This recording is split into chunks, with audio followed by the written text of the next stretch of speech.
Okay, hello. Welcome everyone to the stream. My name is Tucker. I am a member of Blood Rush Fellows. We are a competitive team based in Colorado Springs, Colorado. Today I'm here to play some Talishar gameplay with Dash and Bravo. I am a Guardian specialist, so I've played a lot of Oldhim, a lot of Bravo, a lot of Oldhim. And the Bravo list we'll be playing today is from U.S. Nationals 2023. This was a couple weeks ago. This is my list that I took.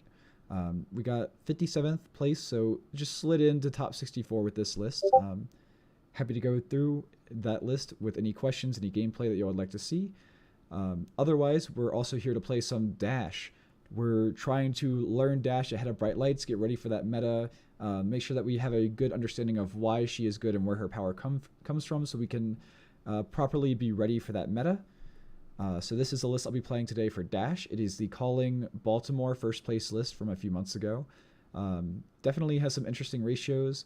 Thankfully, all of this has a sideboard guide, so if we play against Dromai, I may not know how to play the matchup well, but we will know how to sideboard for it.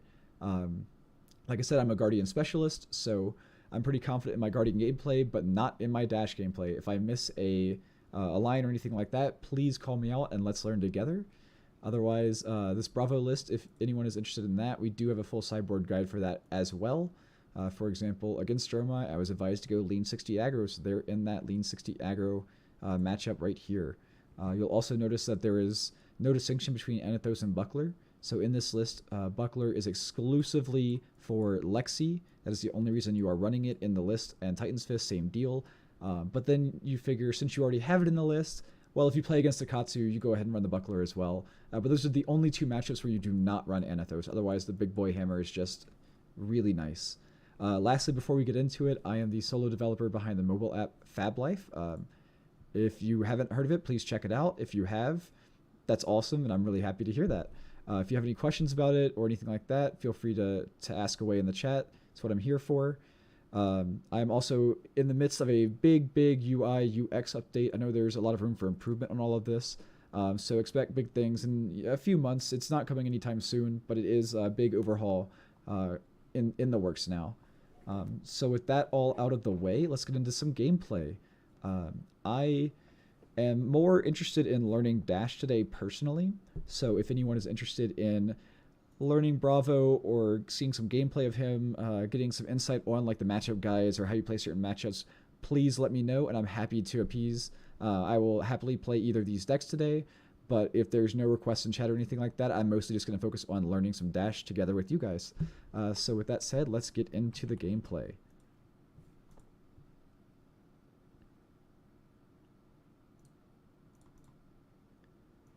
Although I'm not confident in the Mechanologist, we're going to go into Request Undo just to hold ourselves to a higher standard, make sure we think through all of our lines and have a reason for any decisions. I know, especially at locals, when you're learning a new deck, it can be really fun to just say, well, this hand does a lot of damage. So we got a Lexi. That's a great matchup. I don't actually know if we prefer first or second. Let's see. Against Lexi, it looks like we want to go first, and we start with a Pounder after all. All right.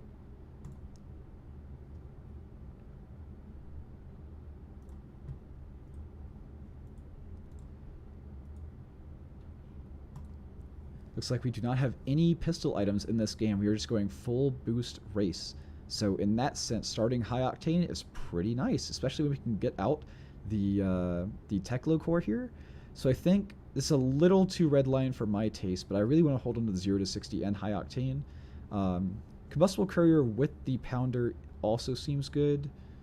So I was going to load the Plasma Pistol and then drop Spark of Genius, but I kind of just want to hold on to this hand if I'm being honest.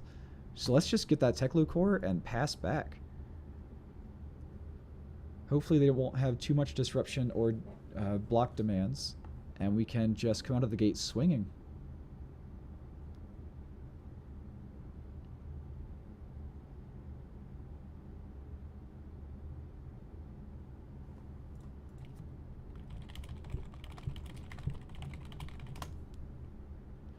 Alright, we'll grab that Teklo core. And Arsenal the high octane. This is pretty powerful hand right here. Good lord. 4 go again, threatening out straight up out of Arsenal. They are screaming that they have a Rain Razors, but I don't think we really mind. They're also on Null Room Boots, which is questionable, so they might be a newer player or newer to the deck. But you know, it's Talishar, you get what you can get. Yep, they had the Rain Razors just like we thought. It is what it is. Not going to give up half this hand when we have just a really powerful hand. At least at the start of the game, that's kind of the benefit of having this higher life. We more need to get momentum at this point. They have not used Voltaire yet, which I think means that they have not enough resources. And if that's the case, then maybe they're going to like pitch a red to load a 0 cost and shoot that for +1. Or maybe it's a yellow into like an infectious shot or something. So I think I care more about the on hit of what comes after this Falcon Wing. So although my Guardian brain does not like going down into the 20s on the first turn of the game, let's see what that last arrow is.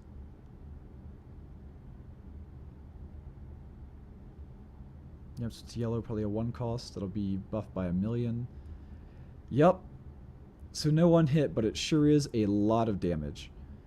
I know I just talked about how it's typically not right to hold on to hands, and let's do some limit testing and see what Dash is capable of. I personally have never played this matchup before, so we'll see if this is the right or wrong decision. She'll probably just hold on to her hand and continue to race us, but with a high octane, super heavy boost turn with the combustible courier and the pounder and core, I think we just have to try and go for it and get some momentum here. We also have more of a fridge of equipment compared to Lexi, so maybe this is less punishing than it would be for her. Let's start with the high octane off of the resources from our first Teklo core proc and just see what we get. That's not bad either. Okay. So we want to come out of the gates saying, alright, if you're not going to block, then give me the world. Boosting, of course, and hitting a red 0 to 60. This procs pounder for the turn, so this is 6 go again with on hit, and they immediately give us half of their hand. That's exactly what we're looking for here. It sucks that we have to take so much damage to do that, but man, that is nice. So I think the play here then is the benefit of high octane on a boost turn is to shoot plasma pistol without needing the recharge from induction chamber because you have more action points per boost. So I think we actually will hold onto this yellow. Now we'll be up to 3 action points once this go again resolves, and then we can shoot the pistol 3 times. Yeah, they're just giving us the whole hand. That's great. It sucks with a life difference, but it's really not the worst. So the other benefit to Dash is a lack of shared information. So here that we had the one floating, we have spare action points. We can go ahead and shoot the pistol and make them decide if they want to either leak damage or give us the last card before they know what is in our hand. I feel like that is one of the main strengths of Dash, is you can leave your opponent guessing what the right call is just by concealing information. Now that we're back down to 1 action point, the real decision here is to boost for 4, go again, into 2, and then have an unused action point, which is not the worst thing in the world. Or I could just shoot 2 and have an arsenal here, because we know they're not going to have anything for their turn. They are just going to arsenal pass back at best. And us having a 5-card hand with Teklo core in that scenario sounds really good, especially if we can draw into a plasma pure or a max velocity. So let's go ahead and put the 0 to 60 in arsenal. I think they'll be really smug and happy about, you know, the life total differences, but we had the momentum and we just need to capitalize on that.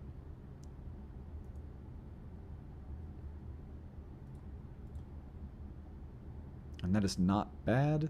The T-Bone won't matter because they have 2 equipments that get around that, but man, a second high octane is incredibly high roll. Let's see what we get. This is awesome. And we get a blue. I can't see how we don't win this, right? Like, these are just incredibly good hands coming out of the gate. So the sequencing here, the beauty of Dash is that sequencing typically does not matter a whole lot. There's not a specific throttle into T-Bone combo. It's more about, like I said, leaving your opponent guessing what information you have, what you're concealing, what the right line is. Dan says, has Boost traditionally done well or poorly in draft? I'm assuming we'll see all 3 deck archetypes in mech set.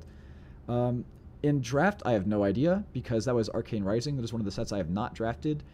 Everyone that I've talked to that has drafted it has told me that it is the worst draft set that Flesh and Blood has ever put out, but I've not experienced that personally. Whereas for Bright Lights, it is confirmed that there will be 3 heroes, 1 for boosting, 1 for items, and 1 for... Thanks, Flip Flop. I appreciate the consensus. But yeah, Bright Lights is going to have a boost hero, a evo hero, and an item hero, I believe, or a crank hero, something like that. So boosting will definitely be a part of the draft. I also think that Teklovossen will use a lot of boosting as well in his lines that I can explain in a bit. I don't want to leave my opponent just sitting here while I rant to the camera. So we started with the high octane because we're just drawing the nuts. And I think we're just going to send the biggest number and really keep them sweating here. Yes, boosting. That'll proc the pounder. This will be 8 go again off of a blue high-speed impact. They say no blocks. They like their hand, but we're already clawing back here. So either we're going to have a slight life lead with some fridge, or we're going to keep momentum. And either way, I think we're pretty happy with that. So let's go ahead and send the 0 to 60 and continue reaping our action points, which again we'll utilize with the Teklo Plasma Pistol.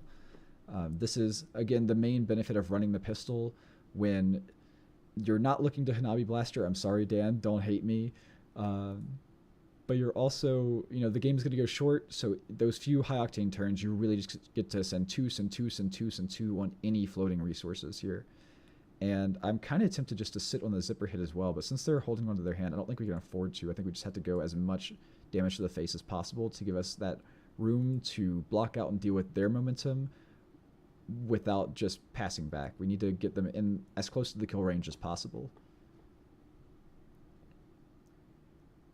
Yeah, I know you want to boost a lot, Dan. I know. It's the Kadachi influence there. It's like whenever I play Katsu and I sit on reinforce the line in Arsenal for 6 turns. Personally, I'm really looking forward to Teklovossen. I think the archetype is really shaping up to be something unique and very reminiscent of a more Oldhim style Guardian, a more defensive control deck. So with all of our pistols done, we still have 1 spare action point, but I didn't want to... Well, I guess we should have Teklo Foundry Hearted, actually. So we missed out on 2 damage. They should be at 8, where when I had 1 floating, we could have Foundry Heart and an extra pistol with the extra action point, but that is a misplay. We are in Request Undo CC, though, so that's how you learn lessons right there. Now, if nothing else, just block 6 CNC seems like a not terrible crackback. They do have the trench, so we have to keep an eye on that. But if they leave anything face up, like from a Heat Seeker proc or something like that, for example, then not the worst idea out there. We do have to respect the drill shot. Some things never change.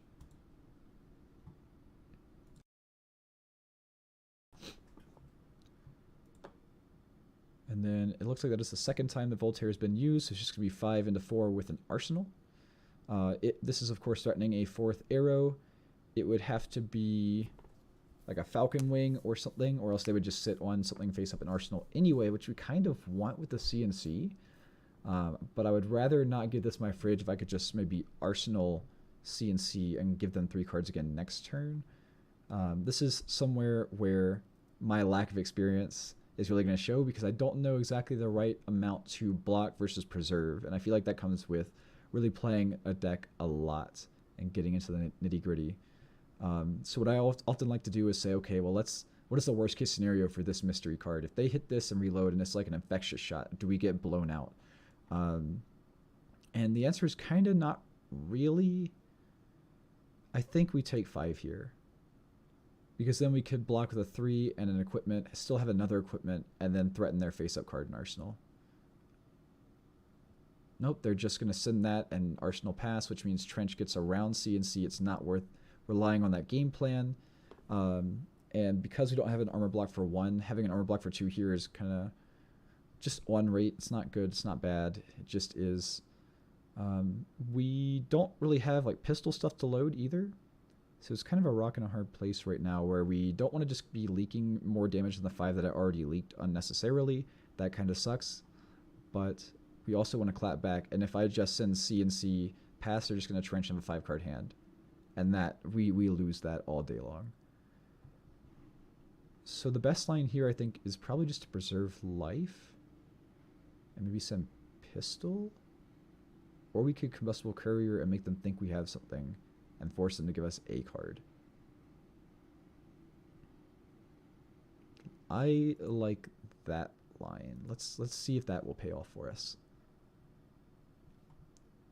Or nope, that doesn't work. Because then I won't have a card in hand to bluff it. I would have to keep the CNC in hand to bluff it. Well, you know, that is why we do this. That is why we learn. I instinctively hit the U just to do that. He's going to change his line anyway. That's totally fine. It's kind of on me. Now, blocking with a 2 equipment is actually much more favorable, where this 2 will block for 3 if the hand was good.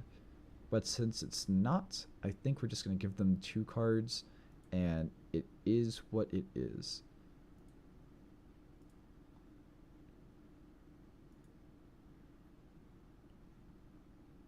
And then on our turn, I really don't want a blue 2 cost for 2 in Arsenal, so we're just going to pew pew. I'm sure they'll just take it. They could not care less. I say that, but they're thinking. Oh my gosh. And it's a red arrow too, so their hand is either hot garbage or it's just so good that they don't even need that.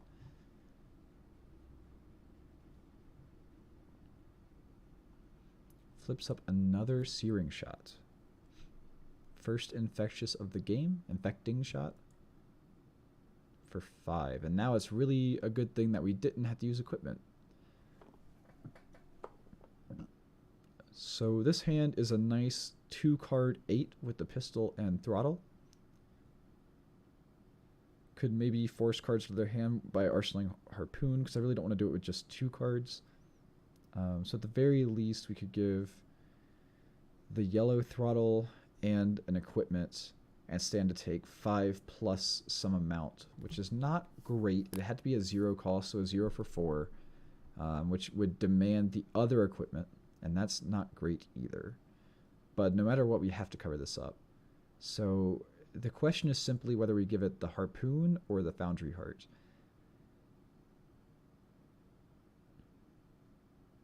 And no matter what, I like the throttle into pistol 2-card 8. That's just a really good rate. And I want to keep something in hand just in case, so I will get them the equipment, unfortunately.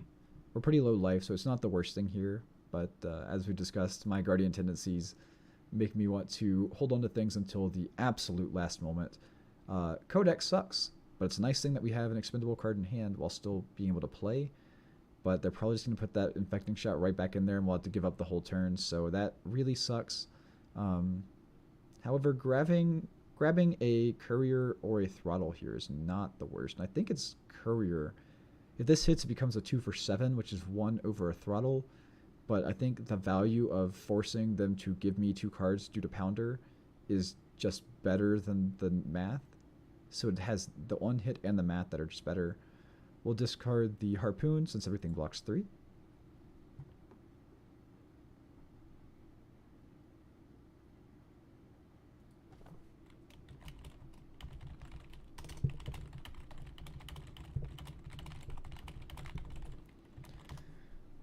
And he's got 3 go again. He went for Falcon Wing. That's really interesting.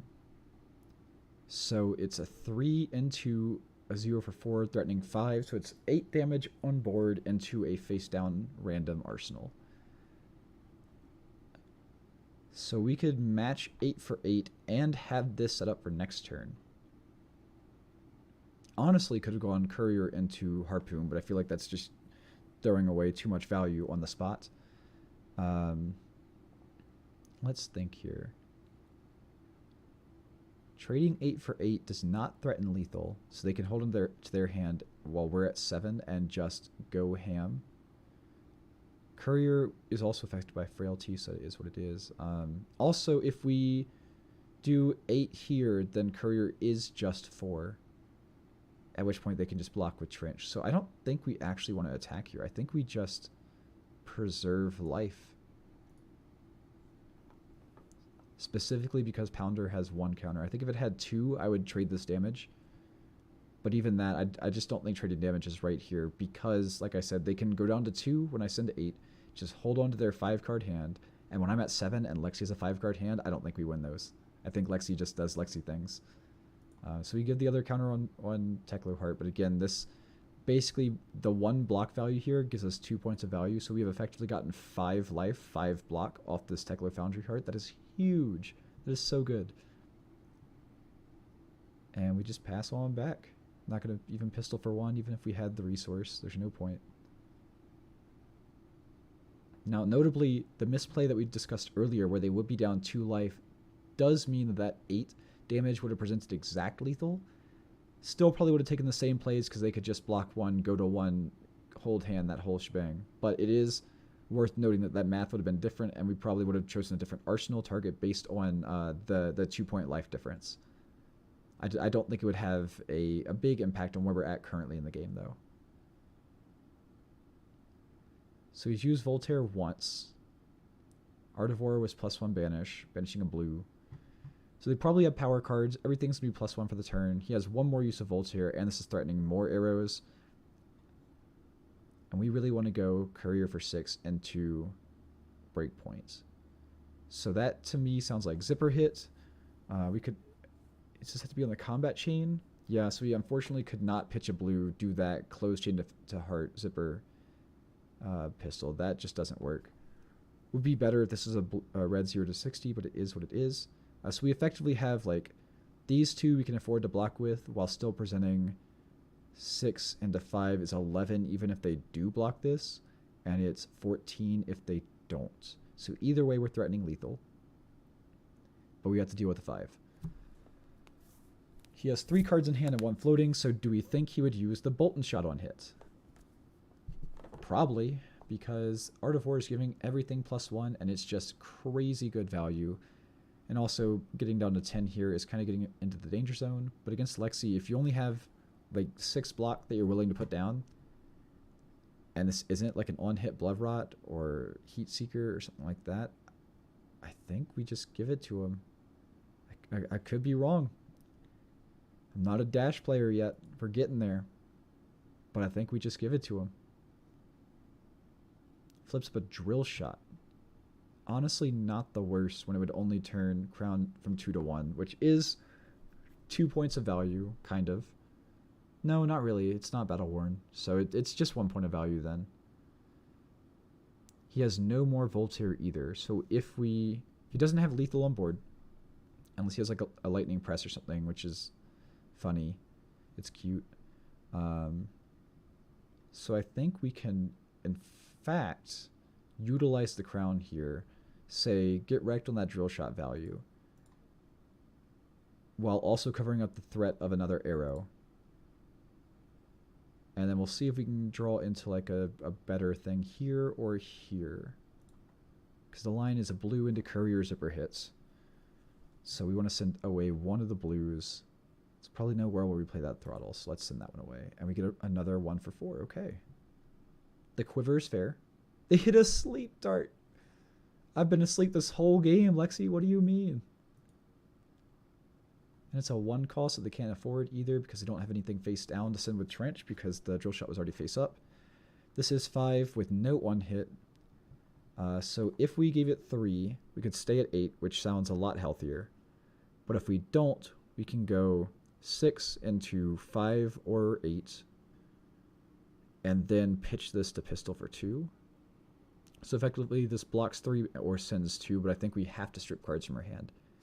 I think stripping cards from the hand is better than preserving life by blocking because it is just more indirect blocking. So I think just for the memes, we'll give them the 0 block.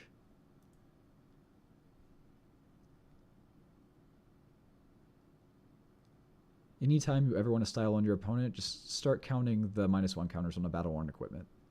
It's a really good judge of character, whether you just start giggling about it or whether they start getting really irritated. And you can just kind of feel out your opponent that way. But yeah, so we're going to use that final Teklo Pounder trigger with the courier here. Yes, of course, boosting. Hit a yellow T-bone.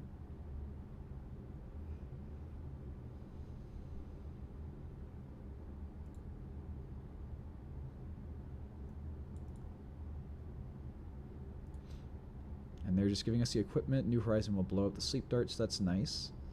I don't know why they're only blocking 3. If they had a defense react, wouldn't it be 2? So that's very strange. It seems like they just don't think I could present lethal, but they go to 7?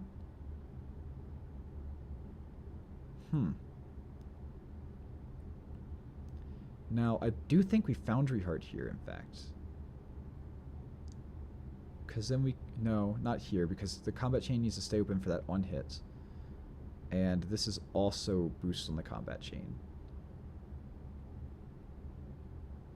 I might have sequenced this wrong. I don't know. But either way, we send this zipper hit for 1,000,000.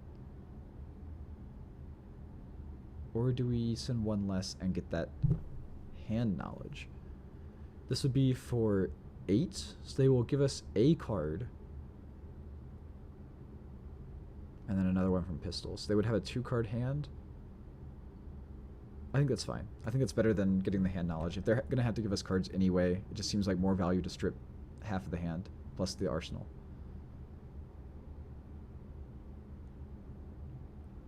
Yep, and so now they go down to 2, which is perfect pistol range. And we say Pulse Wave Harpoon would be nice, but who needs it? They have to give us 1 more card. They'll have 2 cards. We can block it efficiently enough to probably send 1 or 2 boosts. Send pistol. They're going to think we're done. We pop Achilles Accelerator, get that last card out of their hand, and either they pass back and we have a full hand and we can finish that way, or we just kill them with the Achilles Accelerator. Razor Reflex is cute, but it blocks just well enough. And this is a classic dash hand. Oh my gosh. It's a little late, but you know, here we are. He's got 5. It is lethal. We have to respect that and give it at least a card. So what is the best line we can do here? I wish this was a 1 cost, then we could pitch a blue, pay 1, 2, 3 with the accelerator. But as a 2 cost, the best line would be 4 into 2 into 2. So that's 8 damage. But they would have to give us 1 card, 1 card, 1 card, and keep 1, which is fine. That's at the price of us block 3 taking 2. Otherwise, we could say, give me 1 card, give me 1 card, and then pistol, pistol. And that gets the full hand. So that is actually better, even though Throttle is bigger number and more tantalizing and is like the standout here in a Rainbow T-Bone hand. I think the 0 cost is just better here when we got them on just presenting lethal with every attack. And they have no blocking equipment. So let's ironically demand the Null Rune Boots.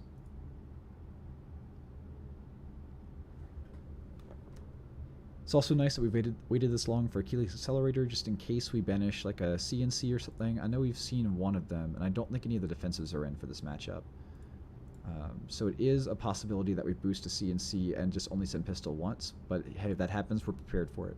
Best you can do is put yourself in a scenario where you are prepared for anything like that.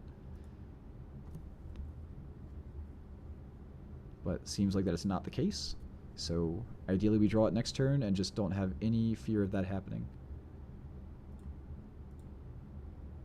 Oh yeah, flip-flop. Those Null Rune Boots are dead. This man is never going to block Arcane with those now.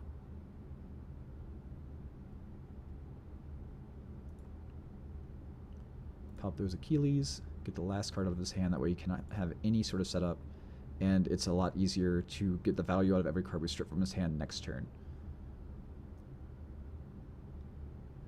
I mean, you're kind of right, Dan, honestly. Boosting is a lot more fun. Alright, they just kind of concede there, hit him with the GGs.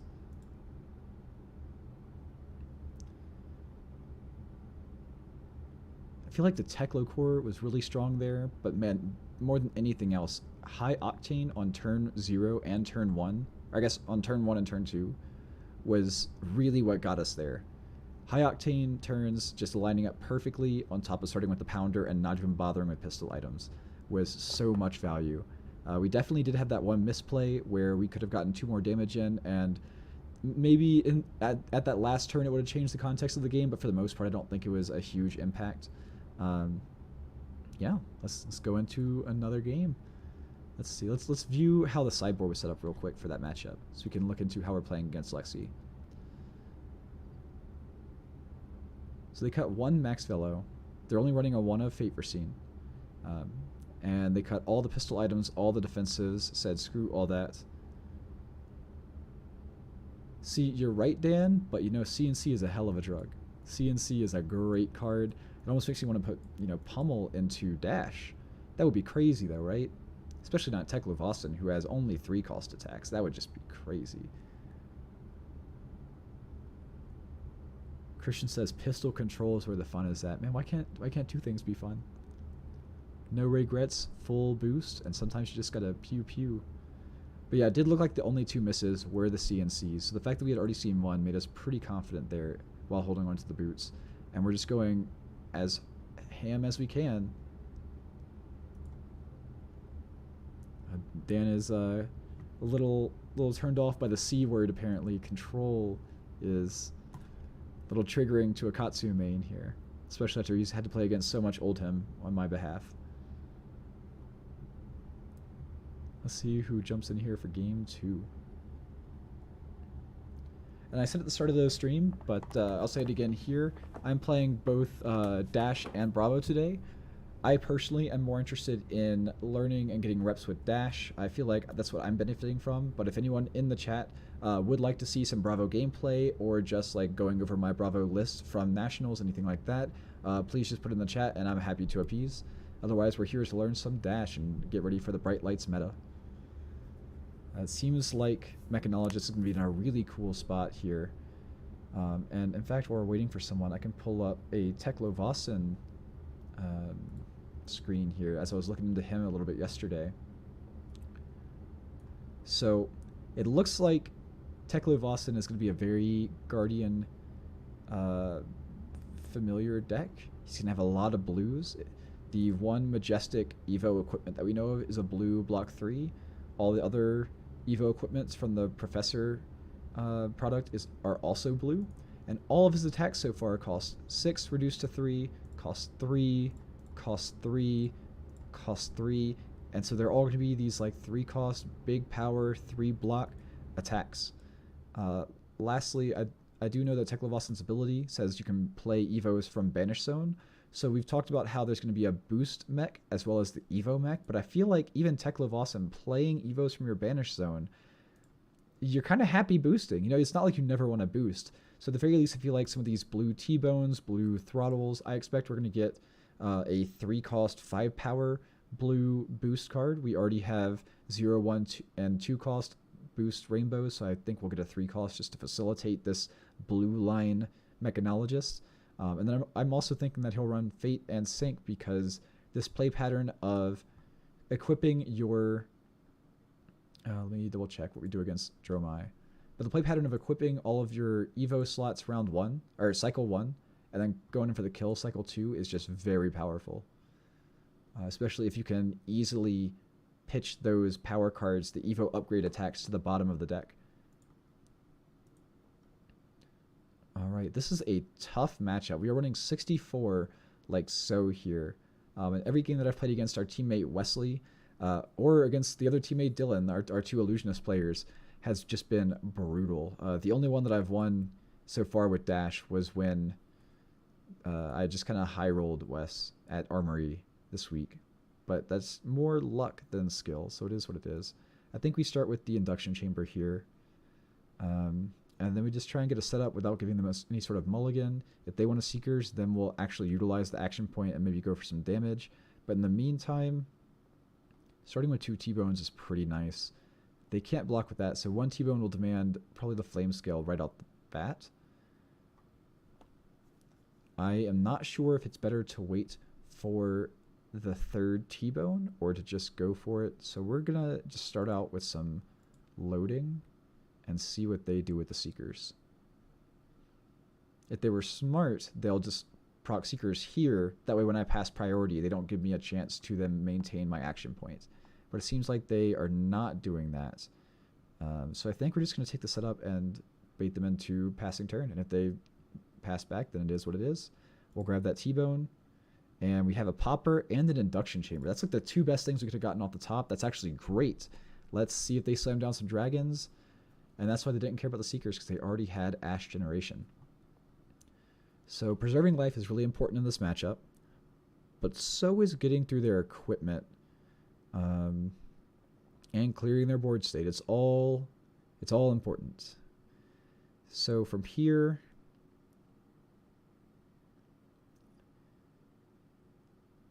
we assume that they're going to drop another dragon. Or they're going to drop a dragon after this attack. I don't know if it's correct to block with a 0 to 60 here, so just in case, we're just going to eat the damage and get that information. Kind of like last game where it really... I don't like trading damage just for information, but earlier on in the game is better to do that. Now we start to think maybe it's red line Dromai. Maybe it's not dragons after all. They do have a fate and pitch, so this could be a defense react. Maybe it is just the tank build and they just didn't draw a dragon. But it is definitely curious. So the line would be T-Bone boost, Arsenal induction. Hold on to throttle. That's kind of risky boosting, doing that twice anyway, so you could just T-Bone, not boost, Arsenal pass is another line. I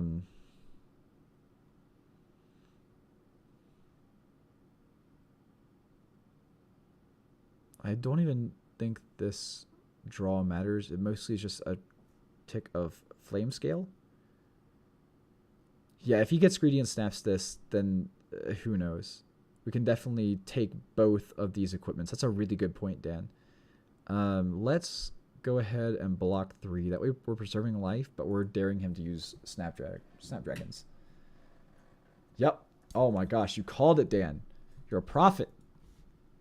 This man's about to get blown out. He gets the draw. Watch him slam down a dragon. Nope. Nope, it is red line. Oh my gosh. 3, go again. I really want to hold the popper, and we have to Arsenal the T-Bone. So I think that's fine. He made a dragon. I don't even want to pop that Ashwing, if I'm being honest. I could be wrong. I would love to know what Wes or Dylan think about that, but I think Wes is still asleep, typical. So we will think about this for a brief second. Clearing their board state is important. Popping this would save me the resource cost and the 2 damage to face that I could now present there, and also let me draw into more cards. I think that's fine. Let's just keep the board state clear. We didn't even have to use equipment for the snatch to bait him into this. Now we're going to get both the Flame Scale and the Crown of Providence when he doesn't have an arsenal. I think we're feeling good here. We can even end on a pistol if we really want to boost the second thing, but I really don't want to boost the second thing, just because we have I think 1 purifier as well as a pounder still in the deck. Let me double check the sideboard here. Against Dromai, we're on 2 induction, 1 purifier, and the pounder, as well as the cores. But the cores we can take or leave. They just really help with the max velo turn. Goes to the Crown of Providence first, so we must not like his hand.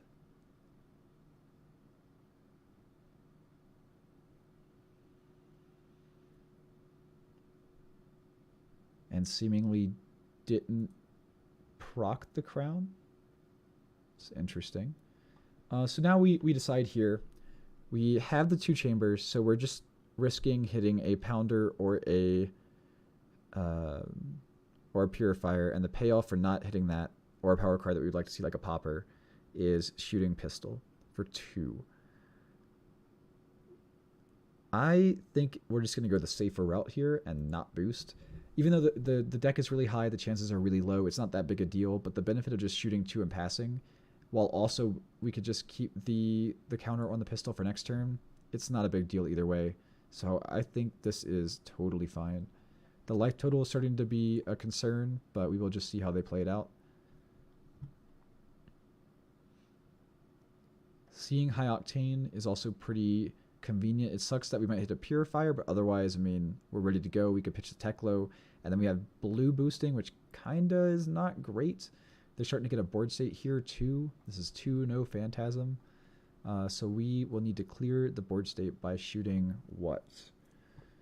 If we can clear board state, drop induction chamber, that is us building our board state in response. The problem that I always have at this matchup is just that we leak damage while trying to deal the board state. We can never go to face because they're constantly saying, no, hit these dragons instead.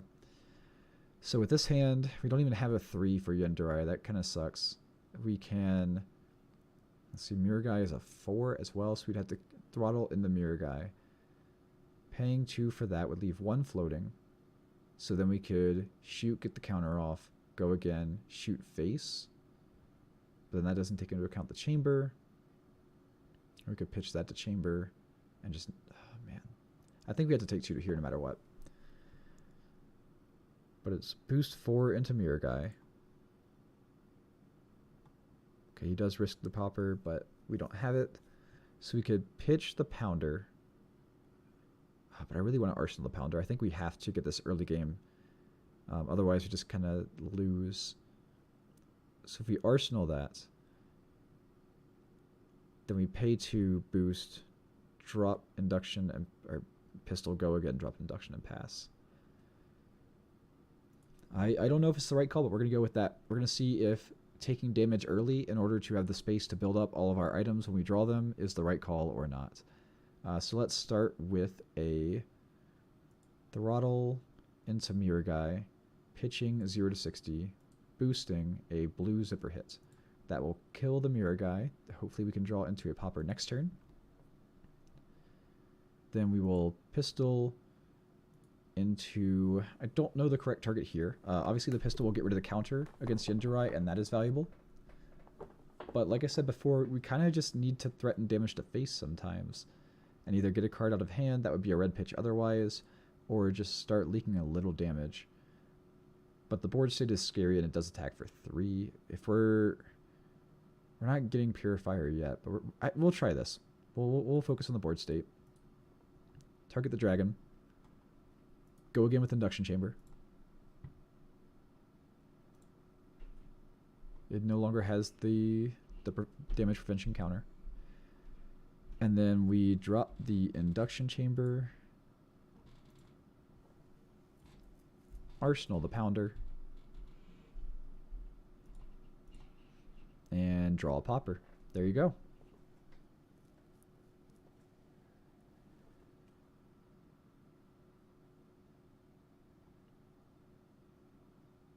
They definitely seem like a more aggressive red line list. So it might be like a hybrid that's running some dragons, but not all of them. I don't know if Yundarai is an indicator of that not being the case. Either way, 5 is respectable damage when we're already down 11. We have to just deal with that. We will preserve life like so.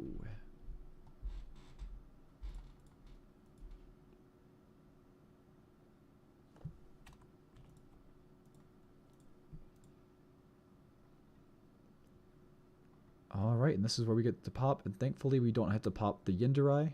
Thankfully he sequenced it well, so where we're not going to miss out on much value here by getting that counter on the Yundarai. It also gets one of our 2 generics? Yes, so the only other boost miss left in the deck is the other CNC at this point. Double check that is the Dromai matchup. It is indeed. And so he passes to us. So we want to end on dropping this Pounder. But first we want to pistol some things down. It would be nice if we had the Purifier to just kill the Yundarai. I don't think I want to 4 into it. I think I want to start trying to push damage to face. So we can not go for a pistol while also affording Teklo, unfortunately, because it would take 1, 2, 3, 4, and we just want to pitch a blue here. So do we risk this boost? I think we kind of have to.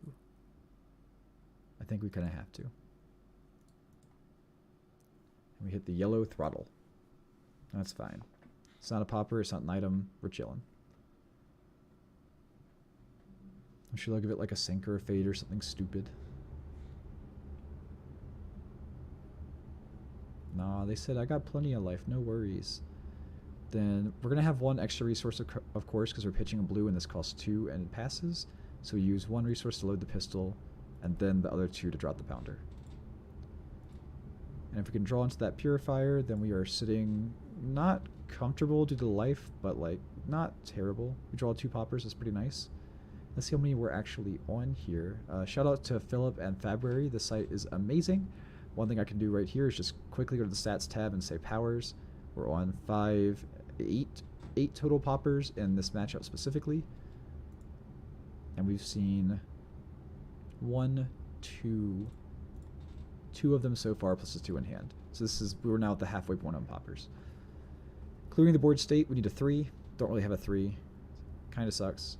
We don't really want to even start using the pounder yet because we really are waiting to see that Purifier, but the longer that we wait, the more board state and advantage they build. So I kind of just want to send like one big attack return that isn't a popper. So this 1 for 5 is potentially valuable. I could like pitch, load a chamber, shoot, go again, 5 pass without ever having to boost. But that means I don't want to block with a popper on this then. So maybe we just arsenal the zipper hit and have it set up for next turn. I mean, T-Bone gets the Furnace, and then we could focus on denying Ash Generation, but I don't think that's going to pay off much against them, to be honest. They typically always have their own Ash Generation, including the Seeker's Mitt that hasn't been used yet either. So, and we had plenty of other T-Bones in the deck. Let's go ahead and block 3, and we'll just focus on having more of a setup for the following turn by trying to Arsenal Zipper Hit.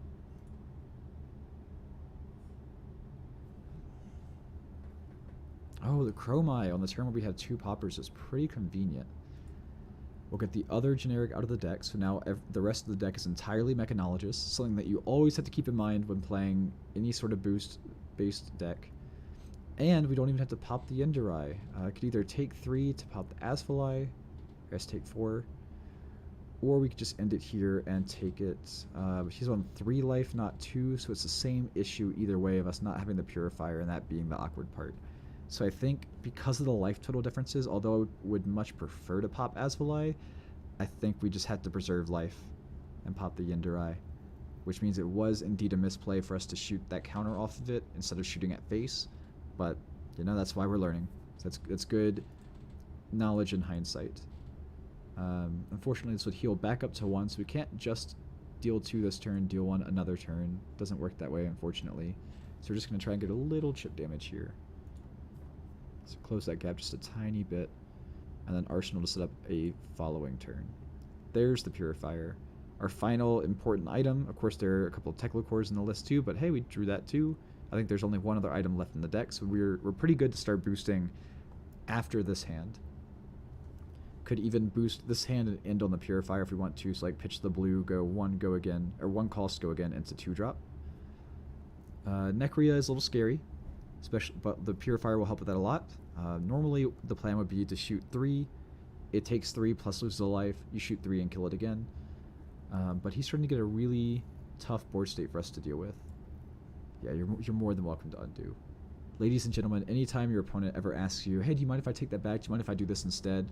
And it's like a reasonable situation at an armory or on Talishar, let them do it. It's better practice. They'll learn. You'll learn. Be kind to one another. But it's better practice. That said, this is 4 go again, threatening the on-hit steal an item. That is totally not just on-hit draw, and I am fully aware of that. So let's give him the red and our arms. And we still stand to take a lot of damage here. He's got 7 more on board. I can't really afford to pitch for that.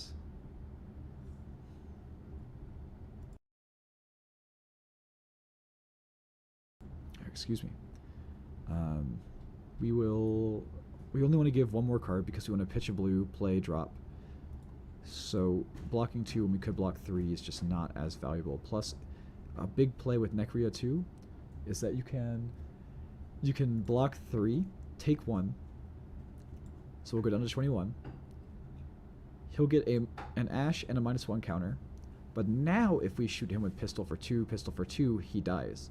So sometimes, like I know for Guardian, the play, a lot of the times if you couldn't deal with a no Phantasm Necria due to the Ash, you would block 3, take 1, block 3, take 1, block 3, take 1, then it would, sorry, you would block 3, take 1 twice, so that it's at 5 life, and then you send a hammer for 4 into it when it's at 5. If you have the baby hammer, of course, or Winter's Wail, rest in peace. So that was always the way that I played that. Now I'm thinking I could just zipper hit into it, but I would love to kill the Necria. Necria is just such a nuisance in this situation, but we have to drop the Purifier as soon as possible. This is the only way out of this situation, and we only have 1 resource to spare and not the 2. These are the types of turns where I'm saying it's beneficial to keep the counter on the pistol. That way we could just pay 1, load chamber, shoot, go again, and then drop. But now I think we just got to cut our losses and deal with it how we can.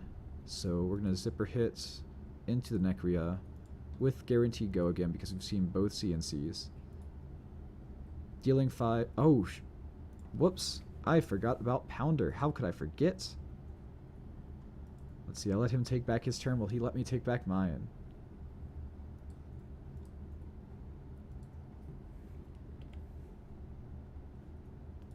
Yeah, let's hit him with thanks. That does change things. That is 7 damage.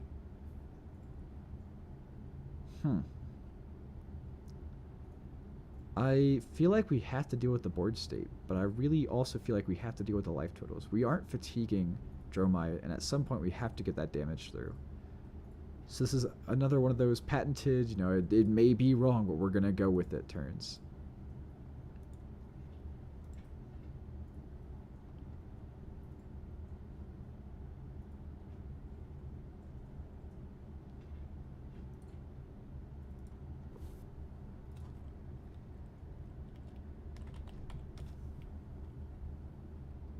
How will he block?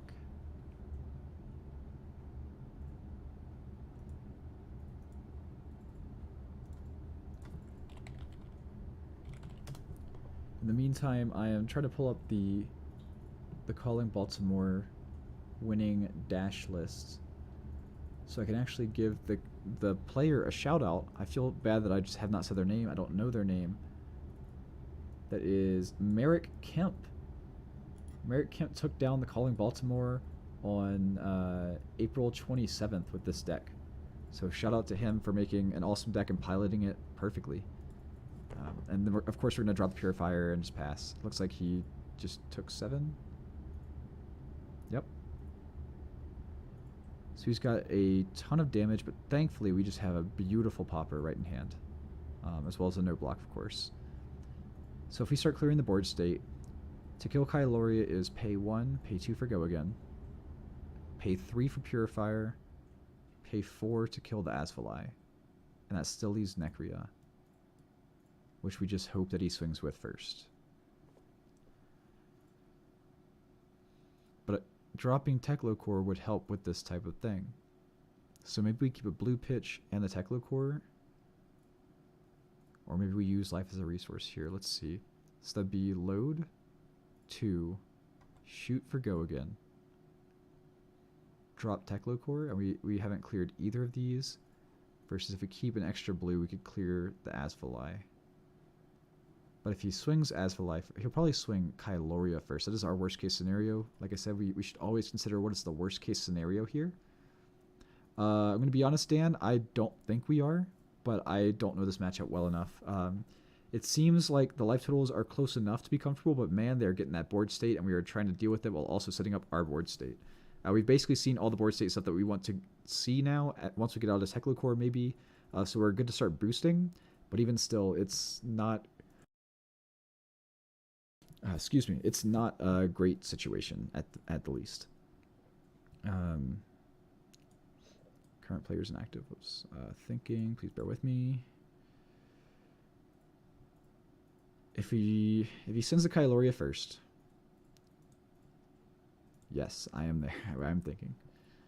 Fine, we'll appease this guy's lack of attention, or lack of patience here. We'll block 3. And then, assuming he sends Kyloria, we'll play it live. We'll see how it goes. Oh, he drops on Mira guy. This bastard. This not nice person. He's going to say that he doesn't have Phantasm when I have a Max Velo in hand. You know, that's how it goes. That is how it goes sometimes. 4 with no Phantasm, which means we have to give it the Throttle and the Foundry Heart.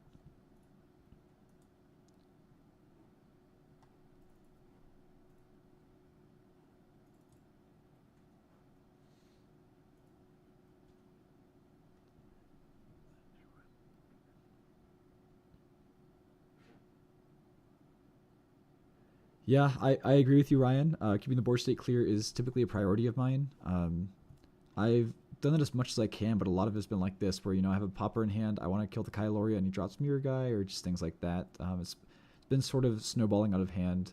I've definitely probably made just some terrible misplays. This is, in my experience, a pretty rough matchup, but I've heard it's very dash favored. So I still need to figure out that angle, I guess. But in the meantime, yeah, I'm trying to clear that board state. And now we had to sit here and think about killing Kyloria versus dropping the Teklo Core even. Teklo Core would be nice. It would help us swing more often and clear that board state. But if it's going to help us clear a board state on a future turn, when it could just actually clear a board state on this turn, I think just actually clearing the board state right now is more important. So we're going to go with that line of logic. Load the pistol, load the chamber. Shoot, and finally kill that pesky Kyloria. And of course, give it go again. As discussed on previous turns, you always want to load your pistol more than anything else. So we have 1 floating. We could send pistol and pass, but if we're going to load something and pass regardless, the priority tends to be you load pistol, then you load your chambers, then you load your purifiers. So we'll load the pistol and then decide if we even want to utilize it or if we just want to pass with the counter on it. Since we can't really clear any of this, it would be nice to, like, let's just say, get Necria down to 3, if that's even how it worked. But then, since we could just do that on a future turn, and we're removing the counters to do it now, it's no real benefit whatsoever to do it now, so I think we're just going to pass. If he had another dragon that we could clear, we would go for that now, but since he doesn't, we'll just hold on to the Steam counter and hold on for dear life. It's nice to draw a Popper. He still has Mirror Guy, we got to play through that, but Popper is nice. 5-card hand and 2 dragons is a bit scary, though. That is for sure.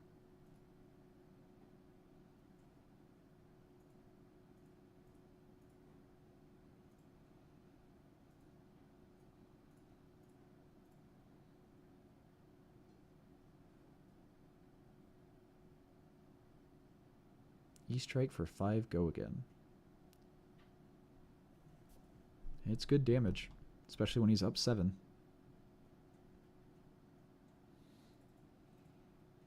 I would love to play this through a Pounder, but Dromai is also just fine blocking 6, so I think I'm just going to keep the resources for pistol shenanigans. I think that's more important than having a playable attack that is not a pop or anything like that.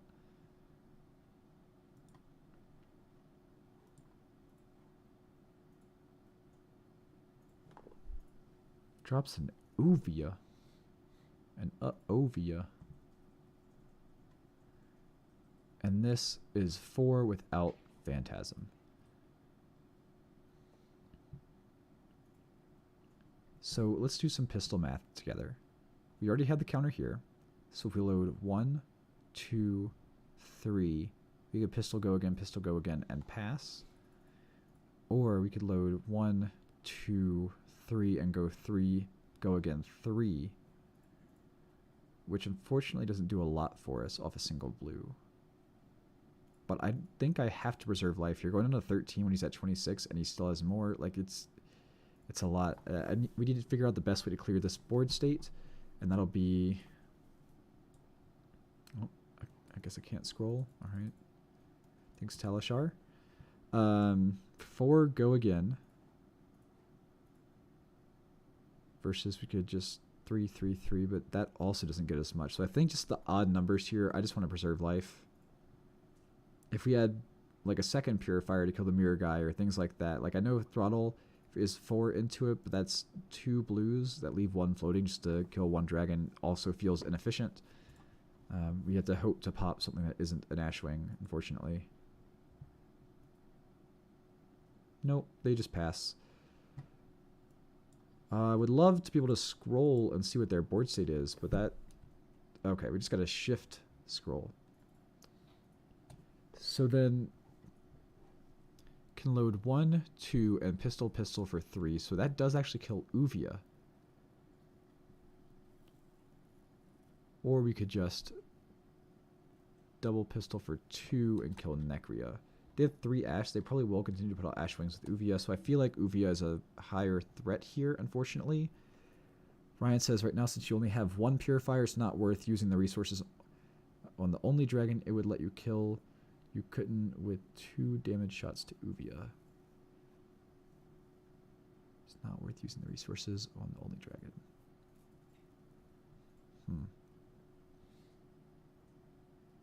Yeah, I think we just have to kill the mirror guy. I think that's more important here, especially since we have the popper in hand and we can just decline Arsenal and shout from the rooftops that we've a popper. Typically, that is when they drop another Uvia or another mirror guy. They only have 1 more in deck, but that's just how it goes. They've been through half the deck already. It wouldn't be the craziest thing in the world. Either way, let's go ahead and take down this mirror guy for 2. Go again.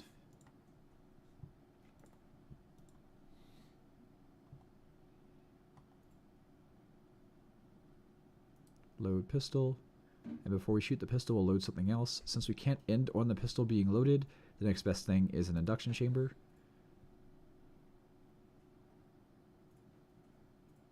I guess there would be an argument to ending on a purifier if they had a 3 health dragon, or if I thought there was a decent chance they drop 1 next turn. But even still, it's going to require a pitch to load the pistol regardless, so it's not a big deal either way which item we end on.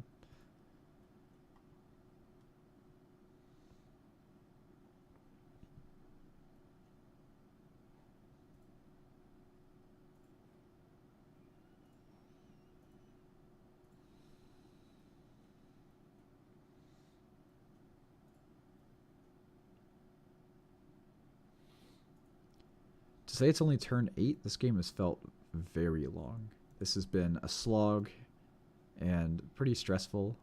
But again, I mean, that's the beauty of Dromai right there. It's the beauty of a control deck. They make you fight for it. He's really thinking about this pistol, or he might have gotten up. Nope.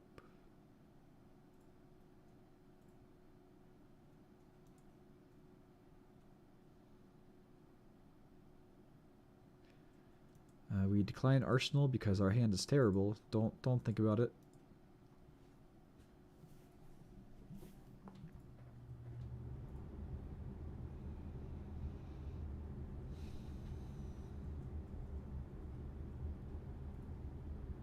What's this Dromai gonna do?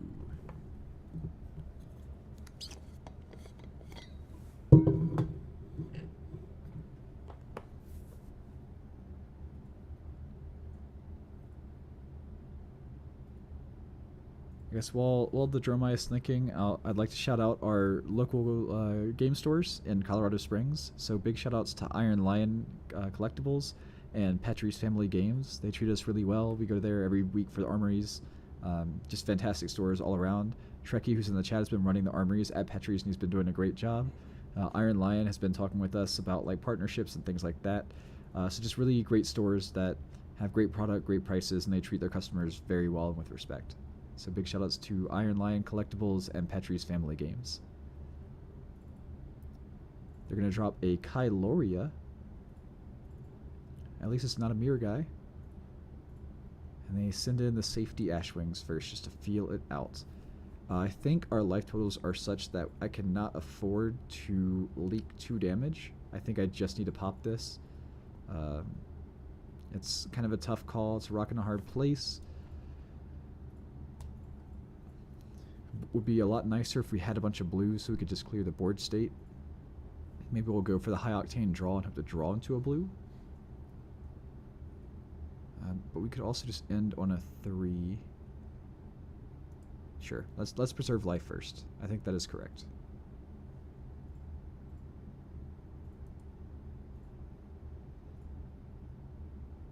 How many ashes is he on currently? 3?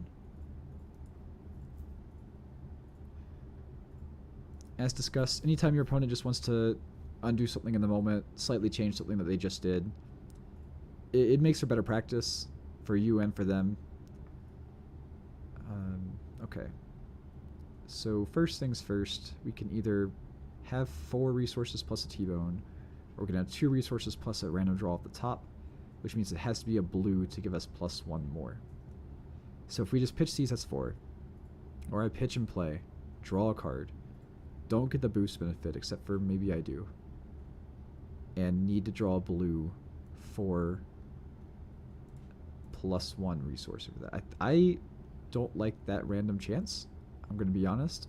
It looks like we have a decent spread of colors, so it's a decent chance that we draw a red. So I think I'm just going to keep with the 4 pitch math here, which definitely means that we can load the pistol first. Before we figure out anything else, we have to kill that Kyloria. That is priority number 1. And one day soon they're going to drop another mirror guy, and we are also getting decked a bit. So we're trying to find our outs right here. It's slow going, but we are making progress. Now that we've killed the Kyloria and used an induction chamber, he only has a single Ashwing, and we can only shoot 2 more times, so we could kill the Necria, or we could kill the Uvia, but not both, I think. This would get Necria down to 1. It's not quite good enough. We could Arsenal that and kill Necria a future turn, to then pay 1, 2, 3, 4 more. 1, 2, 3, 4, and we would need 3, so we actually cannot kill Uvia without pitching the T-bone or playing it.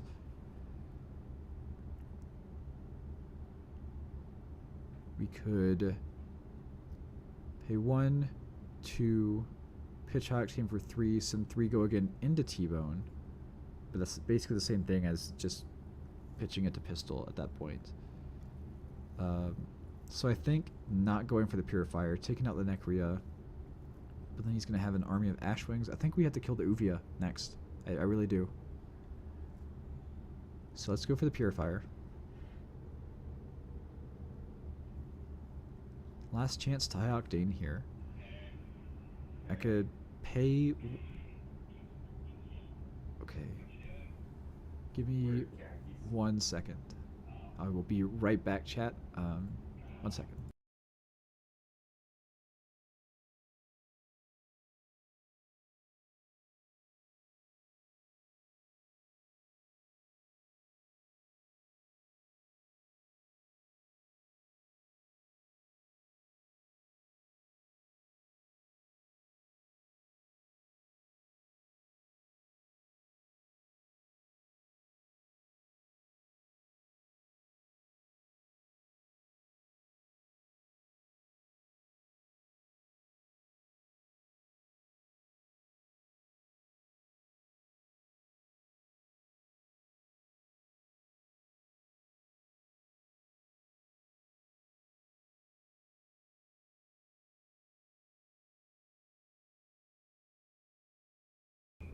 Alright friends, I'm sorry about that, we are back. As I said, we're going for the Uvia, so we will quickly decide on high octane, risking off the top, but I really don't like that play, because if it's a red, we just played a card out of our deck when we're getting decked. This person is really impatient, playing a control deck. Screw it, we'll go for it. Sometimes you just gotta risk it for the biscuit. And we get there, thank God. Okay. So let us now shoot for 3 onto the Uvia.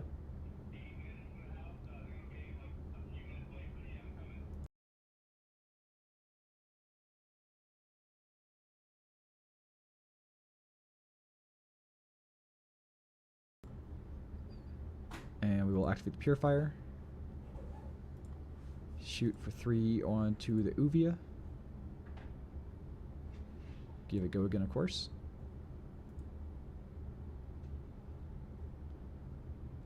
Load the pistol one more time, and now we can pistol an Uvia and Arsenal T-bone, which I really like due to the Necria math.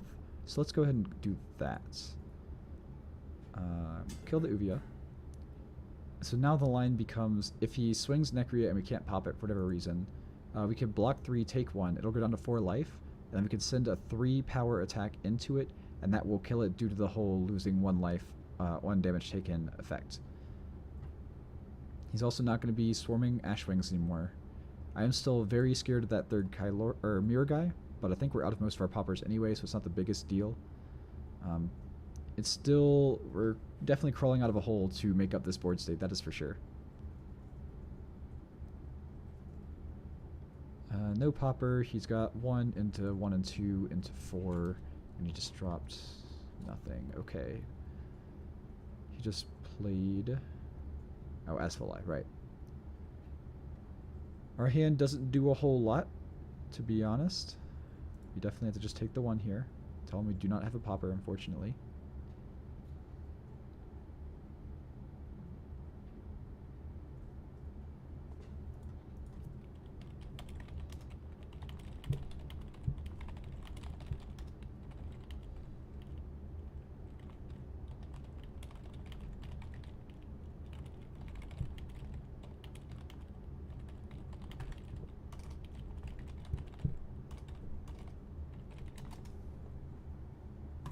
We take the 1 from the Ashwing.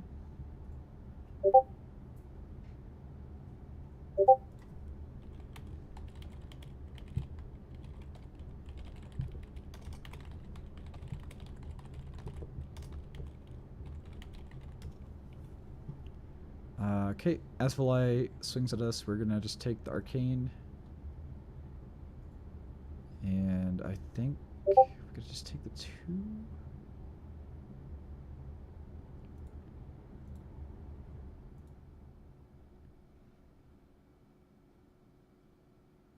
The resources let us swing, swing, swing. That's 1, 2, 3, 4, 5, 6. We still need the 2 blues. Can afford to give 2 cards. So sure. Then we have to block Necria and not have a block for anything else. I think I'd have to take the 2 physical here.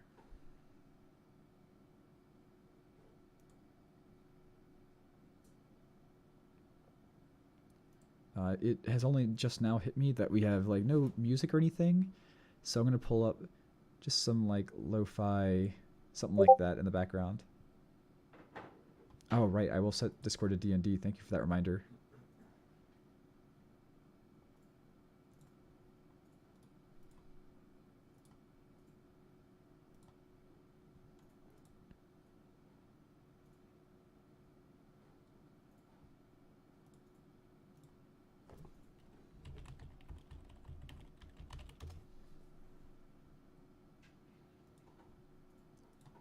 Sure, you can undo, that's fine.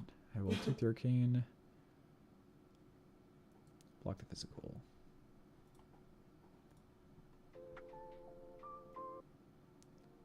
Alright. Threw on some chill background music there. Let me know if it's too loud, too soft, not the right genre. Let me know how you feel about it. Alright. It's a nice vibe. So as discussed, we're going to block 3 here and take 1. He'll go down to a total of 4 life, which we can then just snipe with the T-Bone, and we don't even have to boost it. In fact, we don't want to boost it, because then it would be 5. So we just want to like pistol go again, end on that, or just with Purifier shoot for 3. Either way works fine. But now he's in that, I can kill him with a 3 power range. Enigma Chimera Blue. You know, a blue 2 for 6 is not a terrible rate, and we're starting to get really, really low life here. This is a little scary, to be honest. But I don't think we have a choice here. We need the two blues. Music's a little quiet. Okay, let's go up a little bit. Just nudge it up just a tiny bit. Let me know how that sounds. All right. So we're going to do some pistol things with our beautiful hand of blues. Make any guardian anywhere proud. Load the Purifier, pop the Purifier, make sure the pistol becomes 3 power. That's really important looking at this board state right here. Yeah, maybe Crown was the right call there, Ryan. That is a good point. I thought about it, it just didn't seem like enough value to put more thought into it, but it could have been the right call.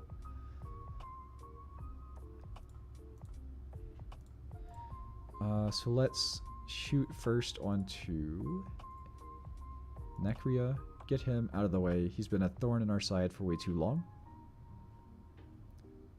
Pop that induction chamber for go again. And then, of course, load some more. Other chamber. Sorry if y'all can hear that background noise. It's we've got a lot of people that live here and such. This is a shared space, so we do what we can with it. In fact, this and these are both actually property of Wesley Cole, our teammate, my best friend. He lives here too. My hardware did not want to work, so I had to steal his while he's asleep. So thanks, Wes. Everyone, shout out to Wes. Last resource point, we're gonna load that pistol. We missed that you could have killed Necria the turn before because of Pounder. True, yes. I did not think about the Pounder debuff to kill Necria. That's a good catch, Ryan. Oh, man. Hey, we're learning together, you know? This is how you learn. At this point, I could start going into face, and the only reason I'm really considering it is that this gets the flame scale. They kind of have all the ash they need to kill me, but I think we're going to go for that anyway.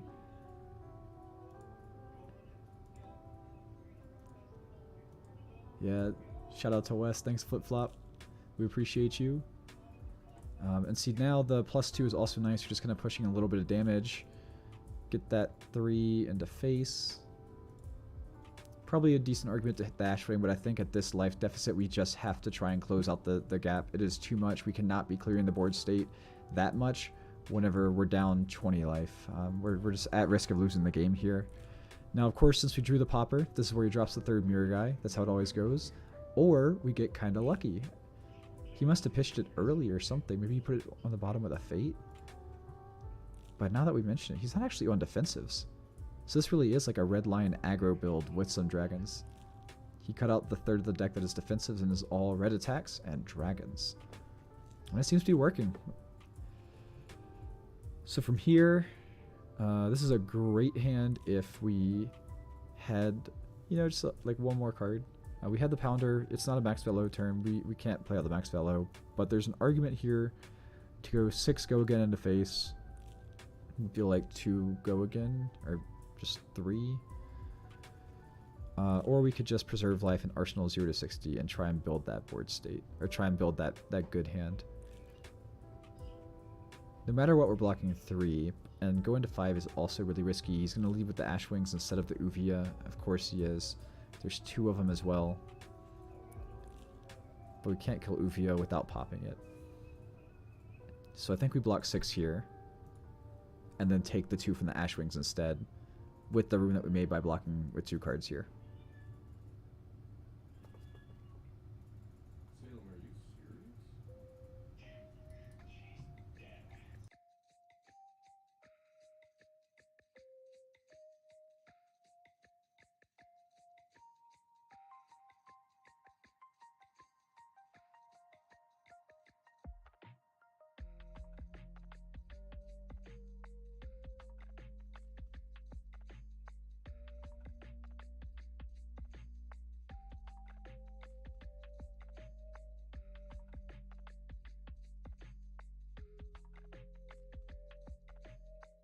And he ends on a dust up, not a dragon.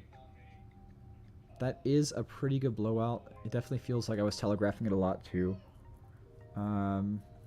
We can cover it up, but that kind of sucks.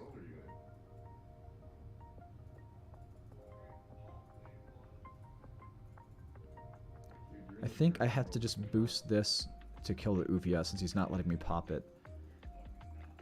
Yeah, the chest is the perfect block, but the reason I didn't bring it on an Ashwing is for something like this. So now we can deny another Ashwing creation instead of just blocking 1 on the Ashwing attack.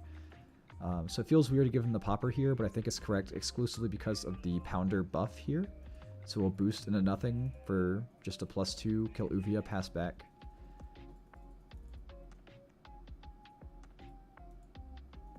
And we're just holding on for dear life. Currently we're at 1, 2, 3, how many poppers? 4, 5, 6. We were lucky and didn't boost any poppers. So I think there are 2 left in the deck. Drops a Dromai Yindarai package with Burn Them All. And with no popper, I think we're just kind of dead here. So that's 1, 2, 3. That's not easily prevented. Plus then block 3, block 3. So I give 2 cards and go to 2. To then just keep 2 blues. I think... I don't know. Feel free to tell me what you think you would do here. I honestly have no idea. I think the game is just kind of over at this point, but I'm a big believer in never conceding. Unless you hit time and your opponent just had it, then by all means, please concede. Don't be that guy. But I like to play things out and just, you know, get all that knowledge that we can. For example, preserving that Teklo heart for a 4 with 1 hit. It's just good feedback. I'm really liking this lo-fi vibe too. This is nice. Okay, then we block 3.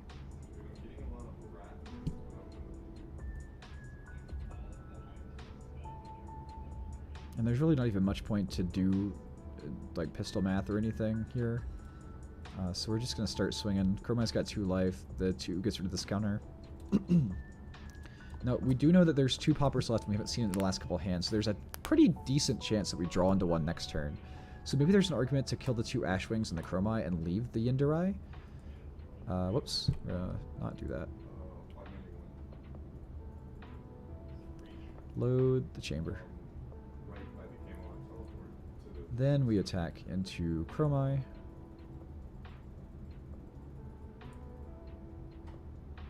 Give it a go again. Load the pistol.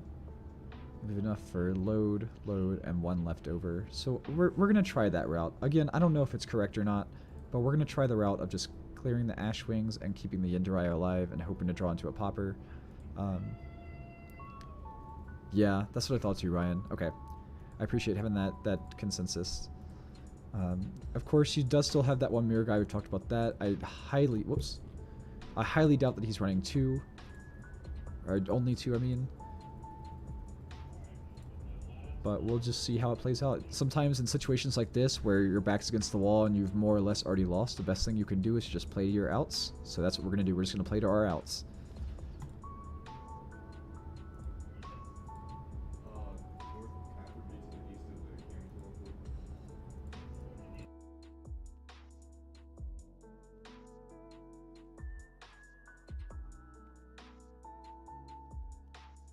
No popper is unfortunate. He does reveal the mirror guy on the top, so we know he's going to have it next turn. But also, this is double our life total. So maybe we even try and crown into a fucking popper. Or sorry, into a heckin' popper. My apologies on the language there. What if we... No, there's no other equipment blocks. We could block 5, or we could just not use crown and go to 1. And either way, that's not great because burn them all. I kind of don't want to have to pitch. So that is... What do we block with? Probably the throttle here. Preserve the high damage cheap attack and preserve our blues. But then we're bottoming the cheap attack. Yeah, and we don't get a popper. It is what it is.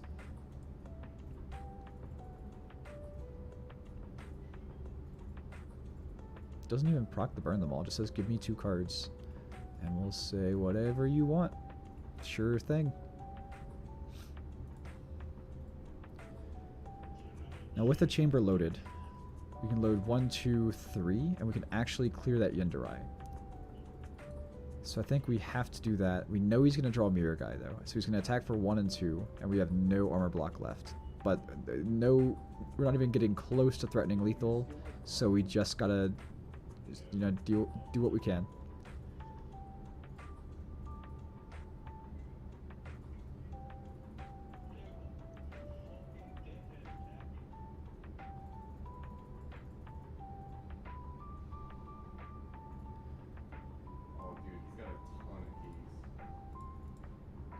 Doesn't matter if we popped Purifier yet because we're just getting the counter on it right now. That's a great question. The counter prevents 3 of that damage. Oh, there's one on me too. Oh my god. How's it going, Robo Pigeon? Good to see you. Thanks for hopping in here. Right now we're doing some Dash gameplay, but if you'd like to see some Bravo, I can happily switch over to that. We can talk through some Bravo Lions and matchups and sideboarding, all of that. This game is basically over, but you know me, I like to play them out so we get all that information. But I am dead to the world at this point. There's the popper, right when he has the mirror guy in hand. But I've been saying that for the whole game, so it's not surprising. We're going to have to give him 2 cards on that first Dragon Swing just because it burned them all +2.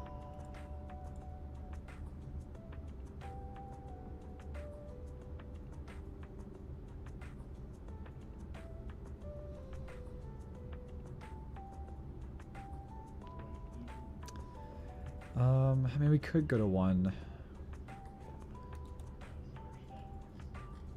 And just block 2 physical, keep 2 blues in hand. Sure. Let's live life on the edge.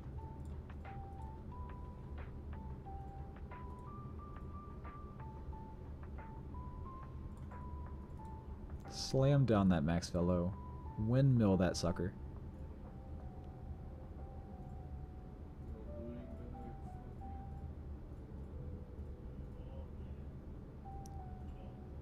Alright, Mirror Guy is at 4 life. Unfortunately, we can't just one-shot it.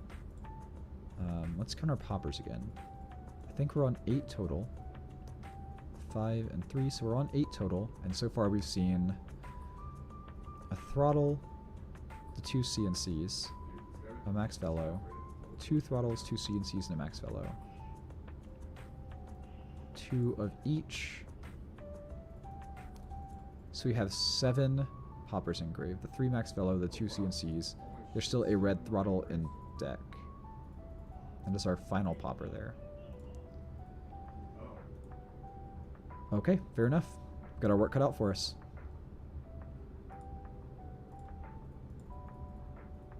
We're going to draw a quarter of our deck next turn, and we haven't seen it in a few turns, so it's very likely to draw it in the next hand, and if not that one, then for sure the hand after that.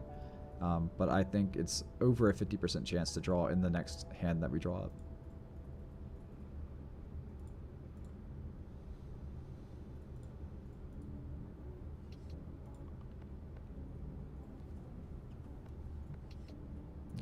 We give the pistol go again. And now there's an argument to attack for 3 into face, but I think we're such down life total that I would rather just more have a counter on one of these. Let's see what Dragon Seed's been through. We see 1 Azalea, 1 Chroma. Chroma is 2 health. It's Azalea's, and there's one more that's a 3 health that I can't remember. But it looks like it's better to just load the chamber than the purifier here. So let's shoot for 2 to face and just pass the turn. He eats the damage to hold a 5-card hand. That's when we say, oh, well, you know, it was a close game. I got you down to 17. Didn't draw that final Throttle, so it must be right there on the top.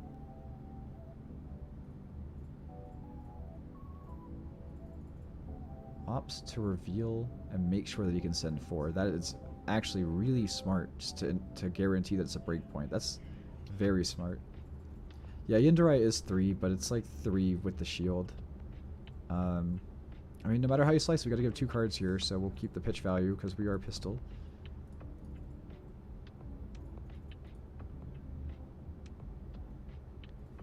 Also helps to have the pitch for burn them all, but since all 3 Azaleas are already out, unless he drops another burn them all, it won't matter.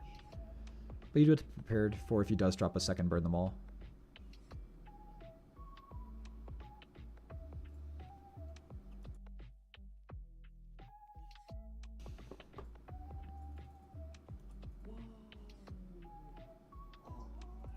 Maybe he didn't draw a dragon. But any dragon here means we are dead. Yeah. Give him the GG's. Oh wait, you're picking it off the tree? Alright. Man, that matchup is tough. I've heard it is Dash favored, but I still am not really sure how. It feels like just relying on the pistol to clear their board state is never quite enough. They can just pump out the board state faster than you can clear it, so you're never going to their face, or if you do, it's not enough. You know, they're staying at like 17 or so. So maybe I just need to be boosting more, but then it's really easy for them to block out and deck out. Like, imagine if life totals were closer, like if they were closer to 0, and we're just going to face, we're boosting, because that's the only way we can keep momentum. Well, then they're just going to block out, and in 3 turns, they'll just deck us out. So I think there's a fine line that you have to ride in order to clear their board state, but still get damage to face, but still preserve your deck count, but still preserve your life total, but utilize your fridge properly. It seems like a really nuanced, I don't want to say the most difficult, but it feels like a difficult or a tough matchup to make all the right calls. In typical Dromai fashion, they're constantly putting you at a crossroads where if you ever make the wrong call, you go the wrong path, then they're really just going to punish you for that and build up more of a board state, leak more damage, block out, or you trade some damage and actually it was a sigil and arsenal. There's just always so many ways for Dromai to get that value on you that, I don't know. I definitely have a lot more to learn about this matchup for sure. Even the Dromai Guardian matchup has been constantly changing. But we're at about the hour-and-a-half mark here, so we're going to do a posture check, a hydration check. I am out of water, so I'll be right back. I'm going to get some water. Please bear with me for that. In the meantime, if y'all would like to see some Bravo gameplay, let me know. I'm happy to whip out the U.S. Nationals Bravo list that I took to Vegas a couple weeks ago. I got 57th place with, so like not amazing, but we top 64 at least. Could talk through matchups and stuff for that. Or if y'all prefer, I can just keep going with Dash. I'm happy to be learning this deck because it is not just pick up and play as it sometimes seems from across the table. So give me just a couple minutes to go get some water. Please go get some water yourself. Let's be hydro homies. Let's all be safe and healthy together, and I will be right back.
All right, friends, we are back.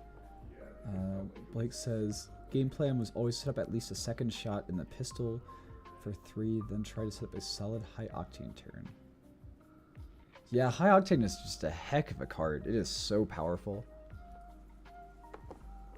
All right, let's get another game going as Dash.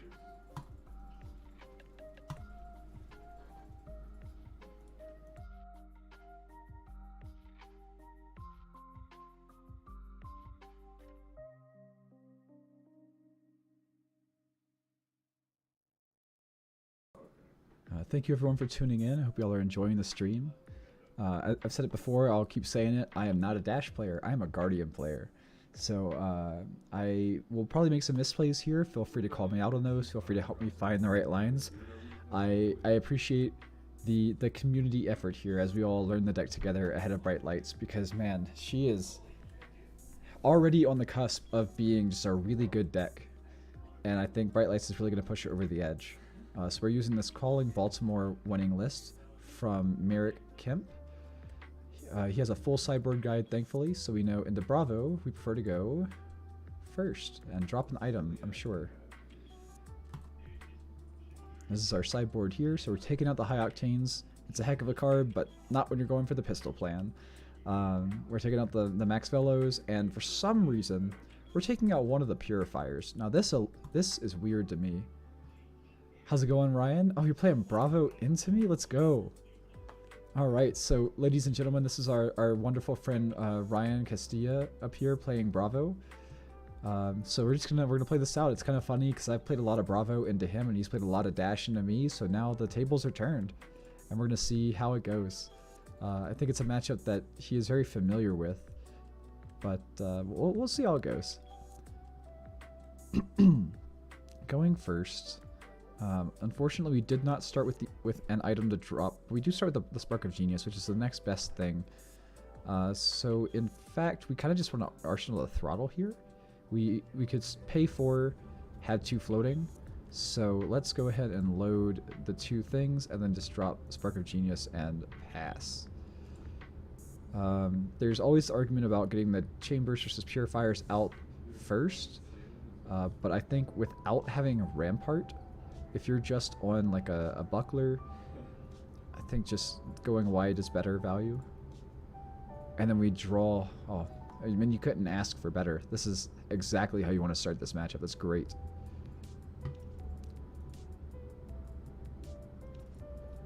And reviewing our sideboard. Okay. So we do have 1, 2, 2, and 2. Cool.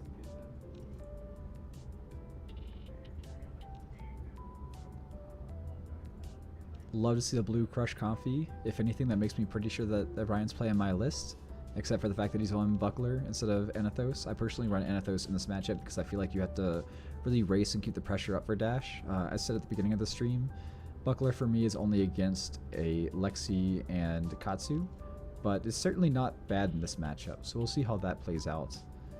Just Hammer for 4, like maybe threatening a Pummel, but more likely maybe a Heave, a Blue Thunderquake or something. We don't want to really boost this throttle. We would prefer to drop the Plasma Purifier, so we can go shoot, go again, shoot, go again, drop, which would cost 1, 2, 3, 4 resources total. So we can very comfortably block 3 here and keep 5 pitch in hand.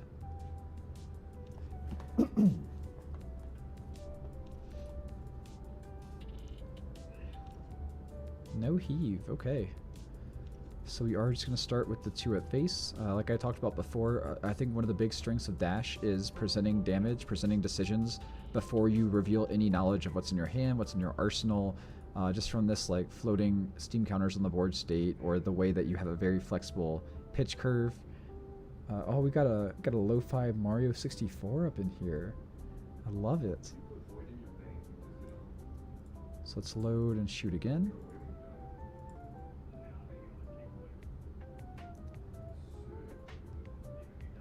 Always been a big Mario fan, and it's really interesting to see the recent news with Charles Martinet stepping down from the voice role and being more, I think they're calling him a Mario ambassador now. But I think his voice has been pretty iconic, even though, you know, I guess now it's, oh man, the actor that played him in the live action, but is what it is. We'll see how that turns out. Nintendo is never afraid to push the bill. I think that's one of their biggest benefits in how they do it. Oh, I'm sorry, Ryan. I should not have pitched for that. I thought that was a blue. So we're just going to load the pistol and then drop Purifier and pass. So now we have 1 more Purifier in deck because we sided out 1 for some reason. We also have the pounder and the cores, but really we don't want to start boosting or anything until we see this second purifier at least. Oh. 1 second there, I messed up the... There we go.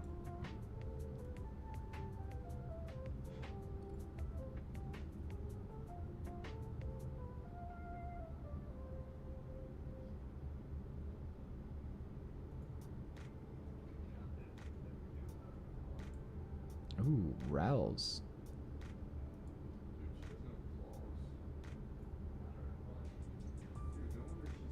One, two, 3, 4, 5. So 2 blues is enough to send 3, 3, 3. That's nice.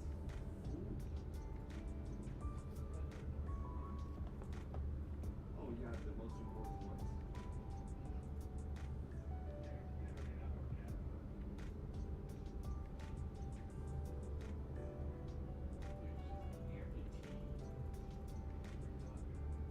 Goes for the tech plating to make a seismic surge more of a setup turn into Starstruck, threatening Pommel.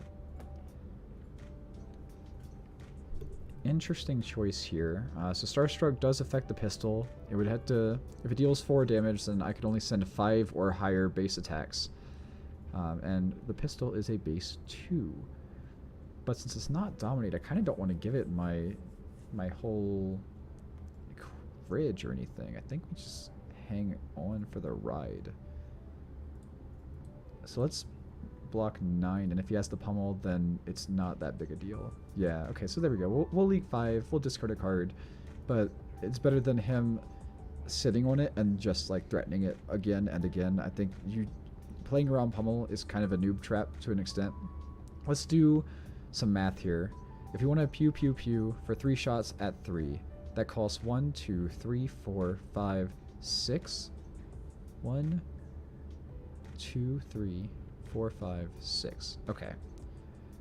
If that costs 7, I would sit on this counter, but because we can just hold on to 2 blues and have enough to pay for all of this, well, actually the throttle is another thing to consider. If we hold this counter, we're missing on 2 points of value. That turns us into a 4, basically.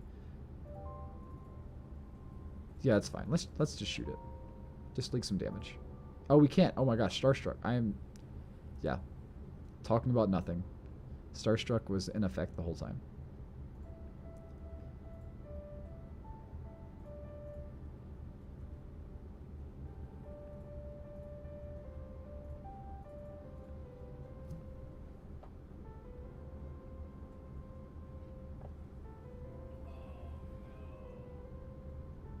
Oh no, he's gonna tear asunder for 9. That is pretty good. That is not bad at all. So we could certainly use the helmet here. This only affects attack action cards, so it does not prevent us from purifying the pistol up to 3.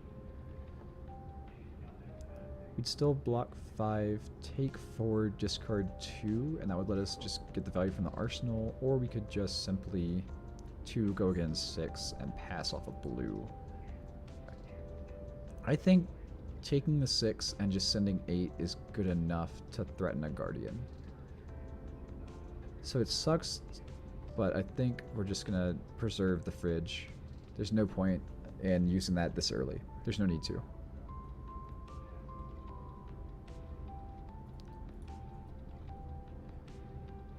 And we'll discard the yellow zipper hit and a blue high speed. Pay 1 to load the chamber. We'll shoot for 2. And this is exactly what I'm talking about here with like not revealing all the information that you have to. This looks like it might just be 2 go again 2 pass or something like that. Whereas instead we just want to make sure we have room for a defensive to slap in our arsenal later. And we're clapping back with 8 damage. He leaked 6 on that 9 dominate because we give it a single card, and we're clapping back with 8. Against the Guardian, that is very good value. But apparently his hand is nuts, so we'll see what he's holding on to. But hey, I mean, you got to break through the fridge at some point, so we'll take that. We'll take that value any day of the week. Defensives don't exist. I was lying to you. They are all going to be in one hand, I'm sure. This would have been a really good time for a reinforce the line, for example, but it does not matter. To cover up 8, we can do 3, 4, 5, 6, 7, 8. So we could throw the entire fridge in front of it. But for this hand, I don't know if that's worth it, I'm going to be honest. We could 1, 2, 3, 4, 5, 6. So 2 blues would let us still send 9.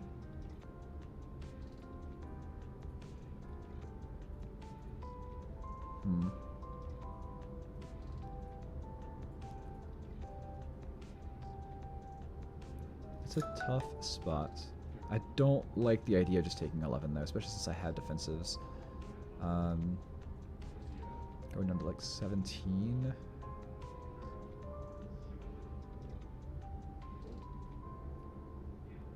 So I could just send 4, but block 3. But that would be lowering my damage output by 6, while taking 3 less. So let's just risk it for the biscuit, I guess. Let's get a little greedy here, save our equipment, try and save our hand, and hope that he discards the red. And if he doesn't, then we'll make do. Yep, we'll make do. Okay, that's fair.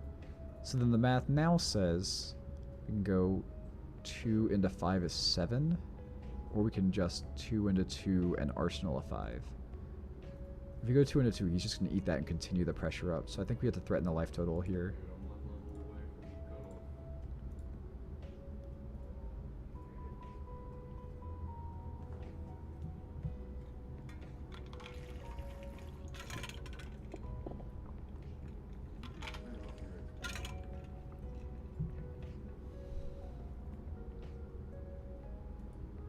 All right, boys, prepare to be dazzled. Oh, Statinsky, thank you for subscribing to the channel. We appreciate you. Thanks for joining the fellows.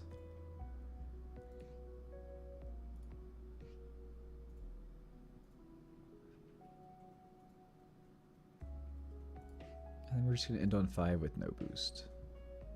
There's an argument here to just send pistol for 2, which he happily eats, and then we arsenal and make him think it's a defensive, but, you know, I kind of just want to push the damage. We're down so bad right now that I figured we have a good chance to draw into a defensive. So this hand doesn't do a ton for momentum, but it's not the worst. If leaking damage wasn't so punishing here, it wouldn't be as big a deal. But I still think the play could be to take 6 and just pass back.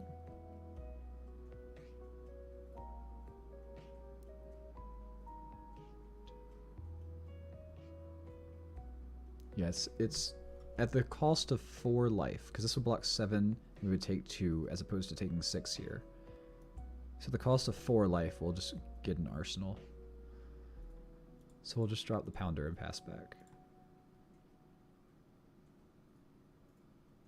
And now we are much more comfortable. The life totals are really scary, but, I mean, it's similar to how Guardians play, you know, sometimes you just leak damage, they run out of threats, and then you clap back. Well, he's not going to run out of threats, but he sure will run into our defensives. If that's not the same thing, I don't know what is. I'm going to skip this Nintendo music just in case there's a copyright issue, unfortunately. The list says it's DMCA free, but you never know. It can never be too safe.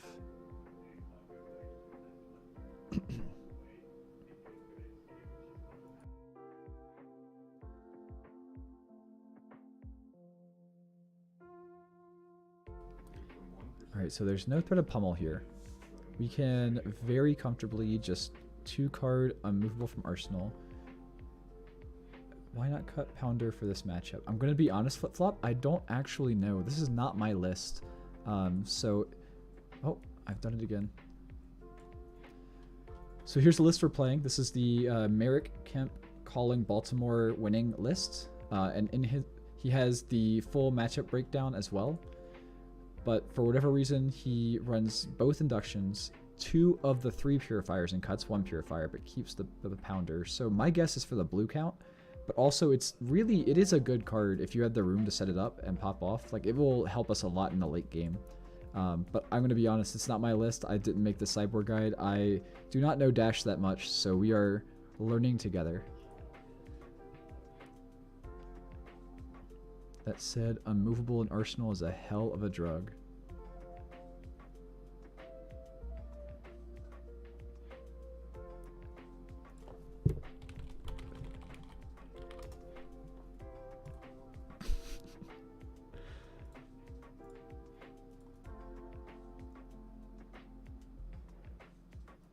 Alright, so we still leak a little damage here. We get into single digits. That's really scary. And we don't have much resources, but we do have a good arsenal at least. Not really sure the best play here. Excuse me. We could just 2 into 2, send 4, but I think it's almost better to just present 6 at that point. Or we could pitch to load and pass back and try and hold into a single blue. That would be 1, 2, 3, 4, 5, 6. So if you load 3 here, we could just hold on to a single blue.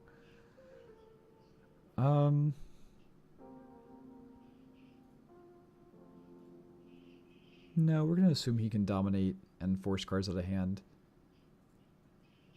Or it could be Arouse or Zealous. Oh man, that's a rough situation to be in at 9 health.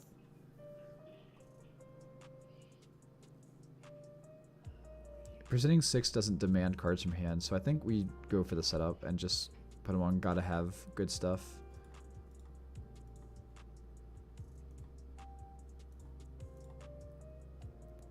So now if we can hold on to one of these 3, then we have enough to pop, shoot for 3, go again, shoot for 3, pay 1 to load, or 2 to pay 1 to shoot, 2 to load, 3 to shoot the 3rd time.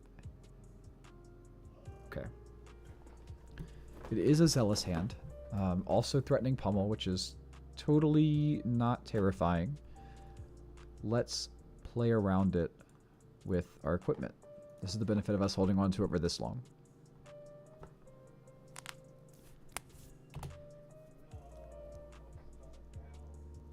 Okay.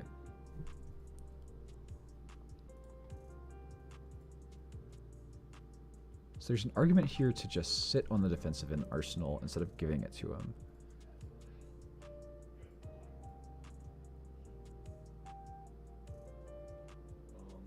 At the cost of 1 life. Yeah, I like using life like that to give yourself this extra safe space for the following turns. So in hindsight, I do really like that we loaded up instead of just sent 6 the previous turn. Otherwise, we would have been play that from Arsenal, not leak any damage, dump hand, and go to turn without Arsenal after this. Right, exactly like Dan said.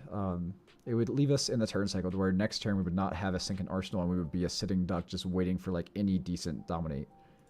Whereas now we're still sitting very comfortable at the cost of 1 life.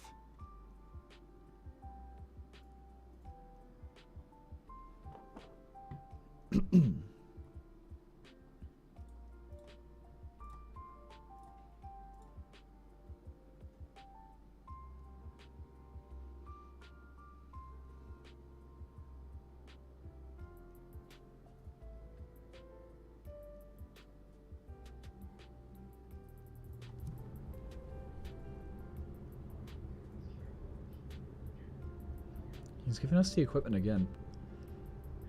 That's totally fine. He's just buying life, and that's fair. If he's got a good hand, he's got a good hand. I personally wouldn't do this at such life totals. I would just wait until life totals were lower. But, you know, if you got a good hand, fair enough.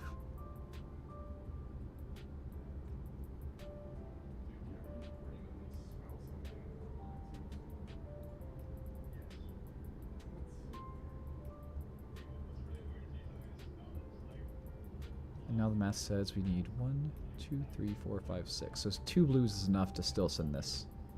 Until we finally find the second purifier. But it is not here.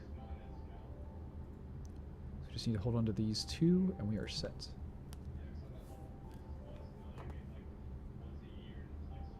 Okay, he's going to continue to have really good damage. and explains why I wanted to hold on to his hand. And this is a turn where I really think you want the big hammer.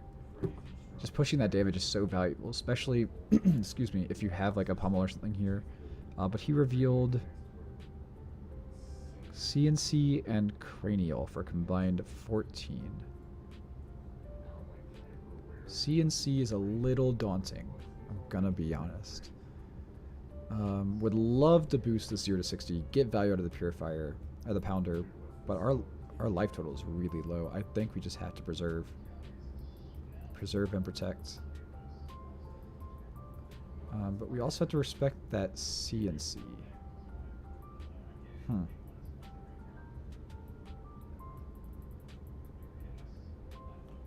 This is a tough spot. I really don't want to give it the equipment yet either.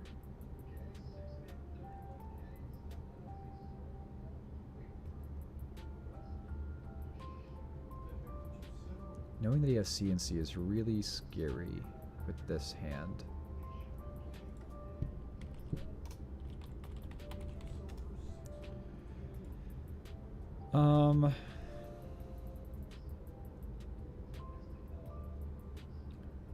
This is just a 6 attack with Go again that we'd be giving up by blocking 3 here. But I think it's right. Let's go for that. That's fine. It sucks, but no worries. We got plenty of other boosts in the deck. And we will sync and then decline that trigger. That way if he sends a CNC, we're still totally fine. If he does, the plan is to block with these two and then have an arsenal.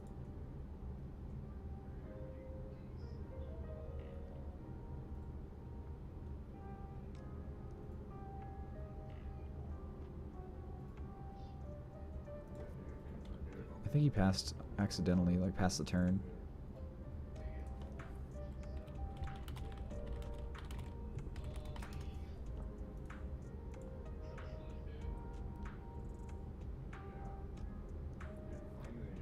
I would typically agree with that, Blake, but a blue here is kind of still 6 in a way. But it's definitely an argument to be made for sure.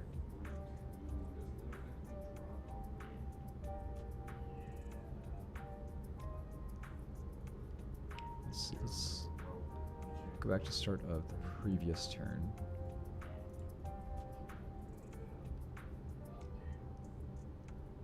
Because at the very least, it's rousing the 4, rousing the CNC, like an arsenal. It's got to be something. He revealed a blue and a CNC.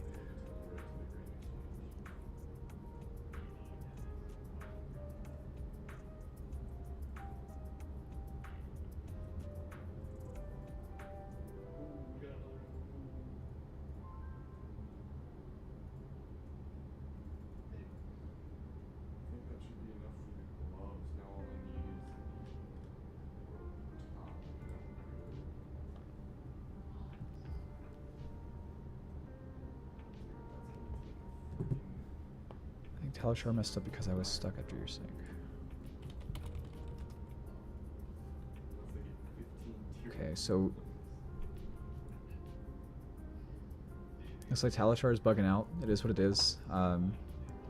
Talishar is a great tool for us, but sometimes it's not the best, so we just make do. It's a free tool, so we really got to be grateful for having what we do have.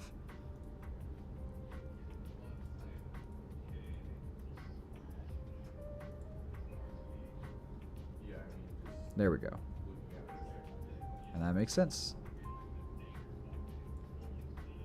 So now we basically just reset the board state. He kind of gets a time walk, as the kids say. But now we're in this situation, which is not the best. But it's not a lost game.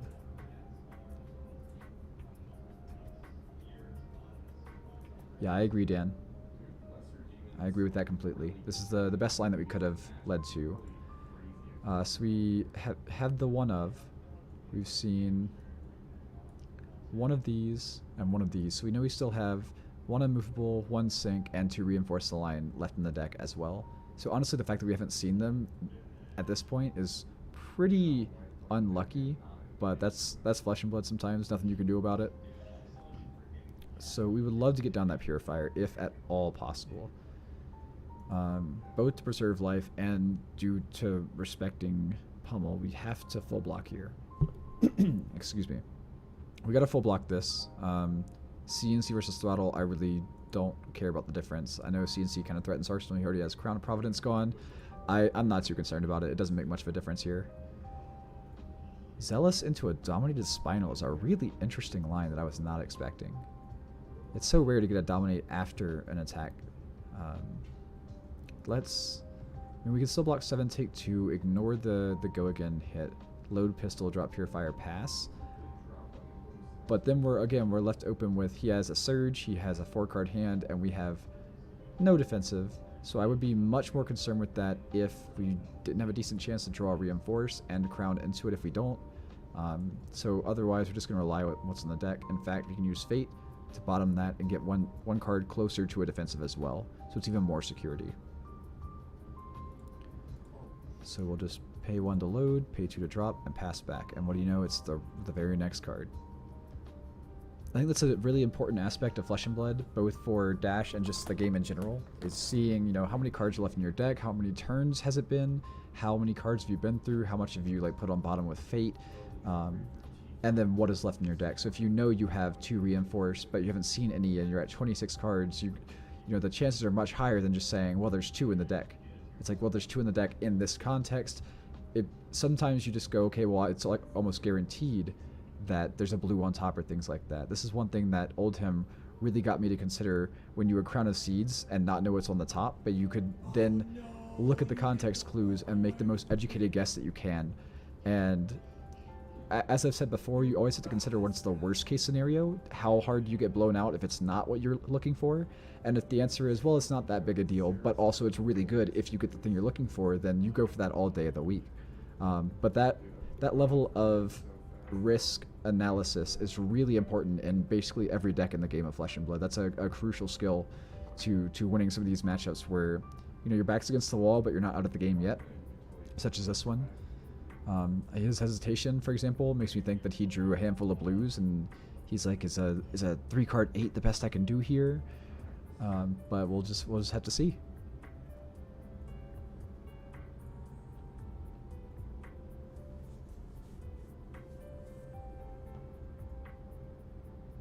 Oh, it's a Tear Asunder. And friends, this is why I'm saying I feel like the big boy hammer is the right call on this matchup. He would be at 18 instead of 21 here, but did not prevent any 1 hits. And this would be for 7, which wouldn't make a difference in this scenario, but is still just so much more powerful. So now we decide to either arsenal that and be safer by giving up the Crown, or use that and not have an arsenal, but still have Crown. These are both pretty decent value, especially being 0 cost with Pounder up. With a blue here, I feel like we might just give this the yellow T-bone and the helmet and hold on to Reinforce. I'm happy to have blues, because then I could pay 1, 2, 3, 4, 5, 6, and 2 blues is perfect to send everything. So we still don't boost, but yeah, let's keep it safe. We will not proc.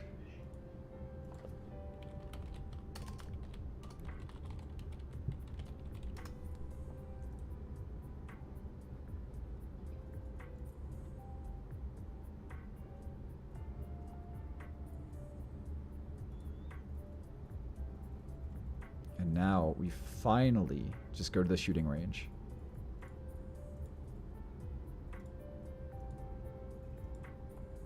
We can send more than half of his life here, sending 12 total across 3 attacks.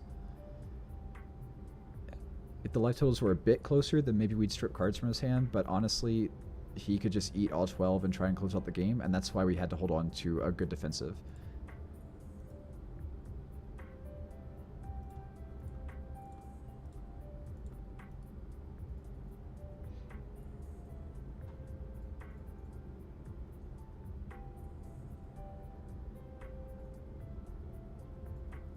we're finally stripping cards and equipment. That is huge.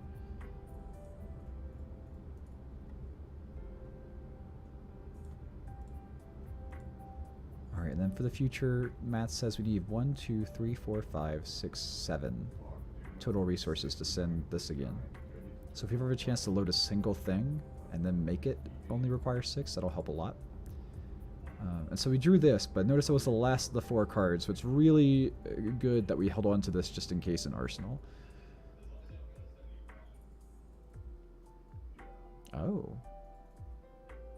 You know, it's not the worst for us.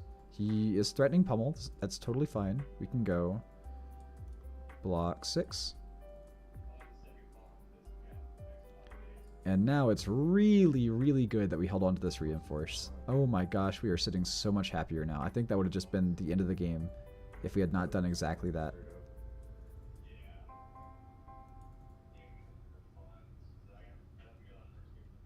So we definitely want to arsenal this card. A single blue is not really enough to do much. So like I was saying, currently this costs 7 to do everything. If we can just end with one of these loaded, then that honestly is just worth it. So let's still shoot 2 and give it go again. And then we're not really going to follow up. I think we're just going to end with one thing loaded and pass, and then try and hold on to 2 blues so that we can do 12 again, which will be lethal if he takes the 2 here. Nice. Okay, so we'll load the pistol and just pass the turn. And then we don't draw blues, but you know, that's flesh and blood. We got sink below. It's the next best thing. Here we go. Can he get over? No. So it's a 7. There's no threat of pummel or anything like that. Did you want? Yeah. Just because he had the one floating for tech plating, might as well. There's no reason not to at that point. Alright, dude, we're level 70 and we got 67 hit points and... Alrighty, now it is 10 dominate. So, unfortunately, because we're trying to hold on to multiple blues, we also got the 42 well, we could just block 3 and sink an arsenal. That is totally fine. So let's do that. We'll block 3, sink the CNC, and hopefully draw a blue, and then have a good arsenal. That is the ideal. And that is not what happens, but we will make do. We're chilling right now. So we could instead set up to try and hold on to a single blue next turn, which means we want 3 more things loaded. Or we could drop Teklovossen. But I think pushing damage just becomes 7 with Pounder. I think it's finally time to cash in the Pounder. I have to boost it. I can't just play a boost card. So yeah, let's try that. Let's go for 7. And we hit the other reinforce the line. You know, that's flesh and blood, ladies and gentlemen. It's not the worst. Let's see where we're at right now with defenses. We have the one fate. Both sinks are out. Both reinforces are now out. And this is the second. So this is our final defensive. We need to use this to have the room to close out the game, or we will just lose. That is the long and short of it. So we really have to savor this unmovable and make it count while pushing damage as much as possible right here. And I feel like I do need to pop Achilles Accelerator in that context now, as opposed to another turn, because I don't know if we'll have room on a future turn to boost and then pistol. Whereas now we could just pop it and shoot for some amount. and get 42 attack and strength and go to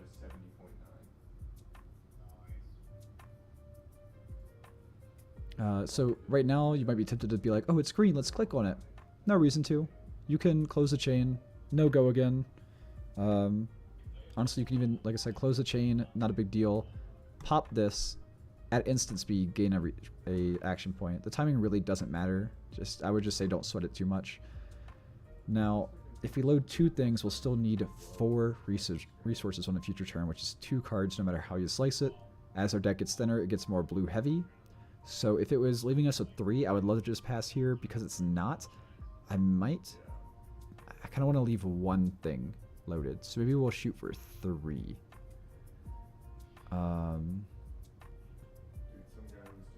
Let's Yeah, as I discussed before, this whole combo is 7 resources. We want to leave one thing loaded. Let's go ahead and load pop, load an induction, and then shoot for 3.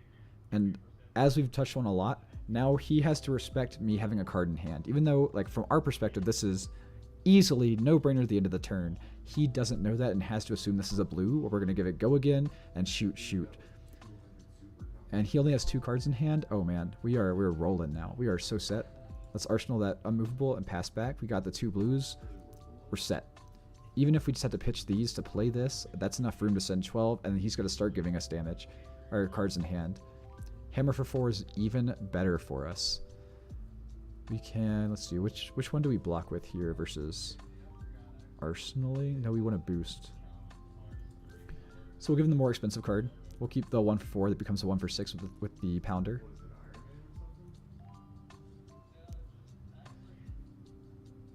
And so we want to sequence this to where we're shooting pistol. Oh wait, harpoon though. Foundry heart, finish on pistol. Because this 6 is exactly enough to afford this. That means we're going to have to use Teklo Foundry Heart to get the harpoon. But as we discussed, we've been through the 2 CNCs and all the defenses. Double check that there's 2 CNCs in here. Oh no, is there only 1 CNC? Oh no, I'm not taking that risk if there's still 1 in the deck. The deck is way too thin for that. Oh, that's unfortunate.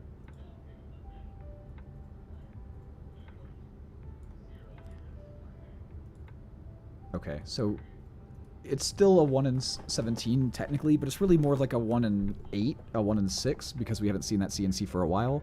So let's assume that the next card on the top is a CNC, and let's play properly based on that assumption. Oh, I did sink one. Okay, I completely forgot that. Oh, I sank a CNC last turn. You're right. See, this is why it's really important to track your own moves, to remember everything, because you're totally right. We know for a fact that it's in the bottom half of this pile. That's a really good call. Okay, so in that case, we are good to boost. Like I said, we're just going to sequence it to where first we're sending the pistol, making them feel like everything's, you know, going as according to prediction.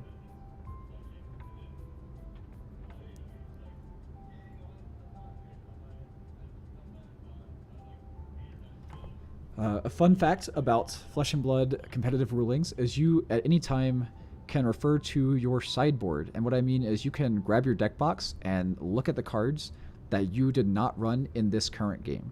You are not allowed to look at your written notes, you know, your phone, sideboard guide, anything like that during the middle of a game, but you can look at the cards you cited out. So once you know your exact list pretty comfortably, you can really get a feel for like, okay, well, if I cited those out, then I must have this many generics in my deck, and you can really like get into the nitty gritty of doing this calculation of how likely am I to brick on a boost. We are going to need 1 left for Harpoon plus 1 for Foundry Heart here, so I think we have to actually Harpoon here, unfortunately. And grabbing a card is not going to matter. This is just 6 go again. But it makes this an 18 damage turn where we're going 4 into 6 into 4 into 4.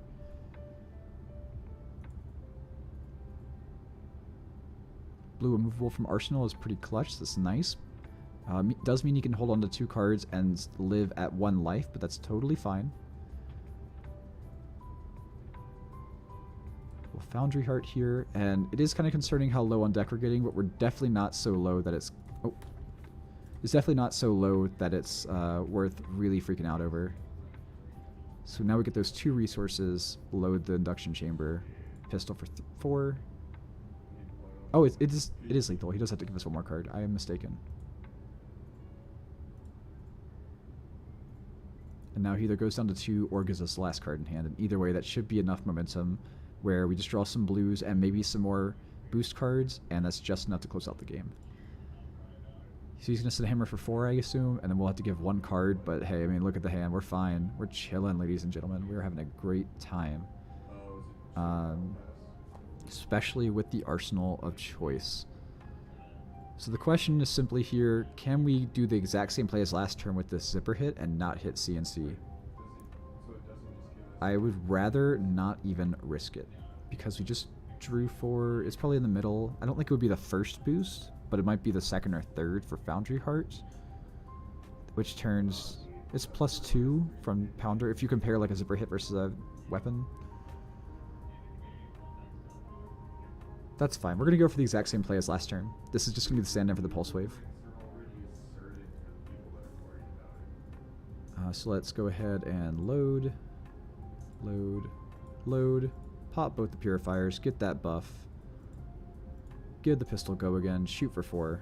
And same deal that we talked about, just him not knowing my hand, having to assume this is another blue, assuming that it's, it's still just a pistol turn, is all part of playing this properly, keeping your opponent on their toes and sequencing, whereas now we have to send this next, because it's going to cost 1 we go down to 1, then we need that 1 floating to pay for Teklo Foundry Heart.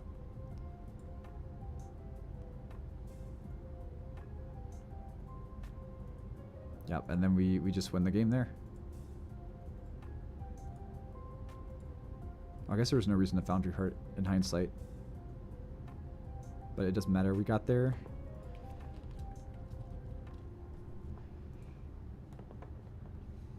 And that, ladies and gentlemen, is how you play that matchup.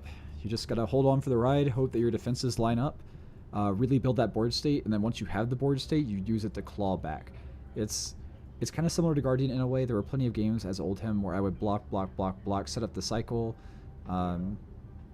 You wait out for that window where you can pivot back, and even though you were down 20 life, you were always not in control, but you were definitely like, you had a plan. It wasn't just, oh, well, I'm down life because he's forcing me. So in that same vein, Dash is kind of trying to get that board set up, trying to get her defensives to line up properly, especially this hybrid build where you don't really have that many. This list is on, let's double check. We're on 1 Fate, 2 Sync, 2 Reinforce, and 2 Immovable, and that is the only defenses in the deck, so you really got to get the value out of them while setting up that board state, and then just hoping that you have enough room to get there. Yeah, welcome back to the chat, Ryan. Trekkie, thanks for playing. I really appreciated the game, and I think you played it really well. Like I said at the beginning, I would recommend running Anathos instead of the Baby Hammer, but I think there's definitely an argument to both. Other than that, I think you played it really well. I will be right back. Let me do this properly this time and make a source here. Just do a quick little bathroom break and get some more water, because I don't know about you guys, but I am dehydrated, and that is not okay.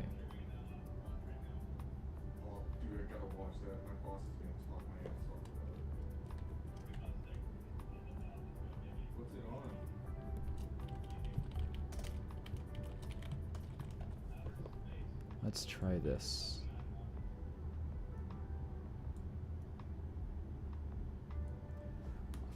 Alright, ladies and gentlemen, I will be back in just a couple minutes. Quick reminder, check your posture, get some water, do some stretching, just stand up for a little bit, and I'll be back in just a minute.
All right, let's get back to it. Go ahead and hide that text element here. Oh yeah, it looks like it. Do a quick refresh and search for that game. And we got a Kano. A Kano. Oh, this Some of y'all locally may know I've been playing Kano a fair bit the last couple weeks, but I have no idea how to play it from this side of the table. Gotcha. Well, thanks for playing the list, Ryan. I hope you enjoyed it. I've been saying the whole time, if anyone is interested in some Bravo gameplay or insight, let me know. I'm happy to switch over. I can play some Bravo. I can talk through the list. The link to this deck list and the dash list are both in the description of this video, so just scroll down and take a look at those. Like I said, feel free to hit me up anytime with these questions, and there is a full Cyborg guide as well. In the meantime, playing against Kano, we'll just see how this goes. This is going to be a fun one. I guess we start with Chamber, I assume. I don't know. This guy has awesome sleeves. This is really cool, Mr. CR Gray. Alright, turn 0. I think we just go for the Pounder. It got there so fast. Yeah, let's try and go for a Pounder. I could keep 2 floating for whatever shenanigans he sends, or I could just load the pistol.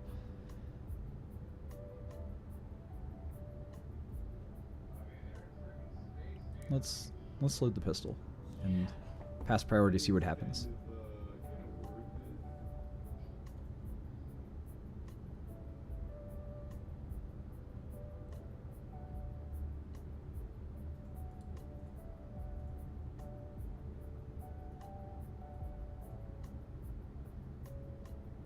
Oh, Sonic Doom, right. Awesome. Well, the list I've been playing was the PTI winning list, so maybe this is that same list. Let's Spark a Genius, paying 4.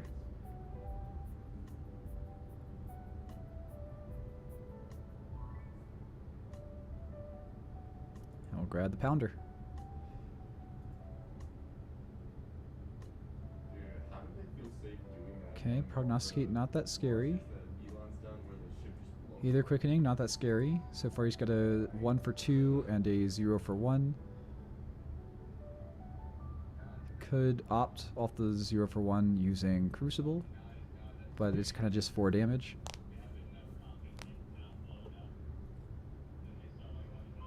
Yeah, Ryan, that's one thing I'm still not certain of, is which item to start with if he runs both Pounder and at least one of the induction chambers. It seems kind of strange to me. Maybe we can get some content with the person who made the list and do like an interview with him or something. I'm not sure. That is one of the biggest confusing points to me. It's like, how do you prioritize the items and when to boost and all of that kind of stuff? Man goes to the 3rd Kano, really wants to hit a red.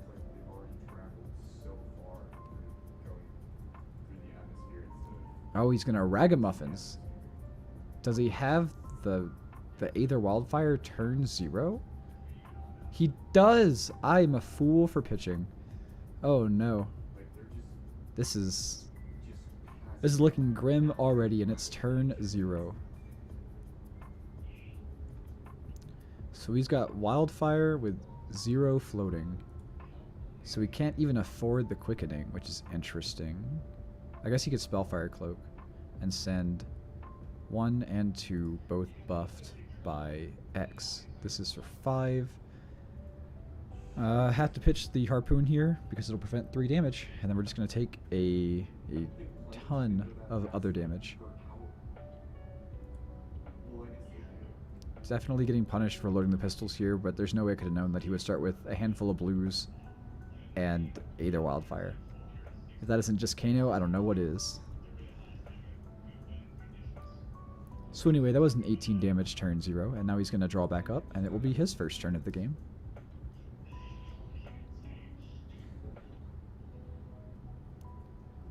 Presenting 5. I do have AB3, but we didn't draw blue, unfortunately, so we'll give him the yellow. T-Bone does nothing for us here because he doesn't have any Blade Break or Battle Worn or anything like that.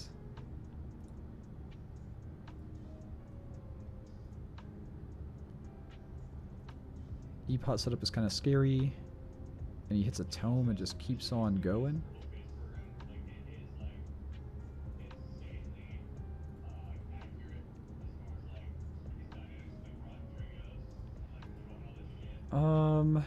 I think the 1 damage is fine.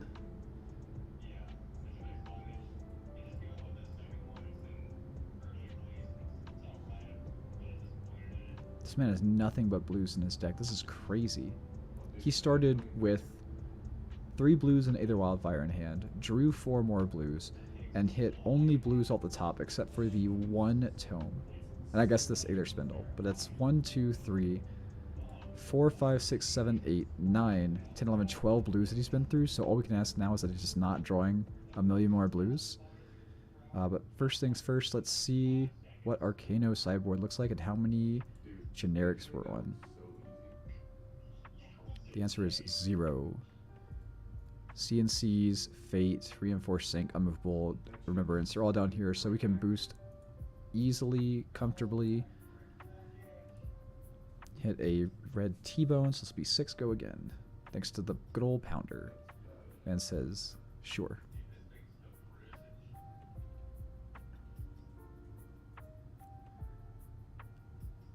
I'm really tempted to Arsenal the T-bone, that way we could dump our whole hand if needed to preserve life and still have a 5 go again next turn.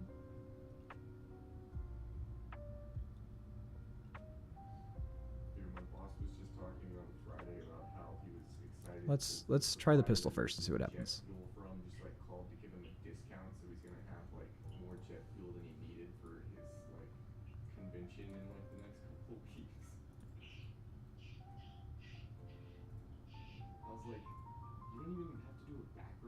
I would love to load a chamber here, but 1, 2, 3, I don't really need it math-wise. That's fine. We'll load that.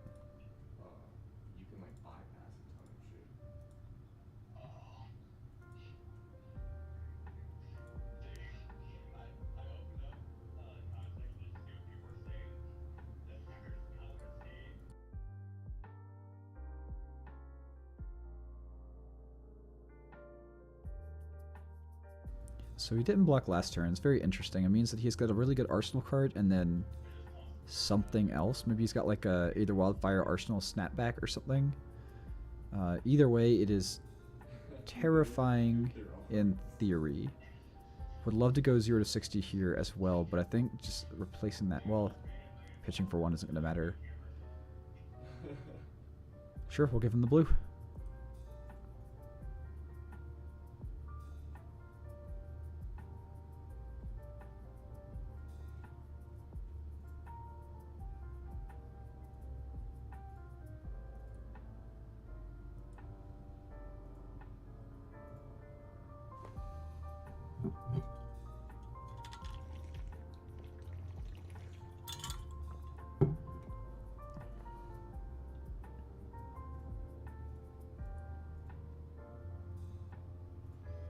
So it is just a blue he wants to throw away. That feels a little more comfortable until he whips out the Sonic Boom.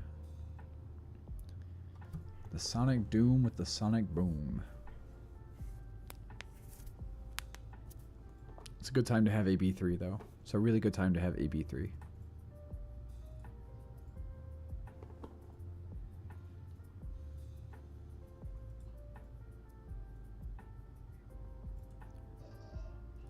We're sending the T-Bone over the 0 to 60 just because it means we have 2 mystery cards in hand that he does not know about. The T-Bone effect does not matter, of course, but it's only 1 less damage for a whole extra card of mystery, and that is more valuable than the 1 point of damage, especially when we're at these life totals. Whereas now, I'm not sure what the right call is. I would kind of like to just sit or send 4 and pass. Would love to drop Teklovossen, but this is beginning of action phase, so we can respond before we get the resources. It almost becomes Heart of Ice at that point. I don't think we're gonna have 2 more turns either.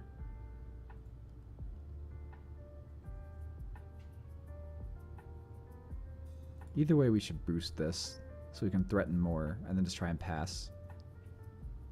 Sucks to miss out on the high octane, but oh well.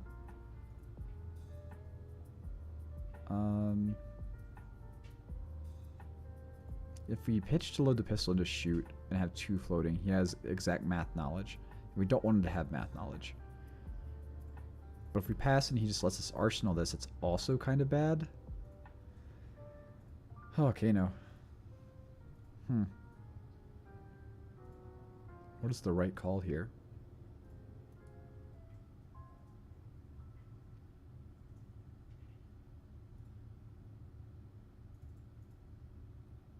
We're going to pass priority.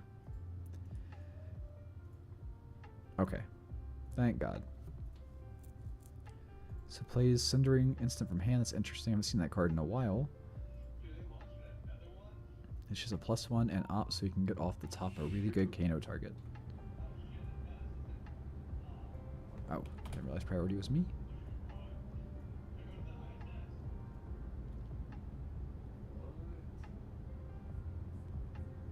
But like, are those actual? I still don't think those are actual astronauts.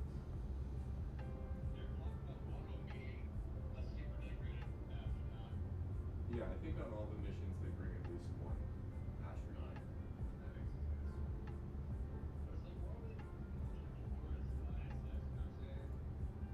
Dude, the ISS is just a chill little tourist attraction now.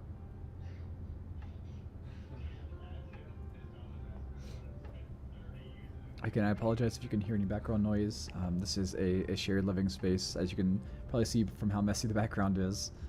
So, you know, I do have roommates and things like that, and I can't just ask them to leave while I do this. So it is what it is. He goes Cindering, Kano's into something that he opted off the top. Put a card on bottom top off the op 3. Gets a Deja Vu is the best thing he could hit. Very interesting. I mean, it's not bad. Deja Vu is definitely a good card for Kano. But I was more afraid than I should have been, I guess. He knows the next card on top is as well, so he could totally Kano into another good hit, and this could be bait.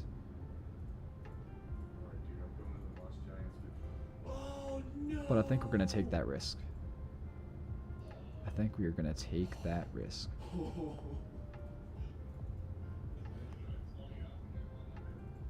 barrage literally hit me right when I used my telecap. Okay, and we got away with it. And we drew high octane and 3 blues. Okay. Okay. That's a pretty good hand. And he just passes back? Okay, he's trying to set up a kill for sure. We know that much. But, ladies and gentlemen, we might be in a good spot here. And you can't say that against Kano very often. Let's the 2 resources resolve. We're going to high octane. Oh, baby. We might actually get there.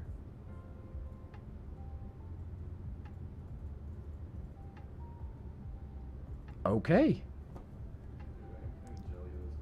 We're boosting. It's time to boost. Max Fellow didn't need it.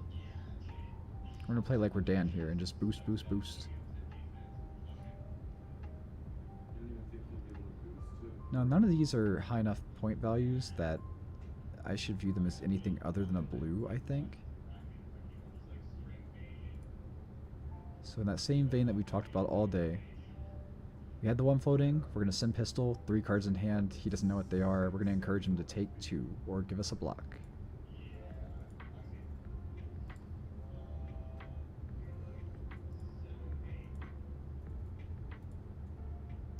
I would love to pop the Achilles here, but going down an Arcane Barrier I don't think is worth it. So because he's at 3, now I'm considering sending things. 0 for 2 seems to be the best rate.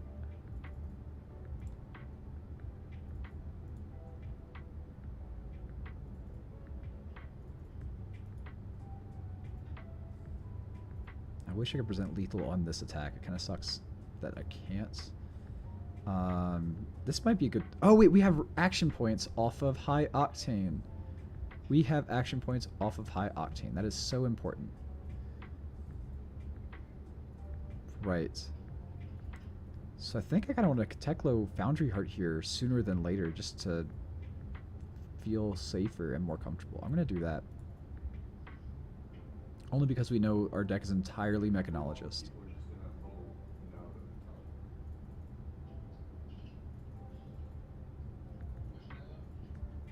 Let me know if it's on the live stream right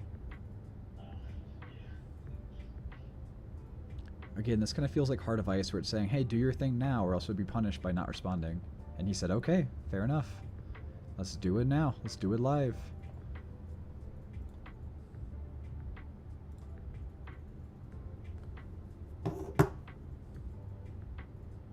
Alright, he's going for the Stormies. Yep, that makes sense.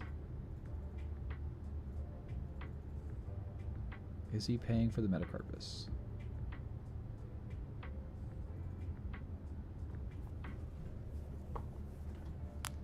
Dude, my max hit points against you is 5. Don't He is paying for Metacarpus, so this will be Aether Wildfire for 6. And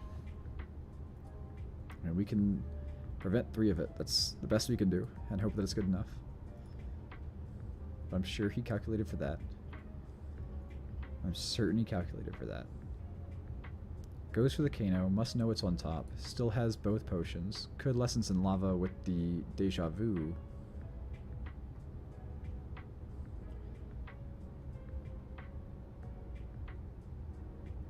Yeah, I definitely want to push the damage to turn if I can, Ryan. But at the very least, we forced him to make the big play while we still have a bunch of blues in hand. So I definitely feel lucky to have drawn how I did on this turn. Especially getting the Teklovossen and the Foundry Heart. We had a handful of 3 blues plus 3 extra resources. It doesn't get much better than that. Let's see what he Kano's off the top. Yep, that makes sense. Lessons in Lava, and then we know it's blues after that. So it has to be specifically snap back in hand. Or else this is just like the other thing he has and he's just dead. the guy that started this company. Because already with the counter on pistol Program manager. and high speed impact, I should have... I guess we only have 1 action point, not 2. That's fine. Lessons in Lava will let him search off Kano, and he has 1 floating. Lessons is coming in for like 6, and then he can search for Blazing Aether, put that on top, so I have to full block this. There's no other route. Oh, we're gonna have 2 action points because Foundry Heart hasn't resolved.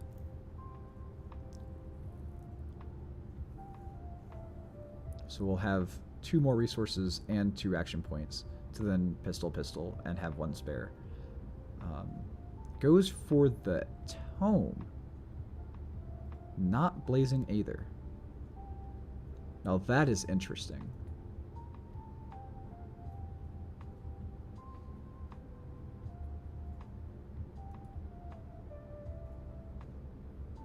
Pops Tome off the top and then draws 2...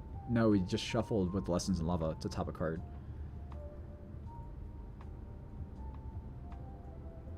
So what happened, Blake, is that I used Teklo Foundry Heart and it's still on the chain, so I paid the 1 as my action and it has yet to resolve the effect to banish 2 and have Go Again. So once that effect resolves, the Go Again will resolve and it'll give me a 2nd action point. But currently, I would be down to 0 normally, and then resolve to go back up to 1. So currently I'm at 1 and will resolve to go back up to 2, as well as getting the 2 resources. But I do have boots as well, yeah. I mean, if he doesn't kill me here, he's definitely dead. But I'm just very confused why I didn't put the Blazing Aether on top instead of that Tome. It must be that he just knew that it wasn't lethal, and so he's trying to find lethal. But now he won't have enough to Kano again, because he's out of all of his potions. That'd be a blue and then 1. So I think we just got him here, honestly. I think he's just kind of dead. This is the dying throes of a Kano.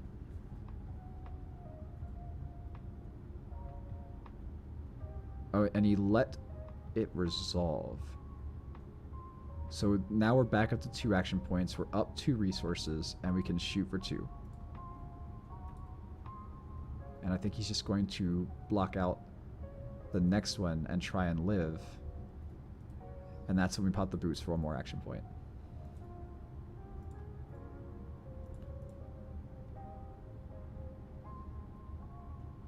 Yeah, now he's just dead here.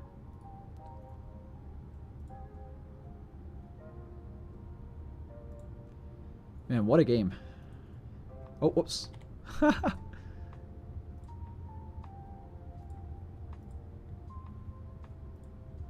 Good game.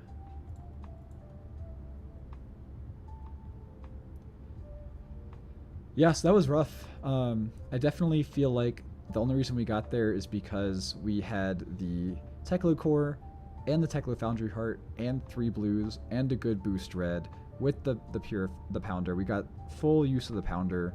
We started early with the induction chamber. Like, things lined up really well for us there. Not to say that they didn't for the opponent either, but he definitely tried to find an out there. I'm assuming the reason he didn't put Blazing Aether on top at the end there instead of putting the Tome on top is that it wasn't lethal, but I didn't bother doing the math because for me, pitching a blue for those was just absolutely necessary no matter what he went for, so I'd figure there's not even any point putting mental resources in doing that math, but to just play along and see how it goes. Off that turn 0, I thought he had this. Yeah, same deal, Ryan. He had such a powerful turn 0, but hey, if that's not Kano, I don't know. And he kind of did go off too early, but I mean, we were getting him down. When he went for the kill, he was at 3 life. He knew we could present lethal that turn, and we had just Teklo Foundried as well. So it's kind of understandable that he went it that way, but yeah, I don't know. He definitely tried to get there. He did his best. All right, I'm gonna take another break real quick. Run to the bathroom, take a little smoke break. I'll be back in, I don't know, 3, 4, 5 minutes, something like that. Please, again, stay hydrated, get some water, stand up, do some stretches. Let's all be healthy together and hold ourselves to a higher standard. So I will be back in just a couple of minutes.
Alright friends, I am back.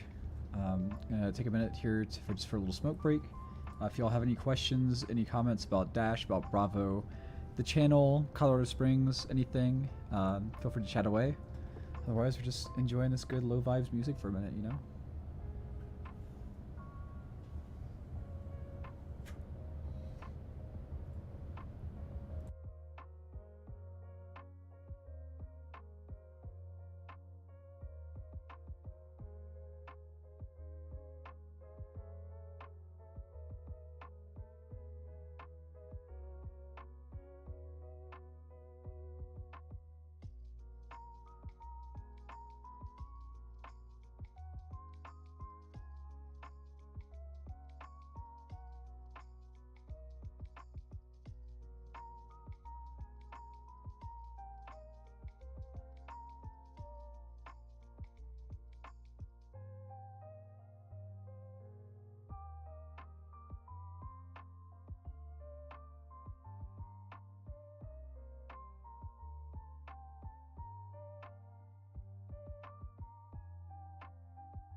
I don't know if we currently have plans for this coming Monday. Typically Monday, for me at least, is the toughest... Oh my gosh, that's embarrassing. Typically Monday for me is the toughest day of the week in terms of work and things that I have going on for that. So I might be busy most of that day, but just gonna play it by ear. No current plans outside of that. Why did you want to like get together and get some games going? Did you want to do like a stream? What did you have in mind for Monday?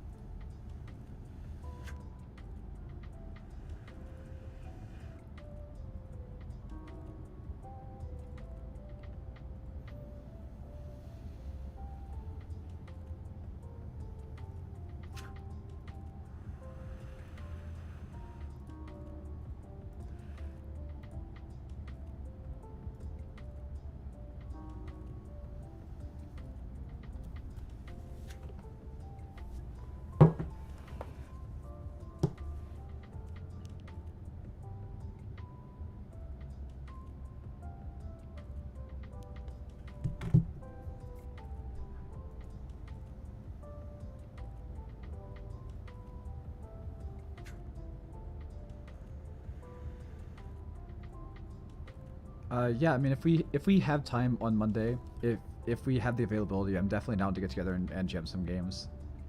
As you can see, I'm definitely not a master Dash player, so the more reps I can get, the more would be better.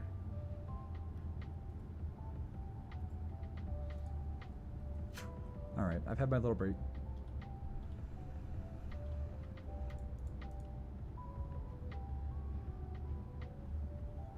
Let's get some more gameplay going.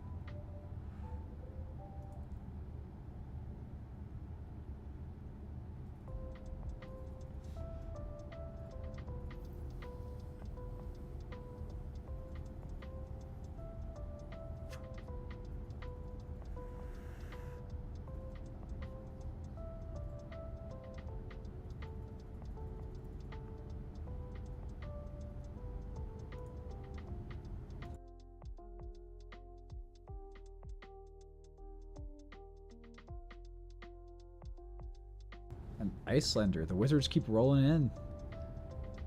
It's been his 10 hands, even if they're all tiny.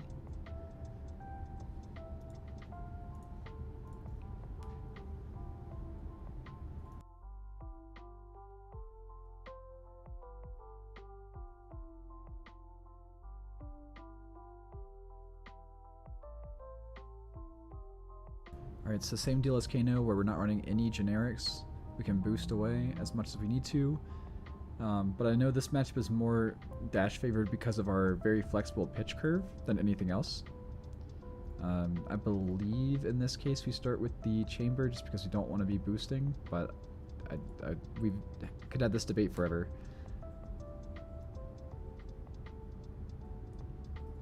You know Tiny Tin Hands, you're saying? Is this man a podcaster?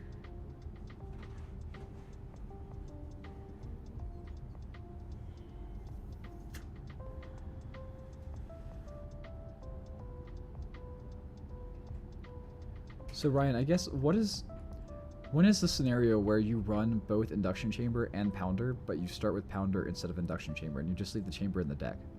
Because I just can't imagine the benefit to doing that as opposed to giving the blue version, because I'm not trying to boost until I get them both out either way. I don't know. I'm just curious.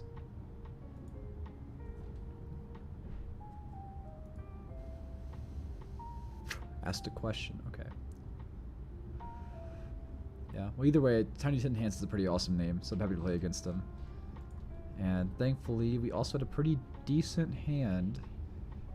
There's no way we can play that Max Fellow, but I kind of want to hold on to it. I feel like there's got to be a reason they're running it in this matchup.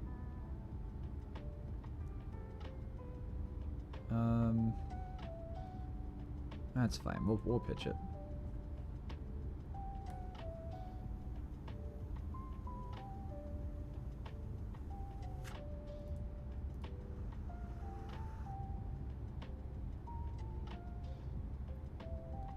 Yeah, and I think you are right, Ryan. I just don't understand why that's the case, but I don't think that you're wrong at all. We're going to pitch the more expensive zipper hit. I really wish we had held on to that Max Velo after all.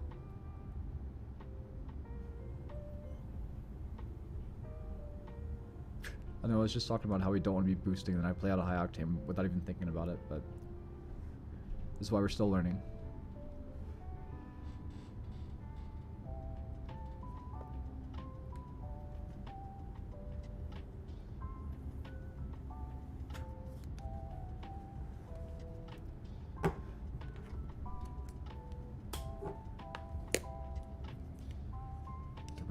Damage and a frostbite. I think we just want to preserve life here. Or do we go for the action? That's fine. That's fine. We'll preserve life.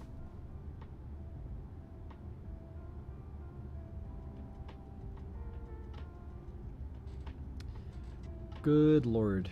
I've misplayed this.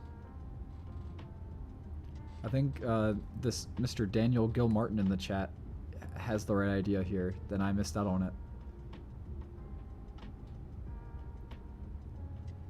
So we can still boost for 6 into 2 and just not utilize the action point.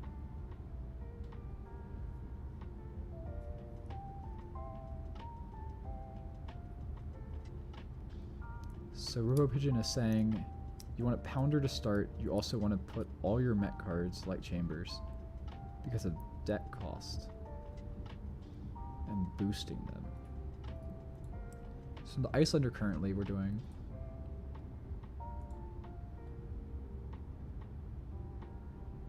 oh, you're right.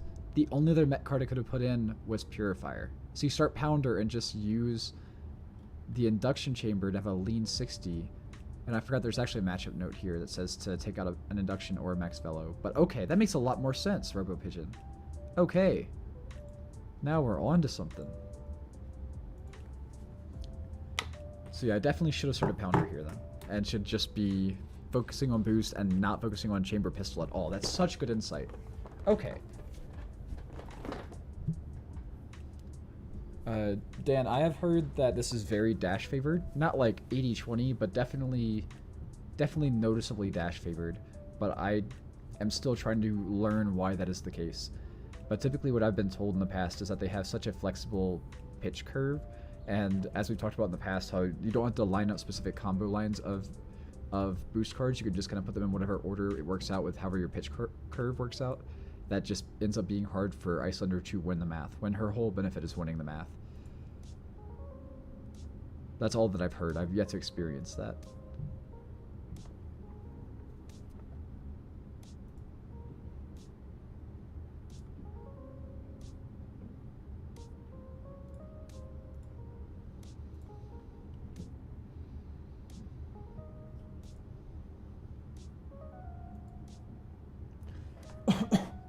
Excuse me. Alright, we got the spark so we can get to the pounder, and he just passes back. Typical Iyslander.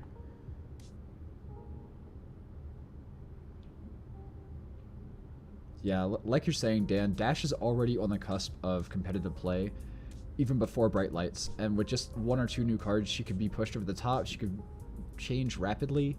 That's why we're trying really hard to figure out, you know, how she works now, get that insight. Run all the Met cards and boost like crazy, knowing you won't miss, but also knowing you're higher than 60 and not going to fatigue yourself. No, against Iyslander, they do go lean 60. There's a matchup note to take out one card or the other, depending on whether you're going first or second. I just missed that note. I mean, we're boosting like crazy, and we're just going to hope to Spark of Genius into the pounder and not boost it away.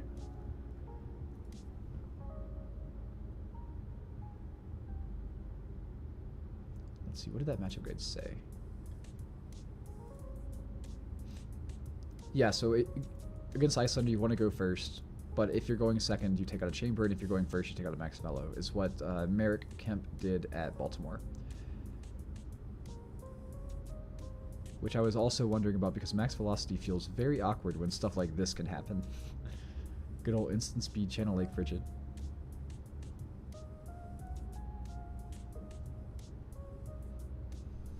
Oh, absolutely, Dan. I do think being a dash specialist and sort of knowing her inside and out really opens you up to certain little decision lines that will make a large impact as they start to add up over time. Guardian kind of felt that same way.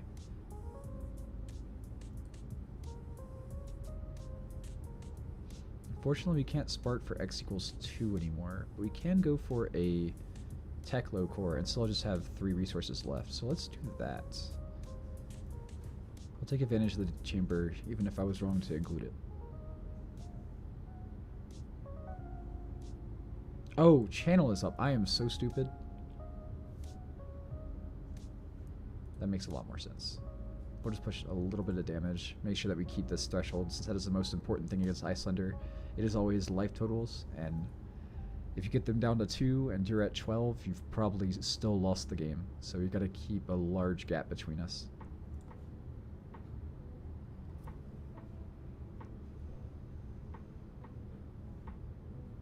Yeah, man, shout out to Seth from Denver. He is an absolute madman on Dash. He even beat me at the Iron Lion RTI that we had about a month ago or so. And he had been playing in forever. He just picked up the deck again and is a monster. I think he got 9th too. I think he just barely bubbled out of the top 8.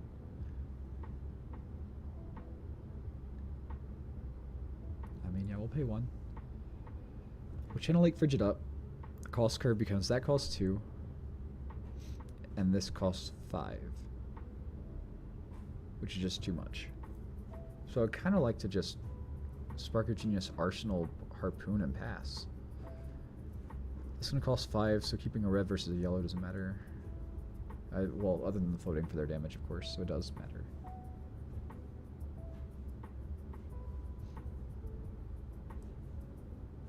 Alright, we're just going to dump the Purifier, or the Pounder. Arsenal a good Pounder target. And we do not care about that other chamber that is in the deck still.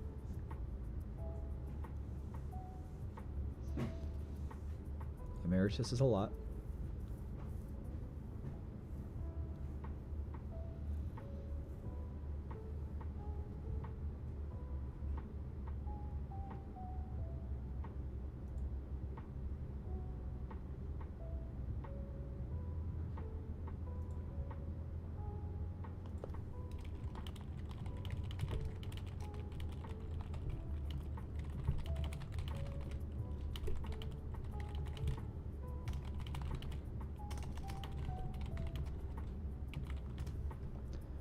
Stack our pitch, Arsenal the boost card, draw a bunch more boost, and we are off to the races.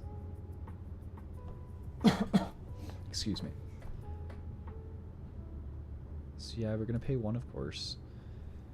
What is our line through channel and a presumable a presumed frostbite? No worries, Robo Pigeon. Thanks for hanging out. Thanks for chatting with us and finding some lines, and thanks for helping us figure out why induction chamber versus pounder. That is such an important lesson. I really appreciate the help and appreciate you just staying with us. You know, have a good day at work. All right. So the lines with channel up and assuming a frostbite. Let me hit him with the thinking. Costs 1, 2, 3, 4, 5, 6. I mean, if we could hold on to all to it, it doesn't matter. So I think we can get rid of a yellow and afford to keep the blues. We don't really care about 2 go again because they can block with the Striders. So let's get rid of the T-Bone. Hold on to resources and good damage.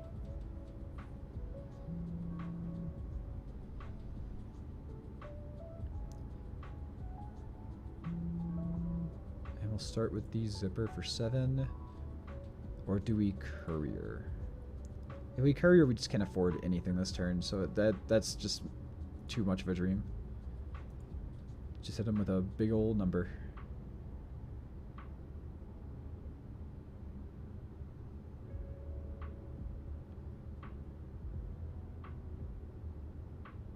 Yeah, Ryan, I can get into it in a little bit, but earlier in the chat I was saying that there's a Teklovossen, or Teklovossen is starting to look really cool. I think he is going to be even more like a Guardian than most people expect, based on what I was seeing yesterday. All the Evo equipment so far are blues. They don't all block 3, but like the Professor deck box, the Evo is blue. He plays Evos from Banish, so I think he's okay running boosts, especially like, you know, blue T-Bone. We already have the 0, 1, and 2 cost boost, so I think we'll have a 3 for 5 blue boost as part of our rainbow. And then all of his attacks are like 6 reduced to 3 for 6, buff to 9, or like 3 for 6, 3 for 5, 3 for 7. So it really feels like it'll be blue heavy, block heavy. These will let you cycle to bottom, and then you can cycle 1, put on all of your Evo stuff, and cycle 2, play out your nuts 3 for 9 overpower to close out a game.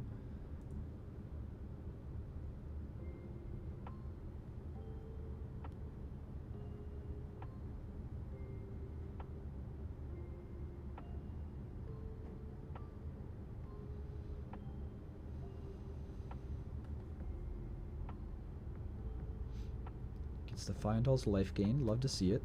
They're definitely losing out on value by blocking with it. Now, if we... Channel is not up. They did not keep channel. So we can either go Harpoon here, show me 2 cards, and I can put a 2 block on the chain. And then that leaves 1 floating plus the blue to go 1, 2, 3, and you can end on... I think that's got to be the line, over sending blue Zipper hit and not doing any pistol stuff. So they show us 2 cards. We can put a 2 block onto the chain.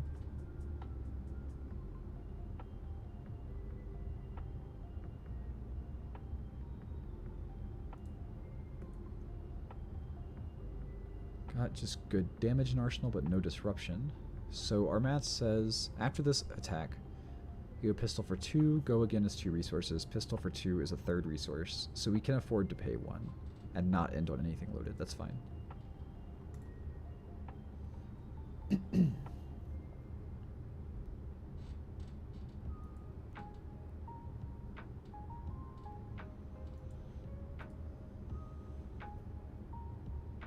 Now that show us the 1 card left in hand, we know... Oh, we can add it to the chain too, so they're not going to have an arsenal. Okay. This is solid. This is a good pivot right here. Because we're still going to get 4 damage through.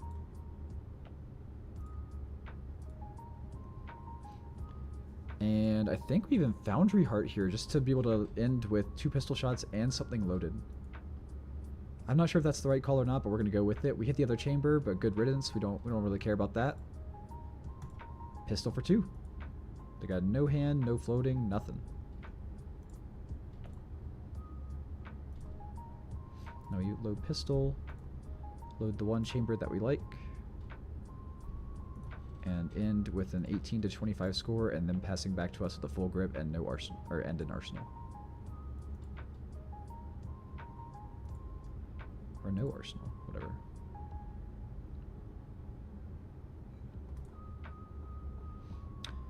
Those are cards. Those are Flesh and Blood cards. So we can pay 2 to shoot 2 pistols, and we end on a pistol. We have T-Bone with Go Again. And we could try arsenaling a Max Fellow, maybe. Maybe. Whereas we have kind of 4 comfortable resources here, between the throttle and one of the Max Fellows. Which leaves us like 2 left over. Well, I think as we've been saying all day, I think as the trend has been, first we just give the least amount of knowledge. So we totally have a handful of blues.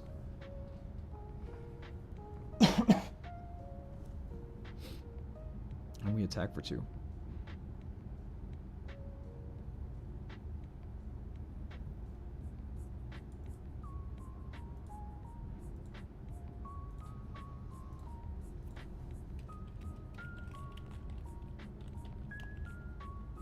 Oh my god, this is a Witcher lo-fi remix? That's great.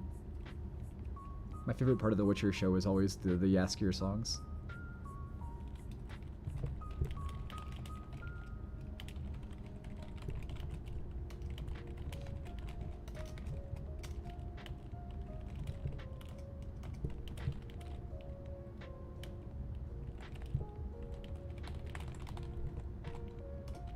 Sorry about that.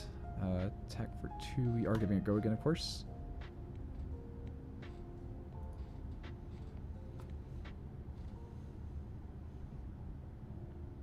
T-Bone unfortunately doesn't do much here, but if we're going to Arsenal Max Fellow anyway,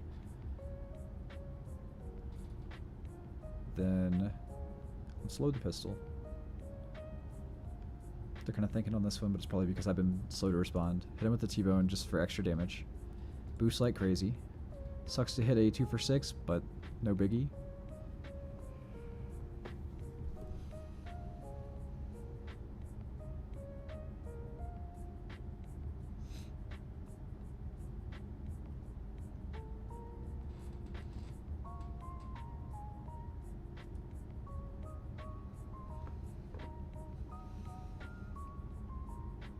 Okay. They opted to give us Iron Rock Gauntlet for some reason, but we will take that for some damage. So a benefit here now. This is a good point of knowledge for Dash. I don't want to hold on to both of these. I'm going to slap on an Arsenal. I want the other one out of deck. But we have floating resources. How do you do that? Oh no, I didn't overpitch. No, it doesn't matter. Teklovossen Pistol says action, pay 1, load a steam counter. That is not a once per turn. So here I can do that, click on it, it says add a steam counter, I go down to 0, pass prio, add a steam counter, and so it'll never go up above 1 counter. It says if there are no counters, but that's not part of the cost. The cost is simply 1 resource, and then you resolve saying if then, go again.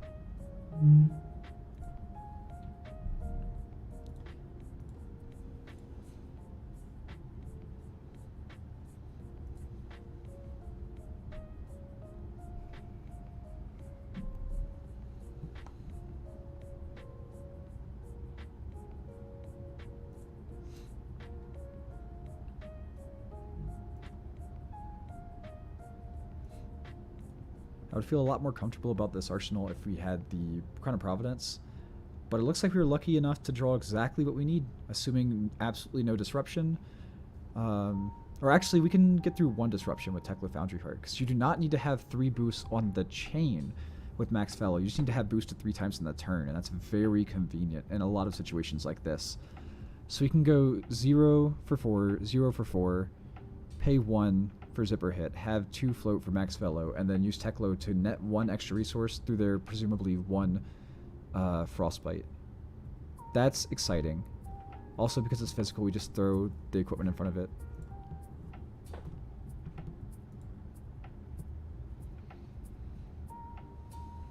Okay, let's see if he lets us do it. This turn is dedicated to Daniel Gilmartin. This is the boost with no regrets turn.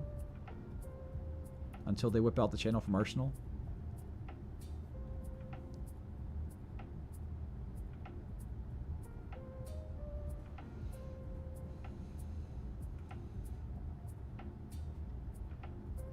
And the benefit of this too is that even if they like try and wait until later in the combat chain to give us a frostbite or something, some other heroes would be like, oh no, like I committed my power cards, now you disrupted, like I'm getting less value out of the spreading flames turn or something like that. But all we've done is just play a 0 to 60 into a 0 to 60 and zipper. Like these are commons. These are all common cards. These do not matter. They're just part of our endless slog of dudes with damage. And yeah, it's just nice that we get they get less value out of that disruption.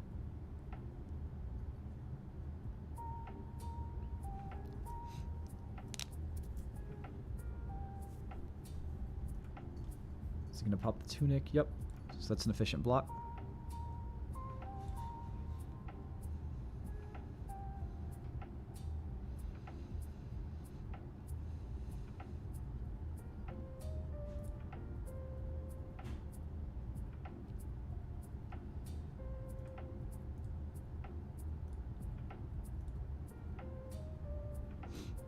It's the last chance.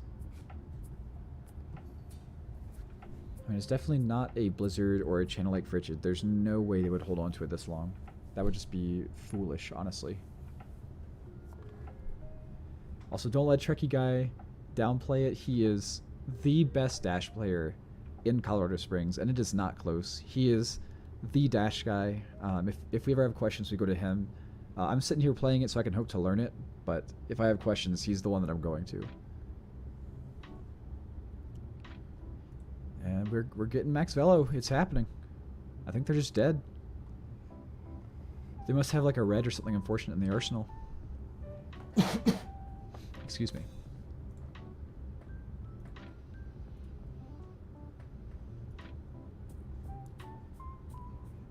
Yeah, it seems like Pounder is what I was missing to make this feel much more favored. This is crazy good.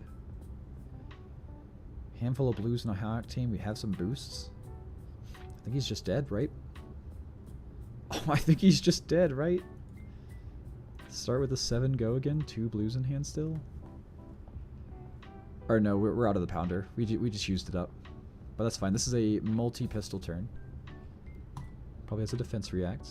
Yep.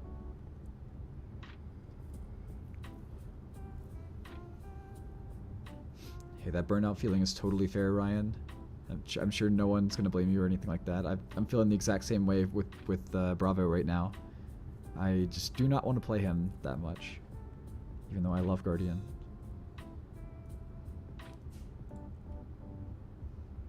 Let's see. So we currently have 2 action points. Let's pop the stack.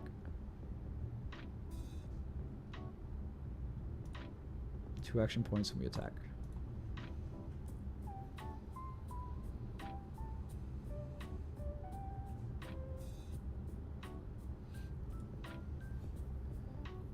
Okay, we're back down to 1.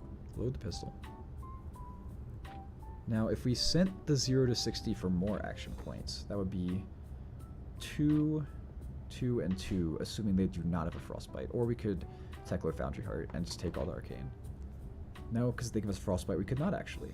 So, I have to assume it's a Frostbite. I have to assume it's just 2 into 2 with pistol and not go for another boost.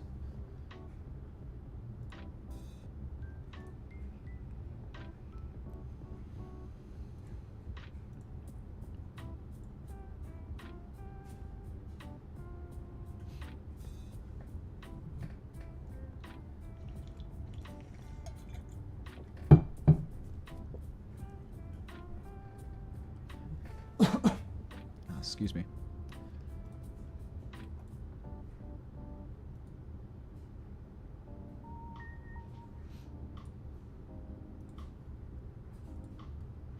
And then we also get to end on the loaded chamber, and we're also threatening a Achilles here. Actually, maybe we don't load the chamber to threaten Achilles. even through a Frostbite. But I think at this point, if we pop Achilles and they have a Frostbite, we don't care because then it clears the arsenal. So I'm going to go with that logic. Or it doesn't threaten lethal at all. Whereas normally this is best because it either literally wins you the game by killing them or it gets the card from their hand. Like they lived with one card and so you just strip that last card. So I'm gonna hold on to the boots because of that. Here though, they don't have a defense react. This combustible is huge. If they do, we're kind of in an awkward situation.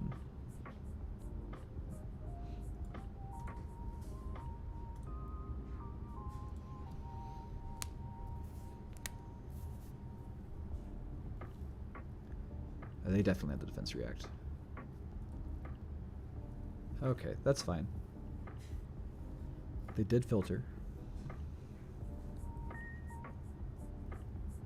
Let's close chain and load the pistol.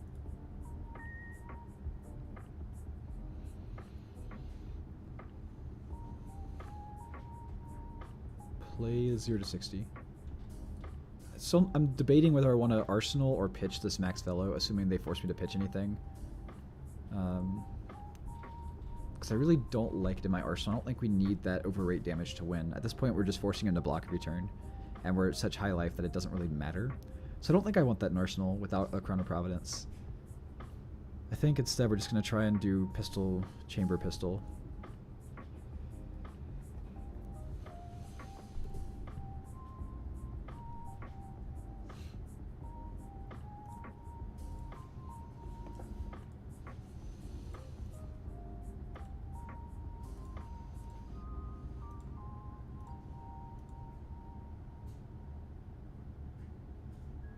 Alright, we've got the whole hand.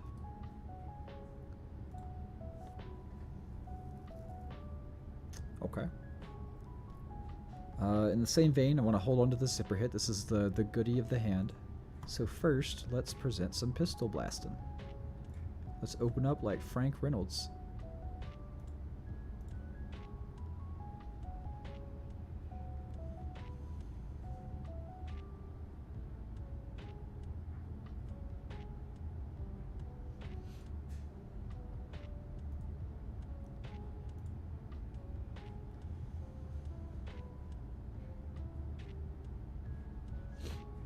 They're thinking.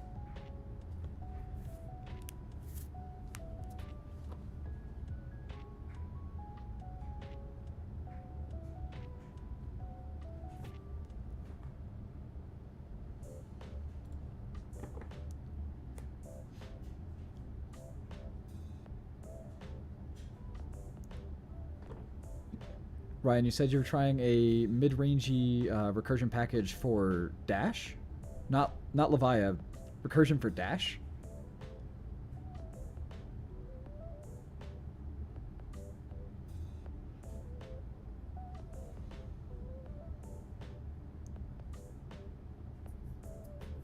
This is where we say psych. Now, unfortunately, I think we only have 2 Teklo cores, so we can't just grab a third one. Yeah. 2 typically feels like enough, though. Assassin hands? Oh my god. What? What?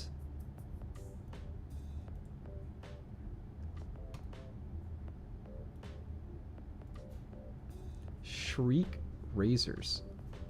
Hold on. Let me inform my opponent too.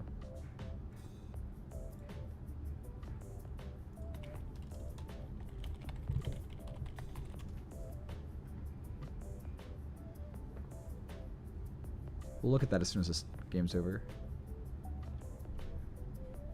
Running cognition loads overloop. Oh my gosh, it sounds awesome. Put attacks back on the bottom. Extra couple of turns. Yeah, that's fair. That sounds really cool and creative. Alright, well, while they're thinking, we're going to look at these. Shriek razors. Assassin arms. Battle worn 1. And it's just buyback with silver. But then attack react pay 2. -1 block. They're okay. We don't have the silver generation right now to make this that worth it. It's certainly better than Redback Shroud, but Oh, and it's probably better than Flick Knives, because Flick Knives is not great. Interesting. I like it. I like it.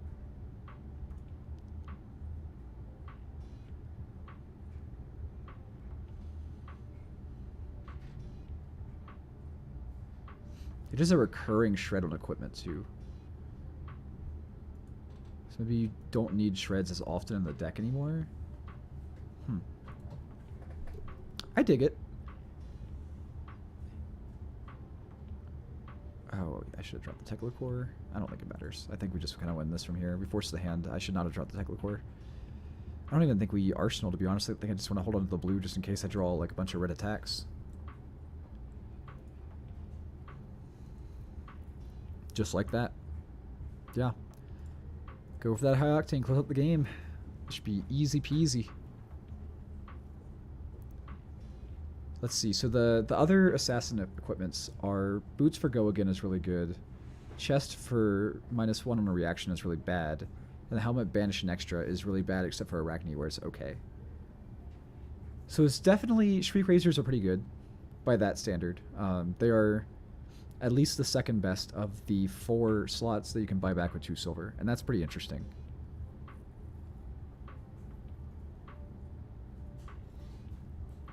Fuse with a Blizzard. That would suck if I didn't have action points. Take the damage. We will pay 2 and hope to draw into a blue. Take all the damage, that's fine. We draw the blue, I think they're just dead here. They are so beyond dead. I mean, the last card in their hand is Blizzard, so they're dead. They can't block. You can Blizzard it, and then I'll just go down to a single action point.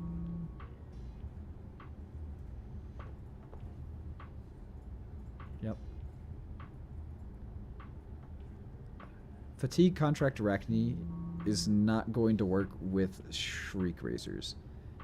Shriek Razors will definitely make it a better deck, but that is not like the final thing that tips the scales to make it work. I think it just makes it slightly better. But you're even in full Fatigue Arachne, you're not recurring equipment a lot. You're really not. Like maybe 2 to 4 times a game is great.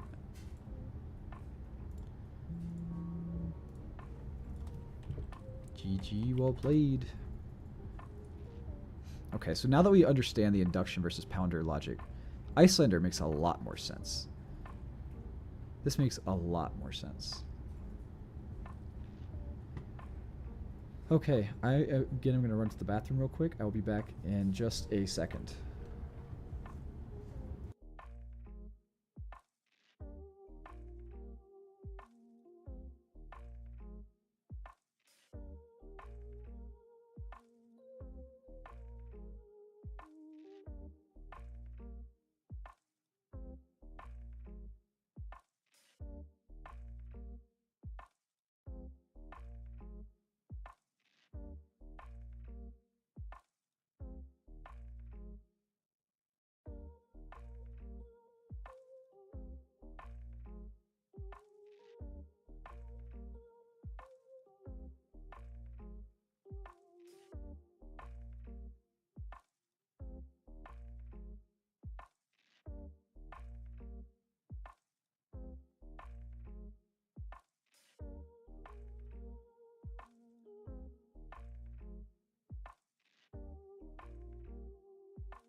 Alright.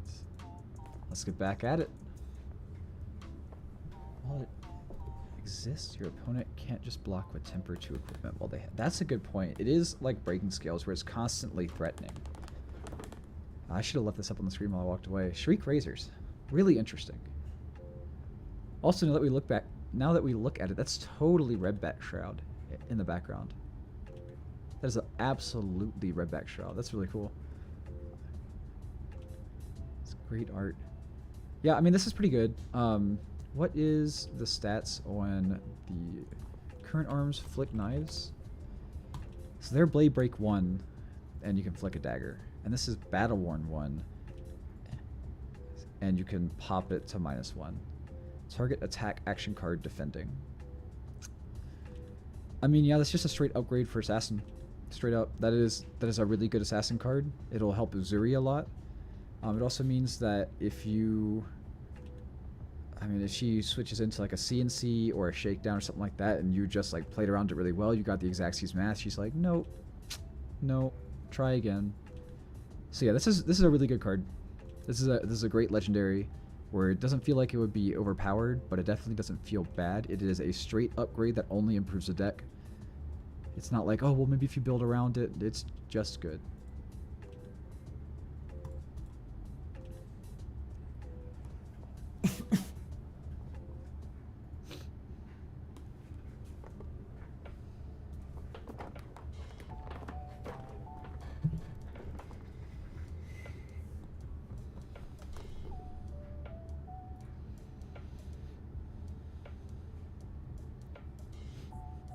Yeah, it does only put a -1 on attack action cards, but against most decks, I don't think that stipulation is going to matter.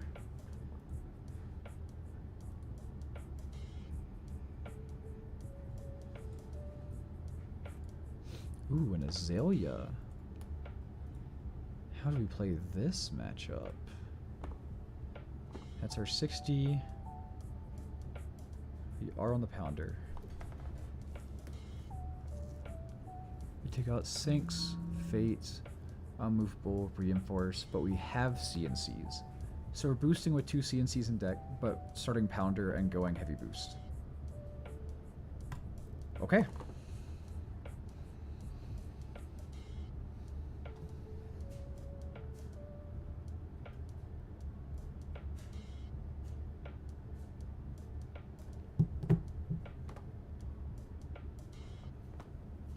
Oh, true. It does not threaten temper equipment. It is only threatening to get a thing through.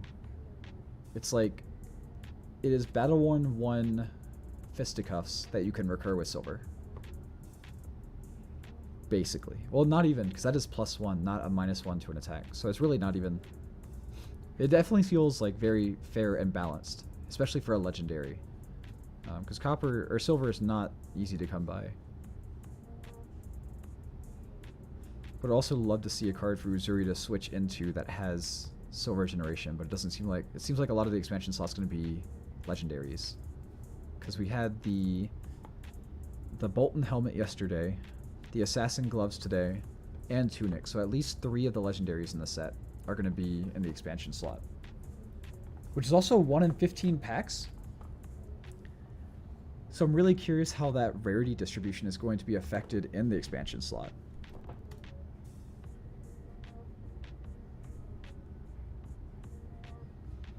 That's interesting. I wouldn't be opposed to them overprinting Tunic, I'm not going to lie. Especially if it's like a white border or something. But I'm sure it'll be like Crew where it's just not foil.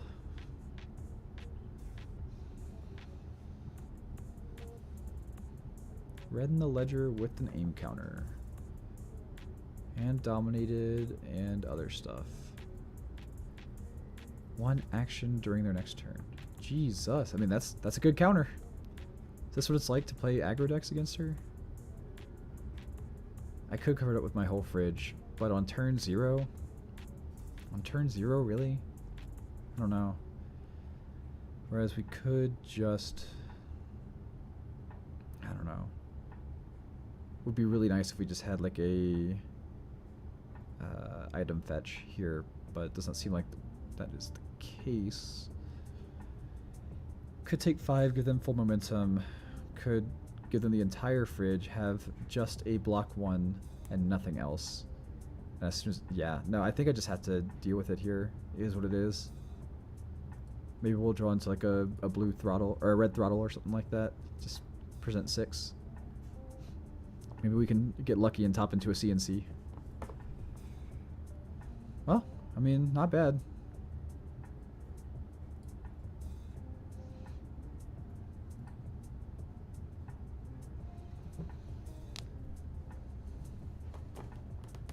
There is a world here where you could like send courier for 6 and then Achilles accelerator off the boost to gain an action point. Send throttle for 8. But that seems like magical Christmas land.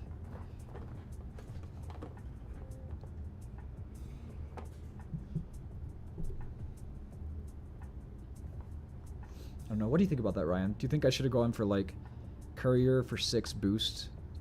Or no, I still couldn't get an action point. It doesn't say you have 1 action point. It says you can't play. Never mind. Never mind. Obviously, I have not played against Azalea as this type of deck very much. I'm used to just blocking a lot and playing staunch and laughing. Okay, we still got 4 damage through. It's not the worst. And we draw high octane with a courier and arsenal. Okay. Okay, we're in business.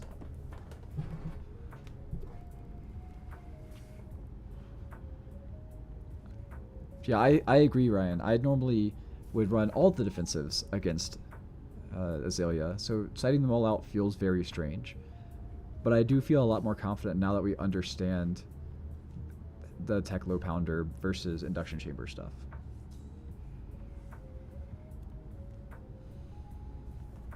That's a +3, okay. Yeah, I agree. Good old 9 dominate, show me the hand, and they will see that we at least don't have reactions.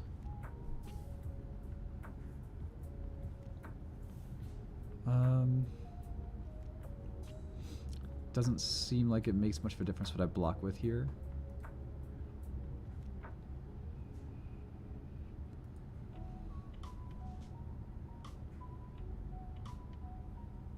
So it costs 1, 2, 3, and then I draw 1. I think we'll probably draw for the zipper hit. Oh. Well, shit, okay. Oh, well, dang. Excuse my heckin' language. Let's, combustible courier for 6. Threatening throttle for 8. Into a pistol for 2.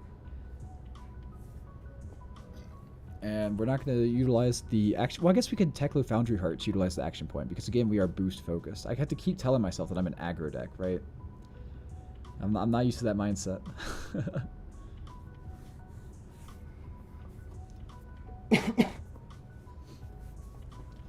Excuse my coughing.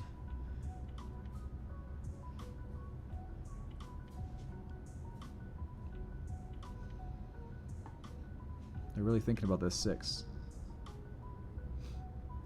This is just one of those good hands where either you're going to get their hand blocking for momentum or you're going to do a ton of damage. So much damage that we might as well have a Triforce. Spoilers. Oh, it's just the Shriek Razor. Okay. They give us 3 cards for that combustible courier off a single pounder tick. That is crazy. That's insane.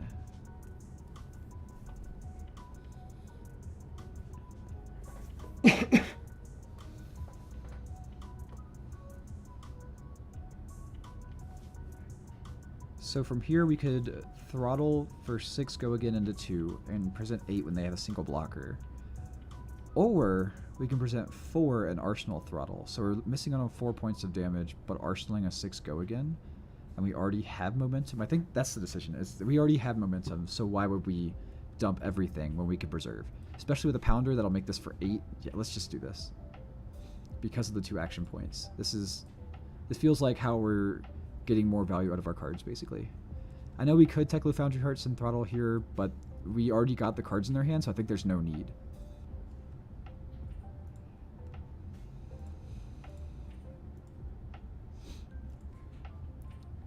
This is somewhere where we could just very casually pop Achilles, get 2 more damage chip in with the 1 floating, but nah.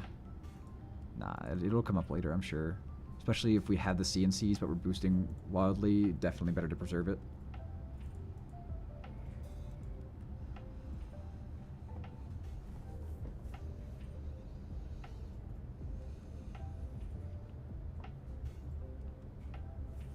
Don't really have much good pitch here. Maybe we just sit on the throttle in Arsenal. Could go another courier into 0 to 60. Kind of wish we had a blue to pitch into combustible pop Foundry Heart if they block it, but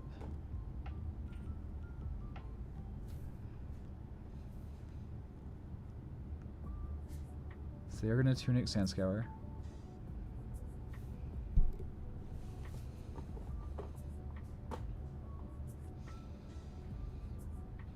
And they just pass. Okay. Cool deal. So then let's still force their hand with combustible. That is going to happen no matter what. If we overpitch, it sucks that we're getting rid of a red, but then we could Foundry Heart. No, because either way that closes chain. Never mind. Boost a T-Bone. Totally fine. So we would need a 3rd T-Bone to get their stuff.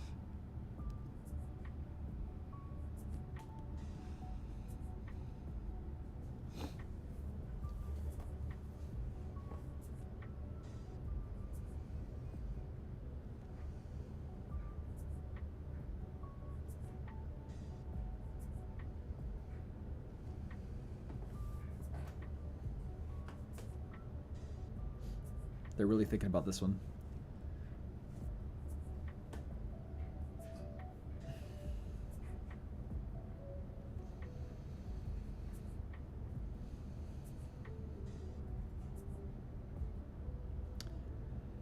Yeah, they're screwed. Even if they have the defense react here to fully... Or what am I saying? Oh, they do have the trap. Okay.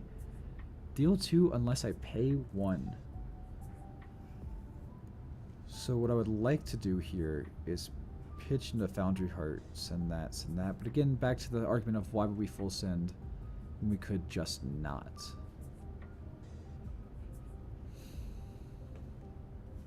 So let's preserve life.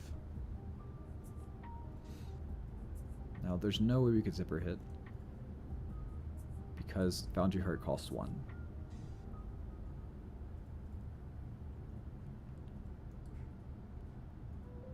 There's no reason to boost here.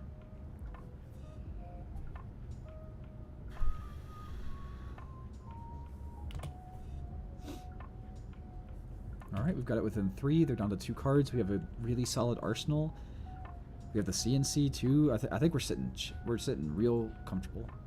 If we can pitch a blue, high octane, draw a blue, and send CNC as one of multiple action points, I think we just win from here. So let's see what they send off the Sandscour. They just pass. Okay, well, you know, let's see what we get off the... Whoops. God damn it.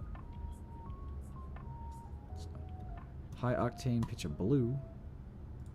Give them the old sorry. Not the best draw. Not the worst, but not great. So if we went throttle for 8, go again, final pounder, 2 action points, we then have to pitch the full hand to CNC. That sucks. So we could then T-bone for 5, not care about the effect. Gain 1, go to 3 total, and could pitch play. And so we ignore the pistol, but we still do CNC. I think that's the plan. I guess in that case, why would I not just send this and pitch the chamber? That's true. Yeah, let's do that. So the pounder is now gone. We've gotten all 3 uses out of it, but I mean, dang, we're in the mid game at this point. We are. It set us up quite a bit. Okay, go again on this. Pitch induction chamber to Foundry Heart, have 2 action points and 2 floating. Send CNC, go down to 1 action point. And then we could either just pitch T-Bone to Teklo, but then we could just send T-Bone for 3. So we're looking at 8 into 6 into 3 with the CNC on hit.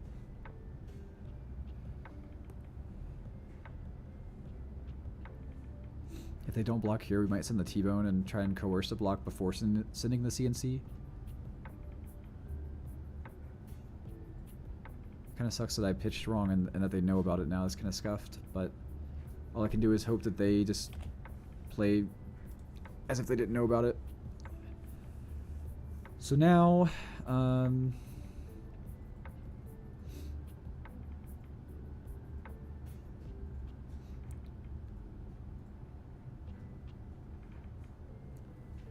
is that the first or the second CNC? I'm just thinking through the sequencing here. We could Foundry Heart, CNC, they give 2 cards, we T-Bone, they go, I don't care, take 3, and they have a 3 card, 17 life. Or, we T-Bone here, they go, I don't care, 17, and then we see, so it's more or less the same thing, unless they might block T-Bone if we send it first, but they almost certainly won't if we send it second.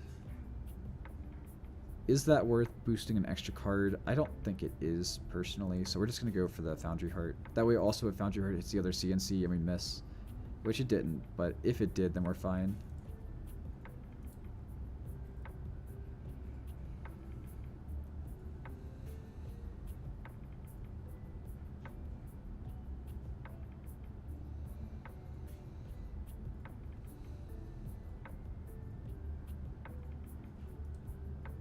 They're just gonna eat the 6?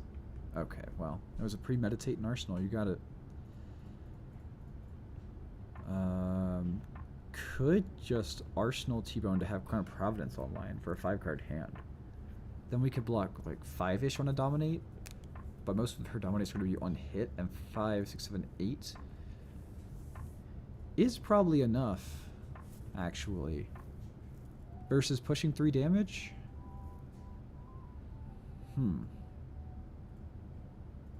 Sure, let's try that.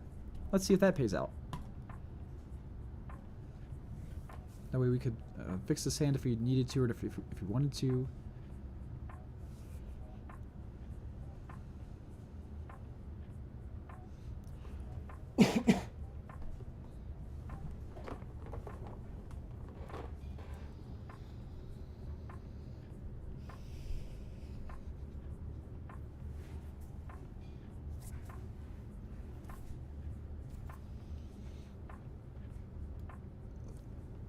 Oh man, Dan got me going to the gym yesterday, and I'm just super sore from that now. He puts a sniping on top with a premeditate played. Just the one.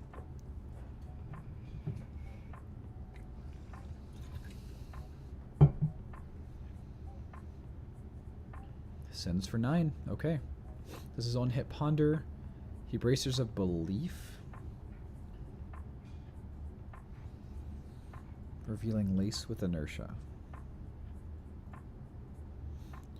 And our line is T-Bone still gets snappies, unfortunately, so the T-Bone does not matter. But these pulse wave harpoons sure do. So if we can pitch to T-Bone. No, these care about the combat chain, so we can't tackle with Foundry Heart, unfortunately. And Courier for 2 when we don't have Pounder. Hey, welcome back, Robo Pigeon. Good to see you. Take that to face all day, says Ryan. I think you're right. It only threatens on hit. I'm just trying to figure out what the line would be if I take 9 versus, like, take 6. But we pay 1, 2, 3. Nice, congrats on the pickup with the Crouching Tigers. Those look really cool. So Ryan, what's the benefit here of not dumping a blue and going like T-Bone, Pulse Wave, Pistol? Like, why would I want to just take 9 as opposed to block 3, take 6? Because one of the blues would have to be in the arsenal then. And without Pounder, I don't like either of these cards.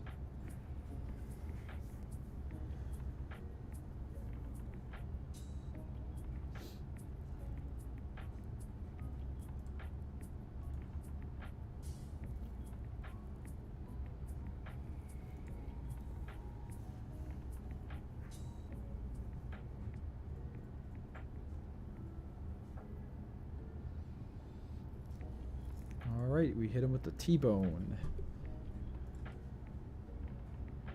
We snipe those Snapdragon Scalers.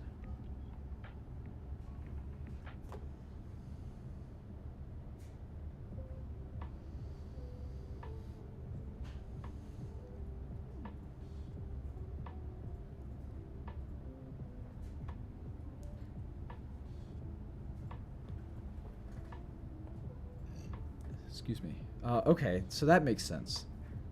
T-bone, Foundry Heart, Courier, Harpoon.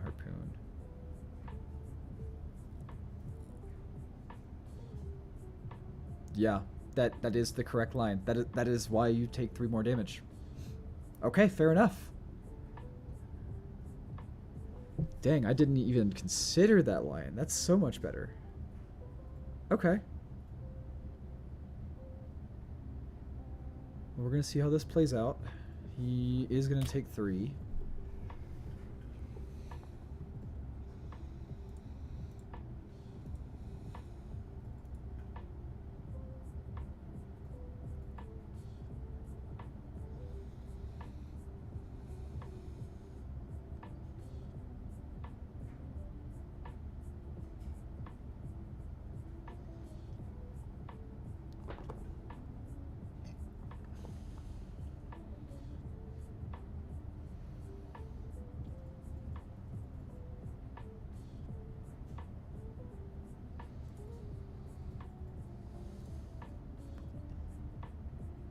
Okay.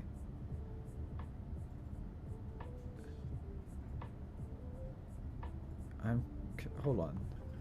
When this attacks, they reveal X cards from their hand, where X is the number of times you boosted this combat chain. So that should be 2 cards, right? Oh, wait, hold on. I'm stupid.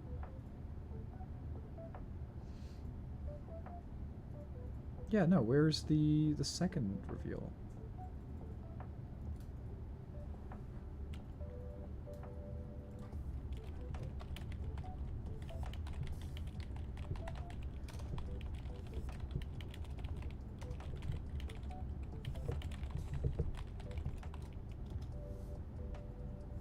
I could be wrong here.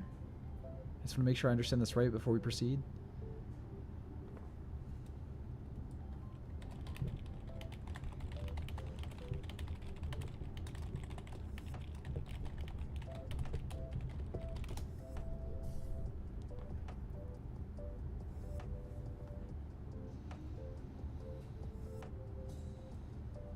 Let's see what the opponent has to say. Mr. Basic Concept.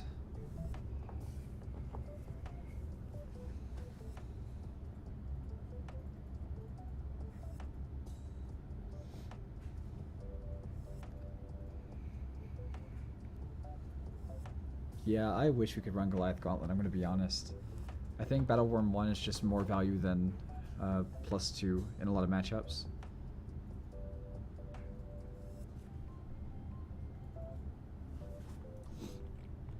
What was the other reveal besides Codex?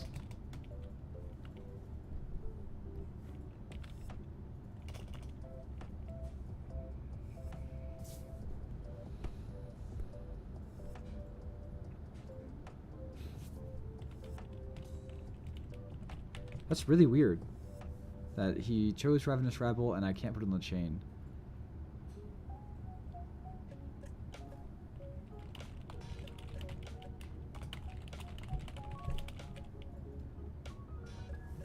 Would he grab with, because Codex is kind of a blowout here. He can grab like Red in the Ledger. Yeah, we're gonna make him block with Codex. That's better than Rav Rap, unfortunately.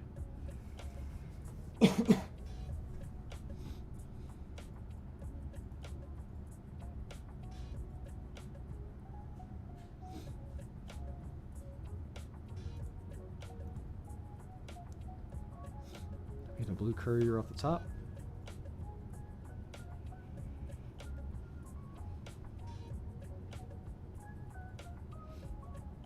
Yeah, now he has to reveal the whole hand, okay. So Rav Rab lets him seal on the top. Release Attention is just a +3 with no real benefit. I mean, Knock is really good. He just gets to put anything on top, and that's better than scouting the top, even if he has damage with scouting? Between knock and Rav here, I'm not sure what the better grab is. I have to assume worst case this is like a 4 go again into what is already good on the top, and this is like, nah, it's just a good thing on the top. Okay, Ryan says to take knock, so we're taking knock.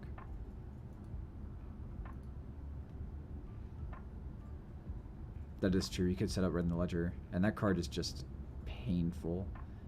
But it's been long enough to where I wouldn't be surprised if he's already sitting on one, or if he just sees one on top.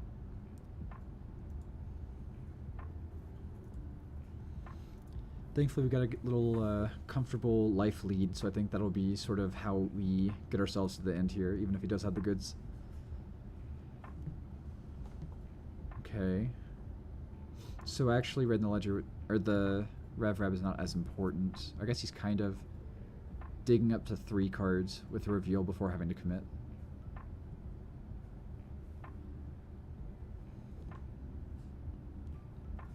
What are the items in the deck? I mean, we only had the 1 pounder. So there's nothing really that we need with Spark of Genius. It would be nice to just grab a Teklovossen though. It would be nice. We have seen 0 Teklovossen this game. We have no pitch stack plan going. We're about halfway through the deck, and we're on 2 of them.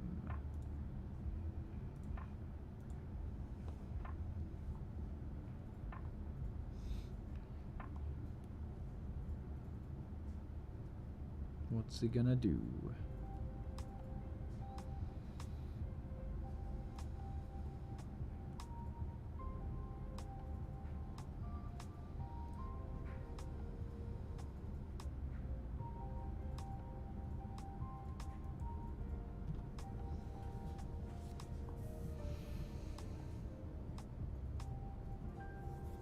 They're really thinking about this.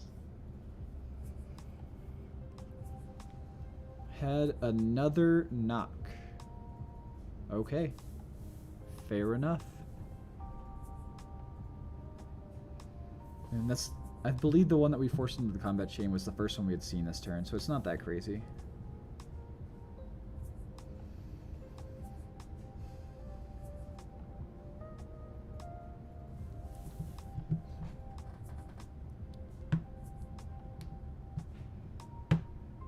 I'm starting to get pretty hungry here too, so I'll probably play like 1 or 2 more games and then call it.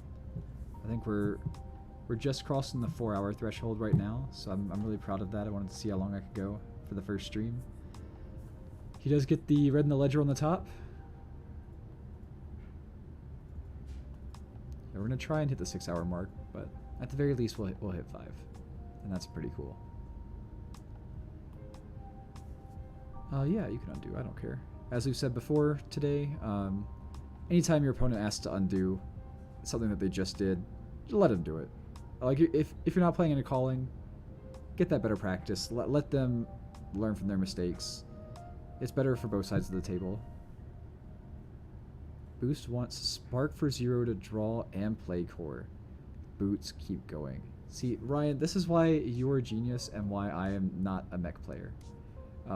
That is such the right line, and it didn't even occur to me. We can boost for 4, or yeah, 2, I don't care. We're an aggro deck. It does look like they have red in the ledger. But if it is 5, 8, we can block 8. We can do that. Oh, we had to pitch it. I see. So then, it sucks to throw a blue, but we could do that and get to 8 because we were patient with the equipment. And then we could pitch, play, Spark of Genius, boots. Yeah, alright, that's the plan. This is just defense reactions can't be played. This is how you do it. We honestly don't need to sink any of this. This is a pretty solid hand, I feel like. You don't care about the forcing a thing, but 1 for 4 go again is pretty solid from here. Y'all know me, I prefer to not go off what's on the top. Like, we would have sunk into a 1 for 3 and just been objectively worse.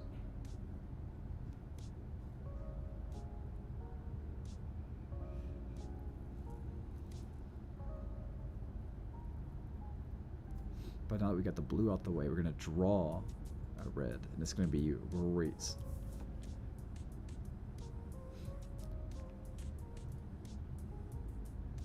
Spark a Genius for 0. We grab that Teklo core, shuffle up, and we draw the other Teklo core. Oh, that's hilarious. Oh no. Okay. I don't even think it's worth using the boots for then. I think we just kind of pass. So it's a good lesson. I could have just paid 1 into boots, and then if we drew into a throttle, use Foundry Heart to get there. But this is fine. I don't mind having that in Arsenal, because now we have, like, potentially 4 turns with basically no cost of just having nuts. This will pay for the entirety of this hand. We can send 4 into 4 into 4 into 2 and still have this in Arsenal for when this runs out. So I think we're fine. I think we're hanging out. I think we're chilling. Goes for the Sandscour. Pitching Codex, so I really hope he does not have another one.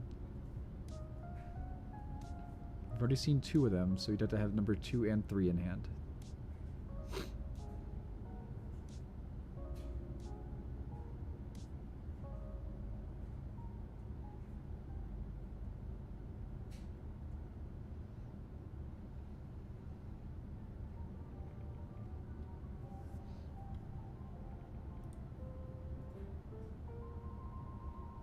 What is this?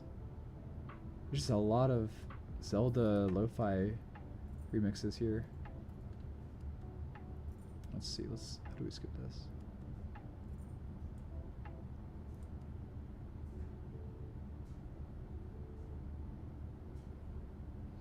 Oh, now we're in Super Mario Galaxy. Alright, I'll take that one.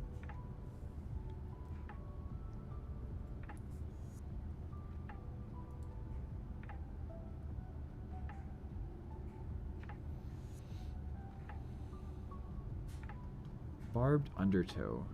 Choose a color until the start of your next turn. They cannot pitch those cards. What if we don't have to pitch? This one simple trick. Yeah, you have Lace with Blood Rot. Okay. But I don't think we care. We could even pitch the 0 to 60 into that unless they pick blue, and then who cares? We just send 2. I think they're just dead. Eat 8 all day here.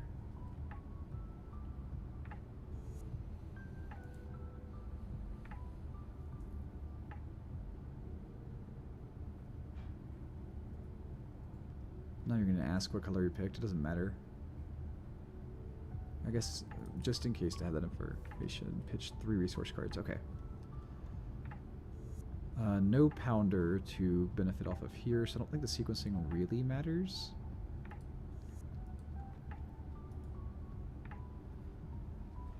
Still have a nice healthy deck total compared to where we're at with life, so that's good.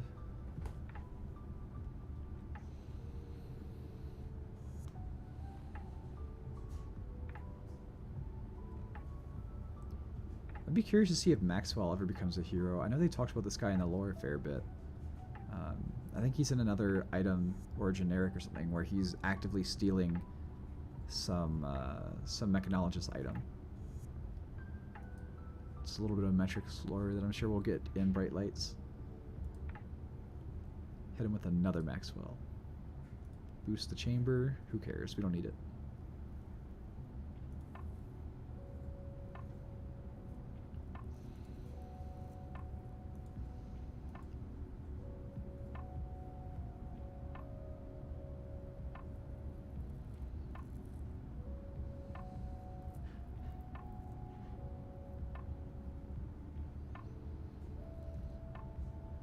Okay, we're getting the helmet here. And then this is where we can oh, right, we can't pitch to the pistol. Duh. Okay, that's fine. We could either send for 2 and pass, or 2 go again, drop the other Teklo core at 4 resources, and just laugh. Let's see where we're at with throttles. Looks like only 3 throttles, 2 reds and a blue.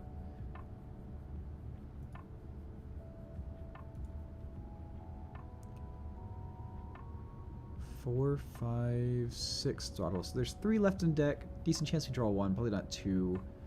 How many couriers?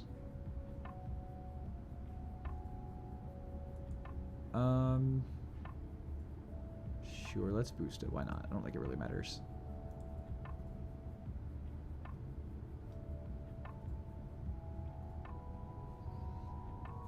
Ricky Royce.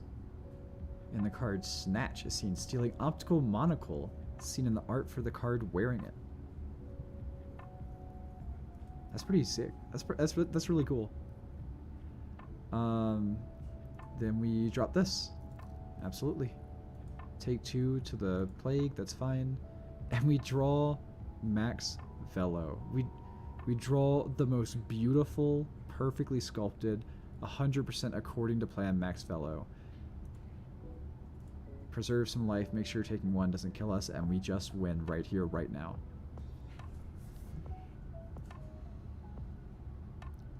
Start with the throttle. I can't believe how perfectly this hand lined up. That's insane. That's crazy. I don't think we're even going to get to play the Max Velo before they just die.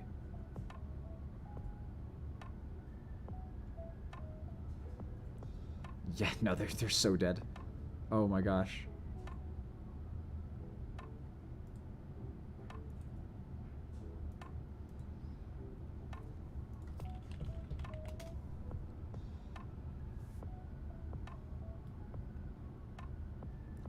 All right. This boosting plan is going pretty well. I'm not going to lie. I think it's starting to come together.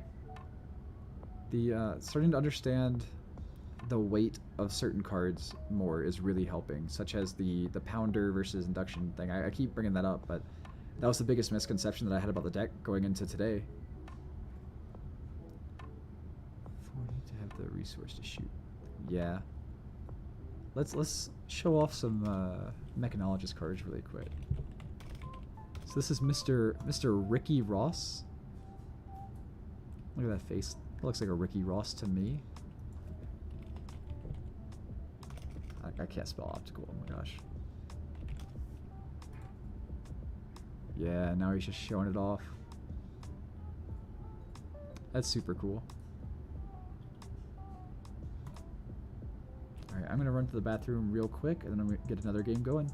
Like I said earlier, I've got about 1 or 2 games left in me, so I'll be around for a while longer. I will be right back.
Alright, we are back. Just chugging away at these dash games, learning a lot, especially with the help of Mr. Ryan in the chat, Mr. Trekkie guy. Really appreciate you weighing in and being here with us, helping us learn. Shout out to, again, to Iron Lion Collectibles, our local game store, as well as Petrie's Family Games. They treat us really well. That's the main two armories of Blood Rush Fellows. They always treat us and all the rest of the customers there with a lot of respect. And then Ryan here, Trekkie, also runs the armories at Petrie's. So it's just a really welcoming environment, and they're really great to us. I should go grab a mug over there. Actually, give me 1 second.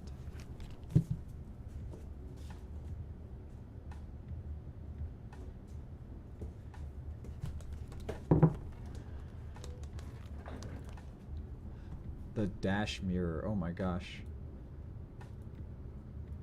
Lord knows how we approach this. Show off the Petrie's Family Game mug real quick. The store is fantastic. And so is Iron Lion. Alright. Now Ryan, what do I do here? What is my approach for the mirror? I am a bit concerned. I see. So we're doing pistol things. So that tells me that we're playing it more of a slow, methodical, like, keep at parity sort of game? I guess? Oh, he's on Hyperdriver. Oh. With Visiertronics. So this is a Mechanoid build. Oh, it's totally a Mechanoid build. Okay. Well, that's concerning. I kind of want to get this Max Velo off then.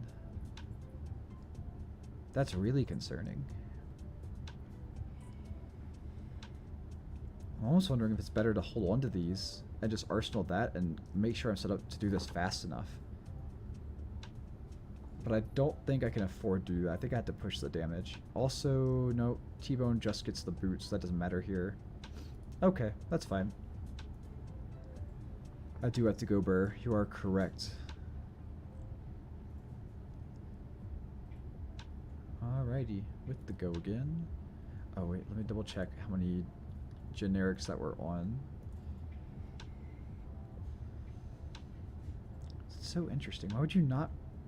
Why are we not on the Pounder, but also we're not on any generics?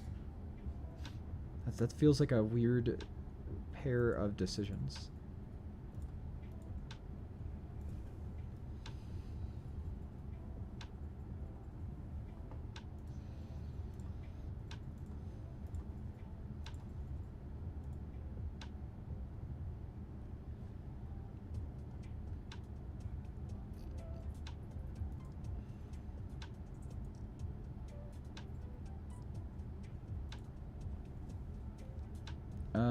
Okay. That is a good enough hand. He is not even boosting, he's just attacking for 2. Do I care? The turn is Pitch a Blue, 1, 2, Pop, Purifier. No, I don't care. That's fine.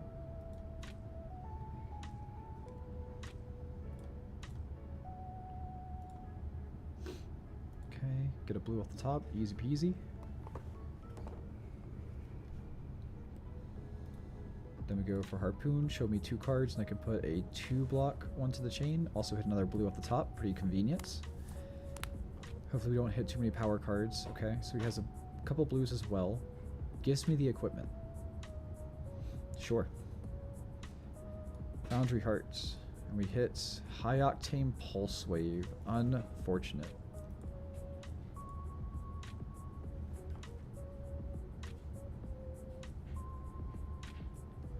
This isn't a bad hand. But T-Bone does nothing, because that's a 0, that's now a 0, and that's a 0. We need like a Meganetic turn. Definitely can Foundry Heart though. I mean, Max Velo. So let's do that. Screw it.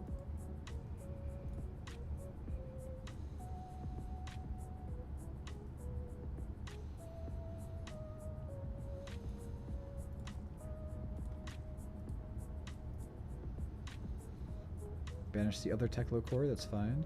We're hitting a lot of blues off the top. That's pretty lucky. Even though we hit the high octane pulse wave, like, still pretty lucky banishes, it feels like.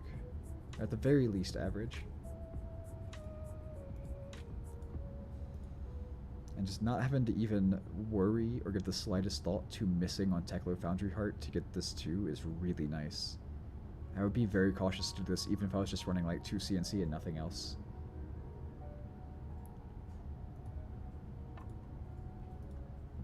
Get a Spark and Magnetic, that's totally fine.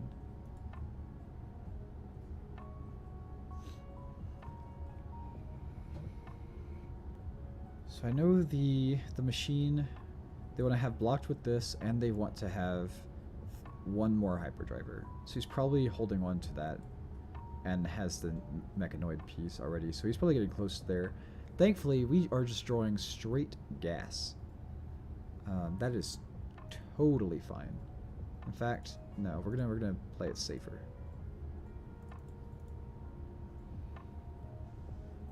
Yeah, okay, so he does have the full setup, but thankfully we have high octane and a bunch of boosting. That is not bad at all.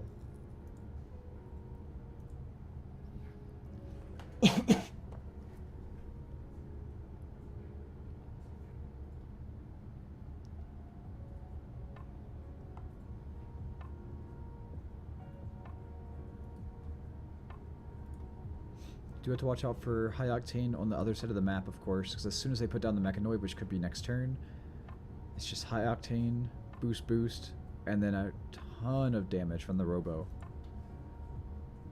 But could go 2-2-2 or could go 3-3. It honestly doesn't matter either way. He's gonna block one with Foundry Heart probably no matter what. I could. No, we Foundry Heart here to do 3-3-3. It's just so insane getting that extra resource. Pop the Purifier. Send 3, the first 3 action points.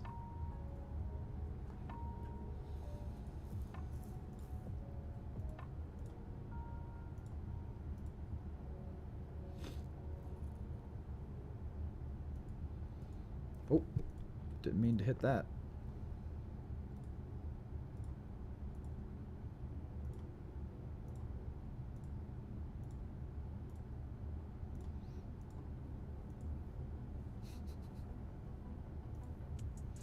Alright, and now we are sitting at a comfortable life difference, and we draw another Max Velo in an otherwise terrible hand. They are the mechanoid, that's fine. They have 8 because 1, 2, 3, 4, and the weapon plus the 3. So I didn't realize it ate up the equipment either. I wish you could see the other side of it. So it's base 5 plus 1. But yeah, I assume it also just took the weapon.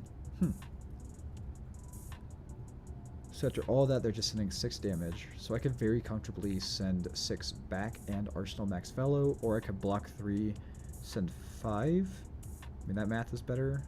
Overpower more than 1 action card.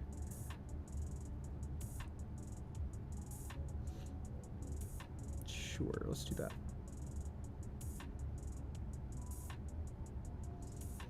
And if we draw a hand that can't play Max Velo, maybe we just crown it away. But either way, I think we just played that out and just try and do a ton of damage. No boost. It does block 5. That's right, so they have a ton more life now. Okay. This hand does play out Max Velo, though, so let's see how much more life they have realistically. I'll go ahead and keep the life high here, because I don't think they have anything for me to worry about. Probably didn't need to do that, but oh well, is what it is. At this point, they don't have a good high octane turn, so I know I'm not dead, so that's totally fine. We can use life as a resource to play out this max velocity.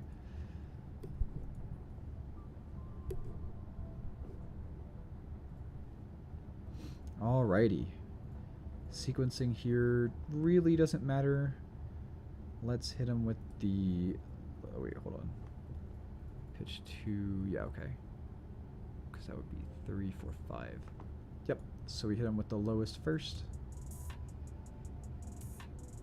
Is that kind of... It is equipment. That's so cool. Okay, sure. Give me a block 4 on a 1. That's totally fine, because now it's on the combat chain, and it can't block any of my other things. So that's pretty nice. Go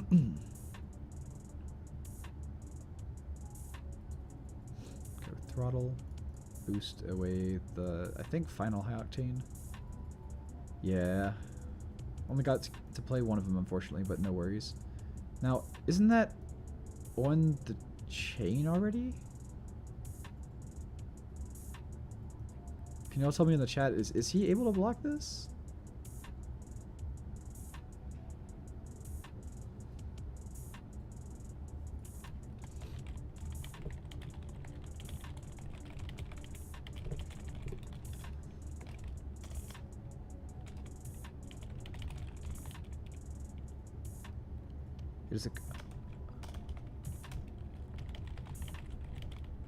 It is a card in hand. It's the that's why it's the yellow strip. Okay. That makes so much more sense.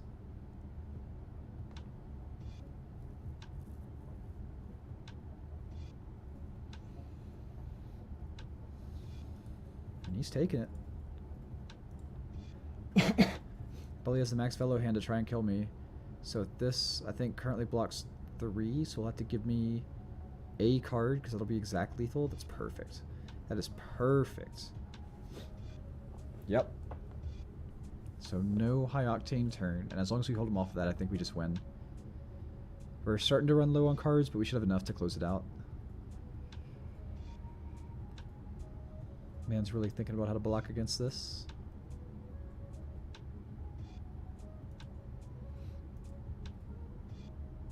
Another purifier. The pistol items have not seemed to matter here, but we can just 3 go again 3. So for 1, 2, 3, 4 resources, we can send 6. This is 4 on hit dominate. And my hand can be, I don't know. This is basically a 2 for 3 right now.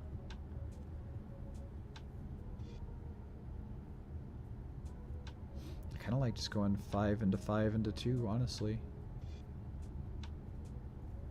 It doesn't win, but it forces the mechanoid to die.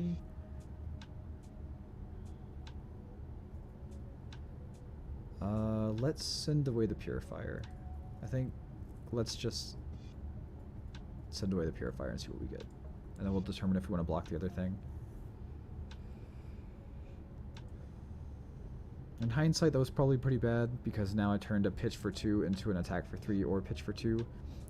And so I feel like that didn't really pay off, but maybe it could be...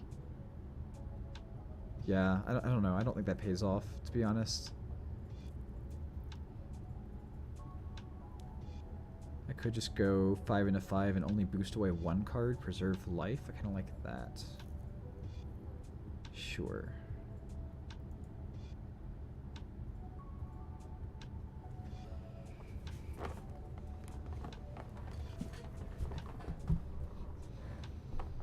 God, that is quite a lot of damage. But I have to keep my damage up as well. So let's preserve life.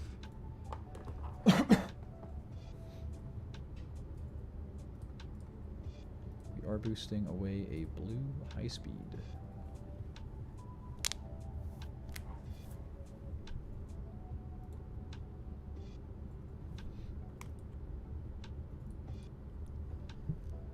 Six go again. Okay. And here's 5 more. Whoops. Did not mean to boost that.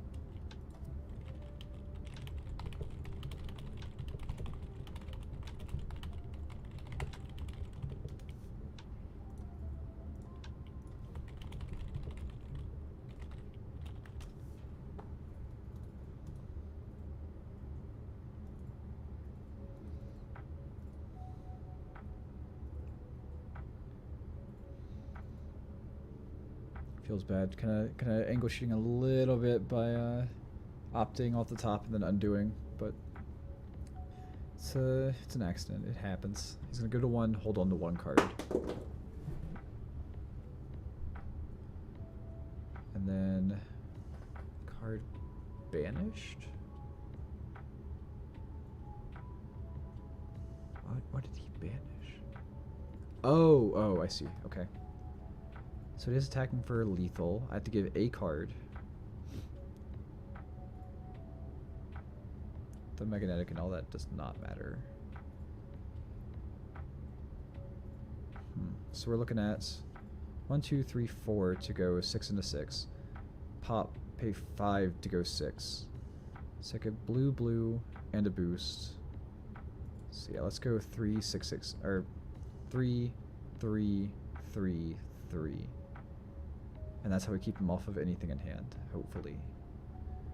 But then he's going to send this again, and I'm just going to have to give him more cards. I mean, it has overpower, so even I can't give it more cards. I don't know. It's a closer game than I thought it was not too long ago. Let's go ahead and...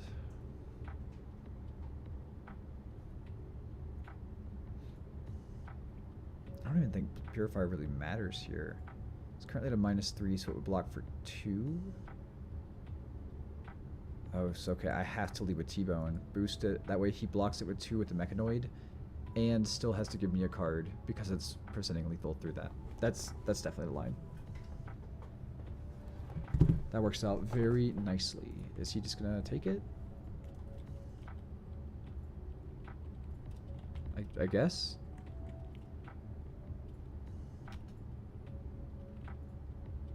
That feels like it was an accident. Oh, what? Did you want to...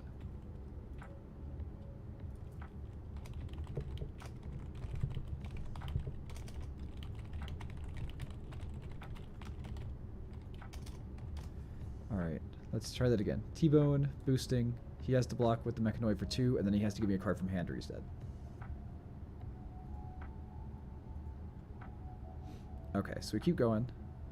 Now we load the pistol. And we could go 2 into 4. 4 won't matter because he can block 1 with the Mechanoid, but we kind of want that because then it's dead. It's currently at -4, so no, we kind of need that. But this is number of times you have boosted this combat chain. So there's no way to get a double block on that this turn, unfortunately. Unless we just force with the numbers. But if we don't kill him, I think he just swings it for lethal, and I think we just die. So we just have to kill him here. Yeah, that sounds true. So... how do we kill him here? So we pay 1 to gain 1. Okay, so let me do this the other way around then. Pitch the wrong card. Pitch the magnetic. Load the chamber. And then we can go 2, go again. Close chain, Teklo Foundry, go back up to 2. Pistol, boots, pistol. Yeah, that's the same as if we just pitched the high speed. Okay. So I can't find a way to high speed and then also pistol an extra time here, unfortunately. Which maybe means that we should just pure fire anyway, even though it doesn't really matter. At most we're going 3, go again 3, boots 3.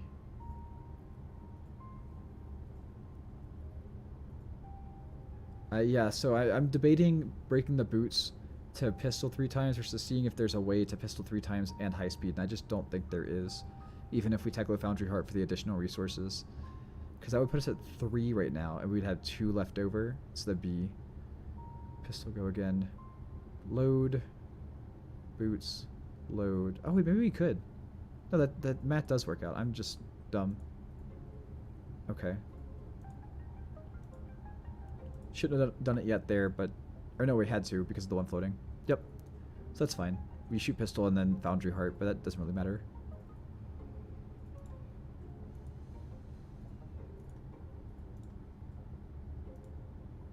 And now that I've played it out more, I realize, nope, I was wrong. So actually... do we pistol here?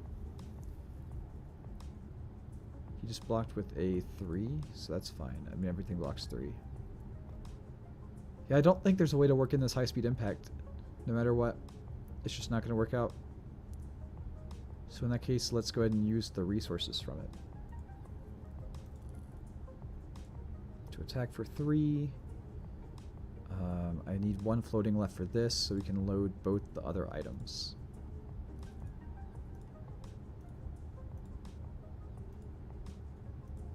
And even if we can boots and force the last card out of his hand, I think he just kills me with Mechanoid.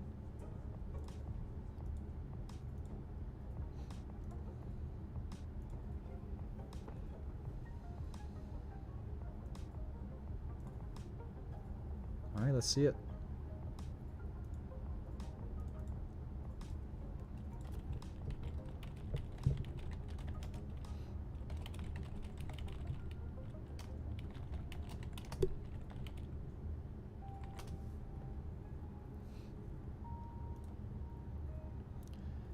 All right. I mean, he got me, but that was a really tight game, I feel like. The Mechanoid being 1 away from dead there. Swing for Xaxes lethal as he's at 1. Just Great,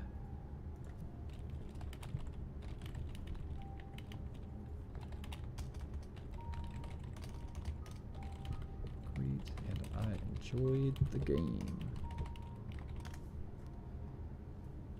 Good luck, have fun. Alrighty.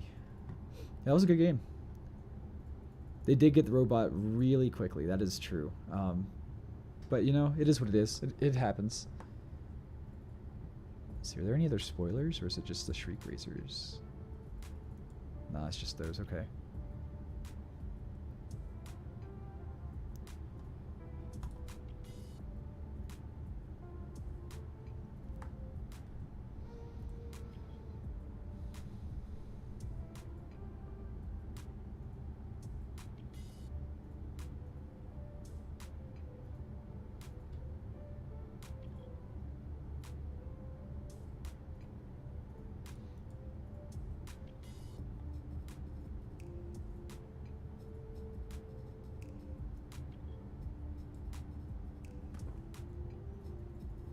Yeah, the Mechanoid is definitely super inconsistent, but it seems really fun. It seems like a good time.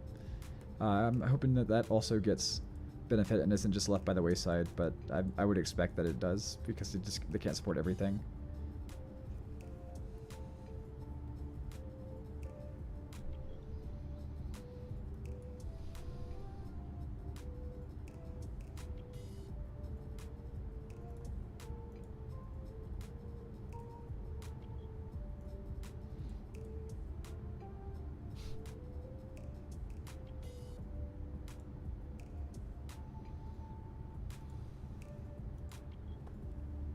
While we're waiting for someone, reminder, drink some water, stay hydrated, check your posture, get up and do some stretches if you can. That's all really important, just to be moving around. Oh,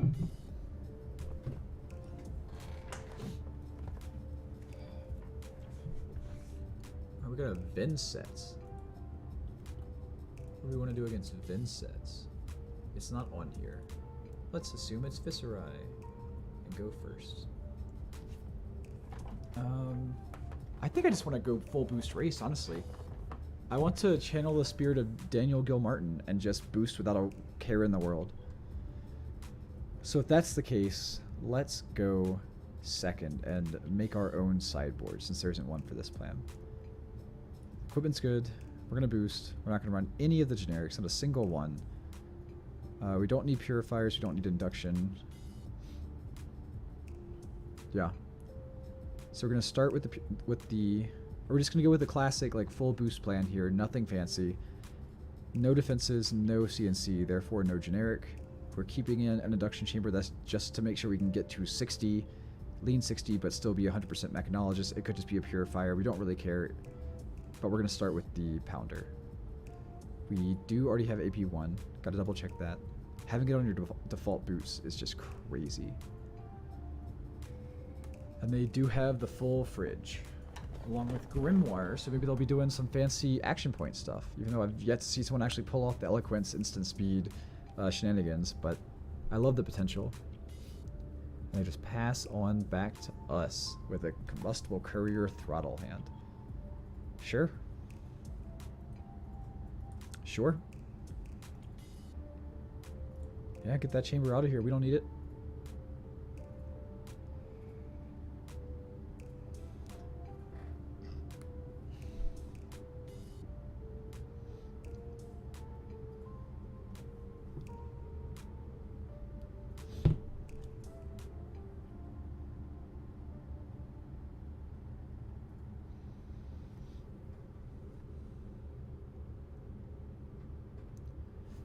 Gives us 2 cards. He's on Rift Skitter, which is interesting, so it's definitely not a typical build. The blue Phantom Banshee. It's very interesting. Yeah, let's keep the pressure up with the throttle. That's fine. And we still end on 2, so no matter what, we're leaking 2 from Pistol and 1 from Banish. Or they can give us the Crown of Providence on our first turn. That's also pretty good.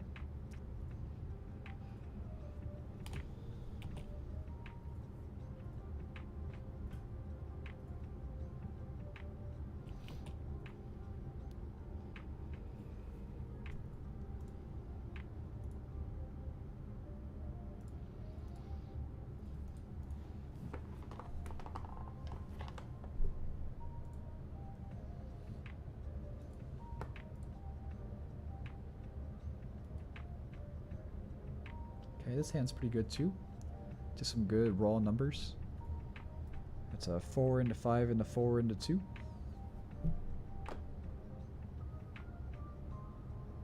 It's 15. First is unpreventable. I never want to choose that. And because we've eaten the first room chant, well, then we might as well eat the other 2, because that's how it just is. It is 9 due to envelop, but no go again. He's still going to have another Deathly and Banish, so he is going to go down to 31.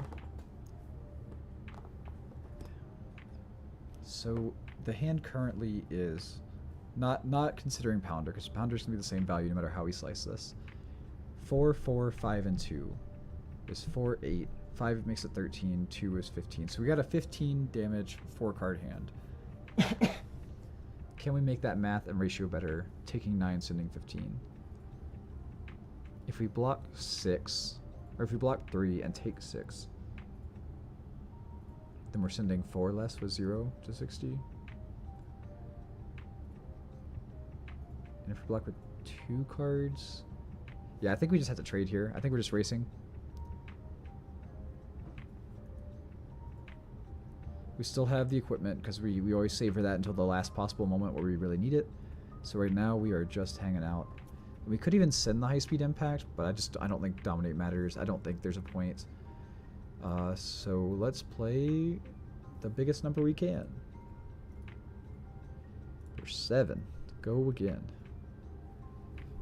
My biggest fear here is that they will just dump their hands blocking out, and then Pounder will be gone, and I'll just be a lot worse at doing this trading back and forth. So I think also by taking damage to send damage, I'm facilitating that this game is a faster pace. But then you see the sink below, and you know that kind of sucks.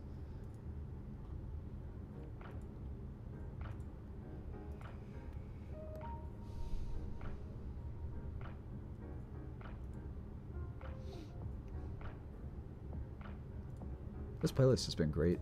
Really enjoyed it. No, not the high octane Banish. That sucks. We really could use that. And it's the last one we hit too. We were so close. Oh well. So we've got their hand, and we're chipping some damage. Like them having this lingering blood debt is really going to help us out. But he's about to banish and then play it, so presumably... No, he did banish another Deathly Whale. Okay. So this is where we might switch or pivot to like a more mid-range. The T-Bone is actually going to be decent value here. We could pitch a blue. Still would have to deal with physical, but it's a yellow, so I could Teklovossen. Yeah, let's preserve life here. Let's deny that build up. She's going to go to 23 anyway. We'll pitch a high-speed impact for the 3 arcane.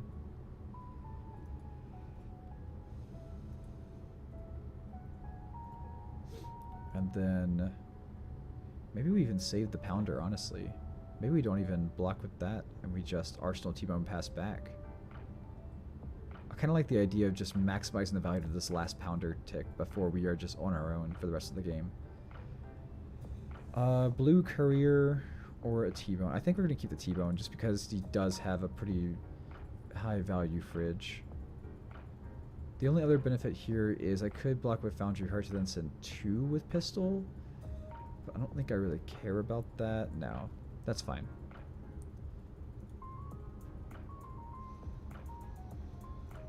Oh, nope. Could be anything. You didn't see that.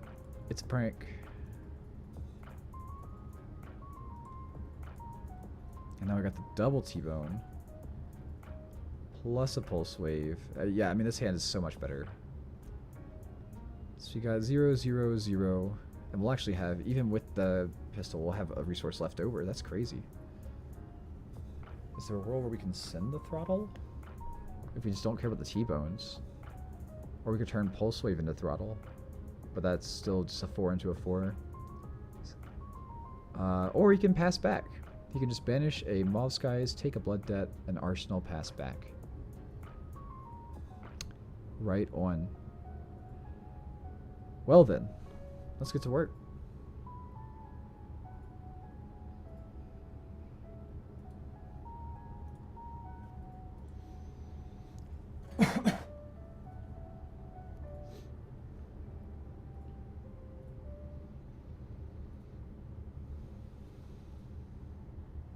He gives us both the equipment. This fool, this absolute idiot, has no idea that we run more than 1 T-Bone.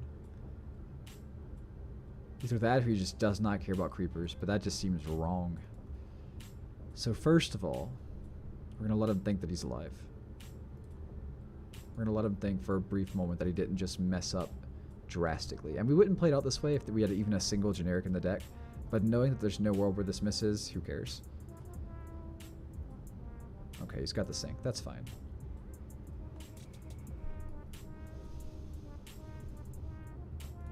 Now we make him regret all of his life choices.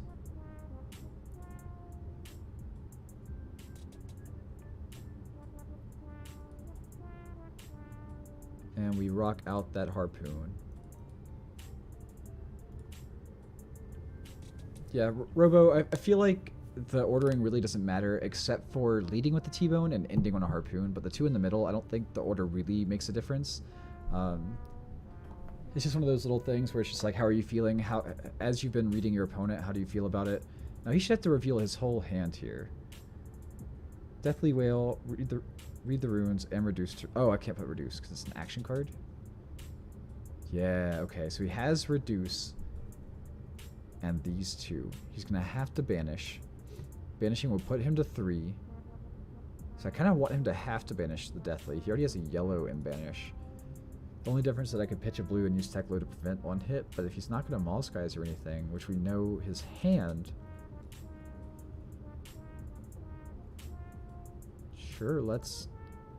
Well...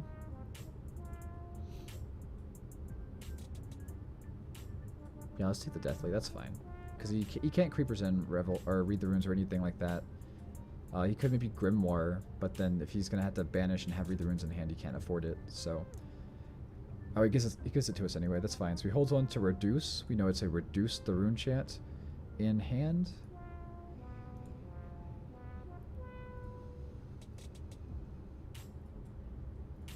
The soundtrack's really funky. What's this? Oh, it's more Zelda lo-fi. So much Zelda lo-fi today. Oh, Stranger Things? Let's go for that. Yeah. I love that Stranger Things soundtrack.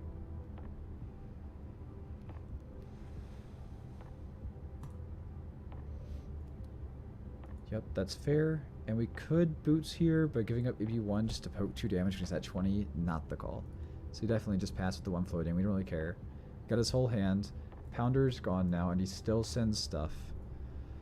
That kind of sucks. We have to decide now, are we just going to trade? And he keeps upping his hand, so we like trade damage. I think I kind of want to. I could give it 2 cards and just pistol for 2, pass back, and give him some good setup turn that we just have to respect by blocking.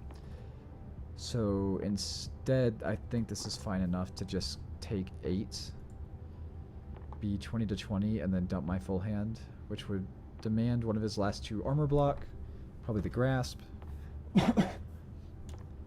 into the other one. And the pulse would give me a hand. Yeah, okay, that's fine. We still have equipment too. I don't even think that we care about Crown of Providence to fix this. This is fine enough.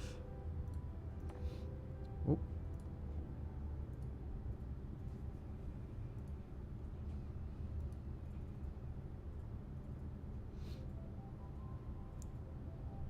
Get that T-boney wony. There goes High Octane again. I think we played 1 out, right? No. We've just been banishing all of our High Octanes the last couple of games. It sucks. He says, your other T-bone does not matter. I see.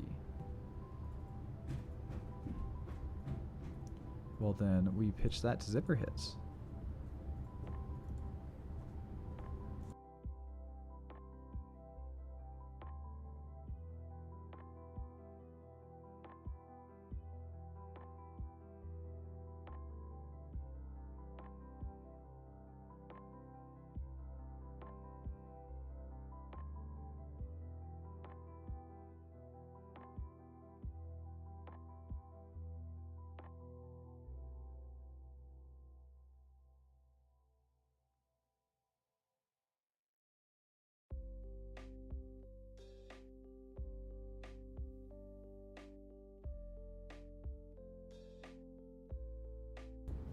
Okay. This will be the last game, just FYI, throwing that out there. I'm going to wrap up this game and then return Wes's headphones and mic. Big shout out to him for letting me use them in the first place. Very nice of him.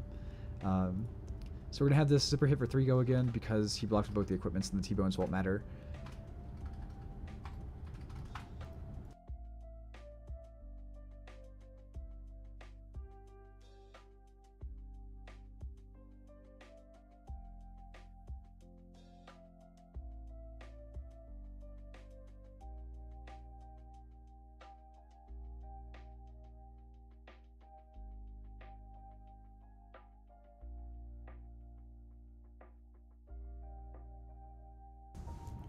Alright, with the 3 go again, he's got another reduce. That's fair enough. Nothing we can do about that.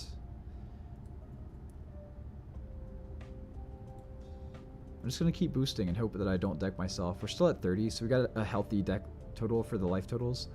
But it is definitely on my mind. Okay, so he's going to banish and go to 3. Definitely have to put widespread in front of it. He could risk it or into hand, but that's totally fine, so I'm going to make that widespread destruction block us, even if we don't have an arsenal. It's a 1-card 9 that I just do not want to deal with.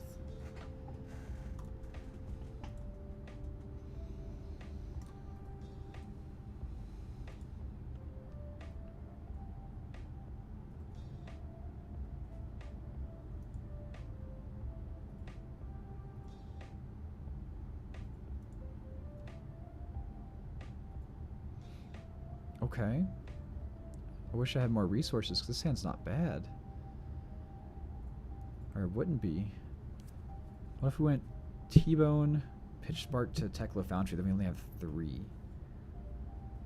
So I guess we're going to have to Arsenal one of these to set up. Which means we take 7 here, and then block the weapon with arms? Is that right? I really don't want to have to Teklo Foundry hard unless I have to, and I really don't have to here. I guess we send the courier, and assuming he blocks, he almost certainly is going to block that actually, but we don't have a pounder, so there's not much reason to hold on to it compared to just like slapping. I think Throttle is the arsenal card. Either way, we don't have blue, we're not pitching into this. We could just block. Send 6 Arsenals and 6 Arsenal T-Bone.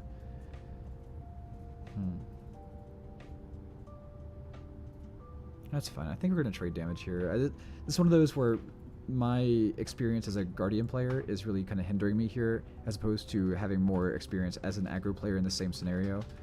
I'm often more hesitant to do these trades because, oh my god, I'm decking myself, but I have 30 cards left. So that's one thing that I personally am working on getting better at. With that said, I think we're just going to send the Combustible, and if he blocks it, then we'll Arsenal, and if he doesn't, then we'll Foundry Heart. But I fully expect him to block this, and therefore this not be as good of a play.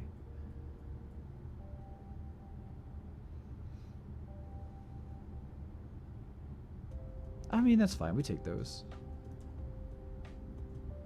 So then we're just going to do this so that we preserve cards, because 1 point of damage is not worth it right now, I think.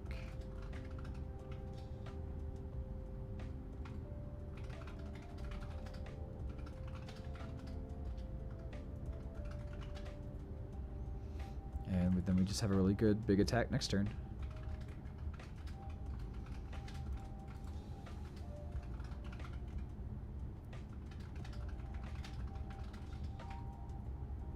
Fair enough. So what can we do here? 6 go again, 4 go again. Leaves us with 1 floating and these 2 in hand.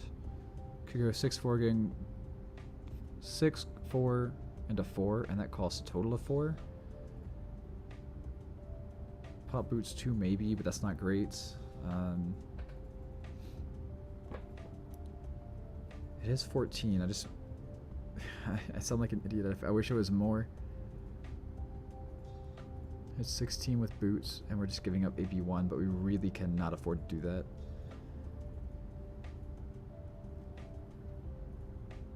Yeah, I could have tried to crown away, but him just dropping Read the Runes Pass kind of sucked, and I can't just Teklovossen and wait a turn, because he's going to send this and other things, and probably just outvalue me for the win. So I think I just have to keep the pressure up here or I lose. So let's go ahead and leave with a 0 to 60. Banish all 3 high octanes. That is just plain ol' unlucky. Gotta ask for at least 1 in the hand, right? But that's the game you play.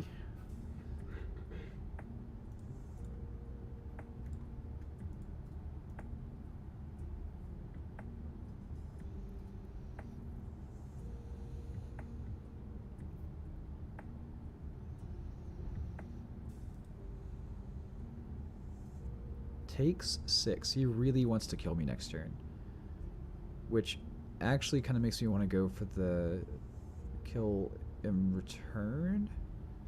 But of course, if we like pop Teklo Foundry, do the well, no, I think we're getting closer to the game ending than the deck count. Spark into an induction after boosting. Draw a card, break boots. Oh right, we do draw after boosting. I keep forgetting that. I was already thinking of popping boots anyway, but let's totally do that. Not going to grab induction. I'm just going to grab the other Teklo core and a draw. And then... No, you're not. Okay. I'm going to whip out the... No, you're good, you're good. The gun. Drew another Spark of Genius. That's hilarious. That is the biggest punish that we could have seen. And feels really bad.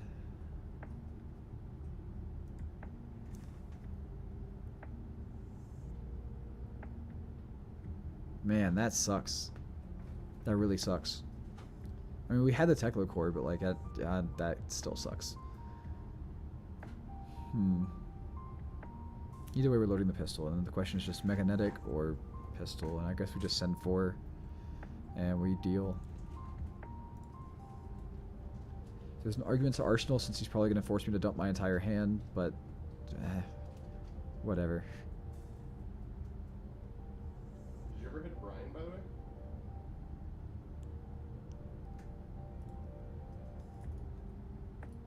Okay. We will pass there. Now we see the Max Fellow. Oh my lord, where was it forever ago? If we're somehow not dead and can slap it in Arsenal, there's a chance. We do still have most of the fridge.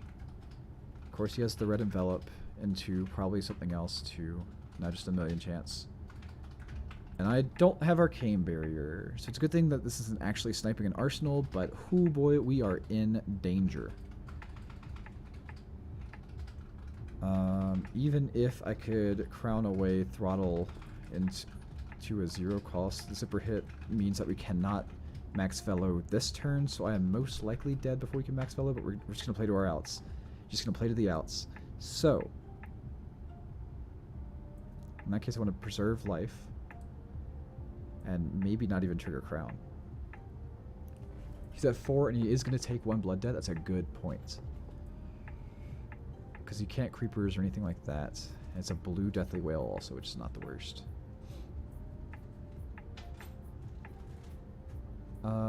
Let's go with this. And then do I want to trigger the crown? I don't think so. I really don't. I think I just go... Oh, no. I think I just go to the grave. Man has pummel. I forgot the Vynsets are on pummel. It didn't even cross my mind. Dang. Oh, that's rough. So that would be like 5 go again, 2. But, I mean, he just builds a chance. So I have to kill him next turn or I'm dead. I think I just lose no matter what here.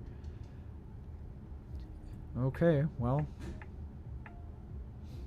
because most we could do is 5 go again, 3 go again, 2. So like maybe we can force him to not have a card to pitch to grasp, but that is very hopeful. I think that is the best way to play to our outs though. If he somehow gives me like 2 cards here, then we're rocking. But that is the only way that we get out of here alive.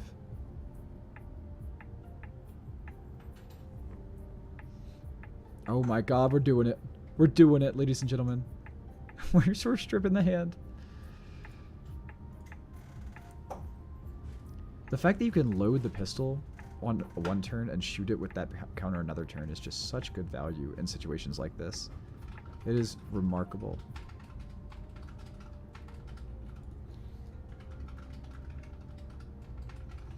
So now he's going to have to block and then take 1 blood debt down to 1. And that means he can't even flail in return. He's just going to have to pass back. We still have Teklo Foundry at 1, but also we die to a single grasp or anything. Thankfully, they typically don't run... Oh my god, this hand. Alright, let's see. We pay 1, 2, 3 with the blue. And could Foundry Heart into high speed. No. It's better to just keep 0 to 60. Okay.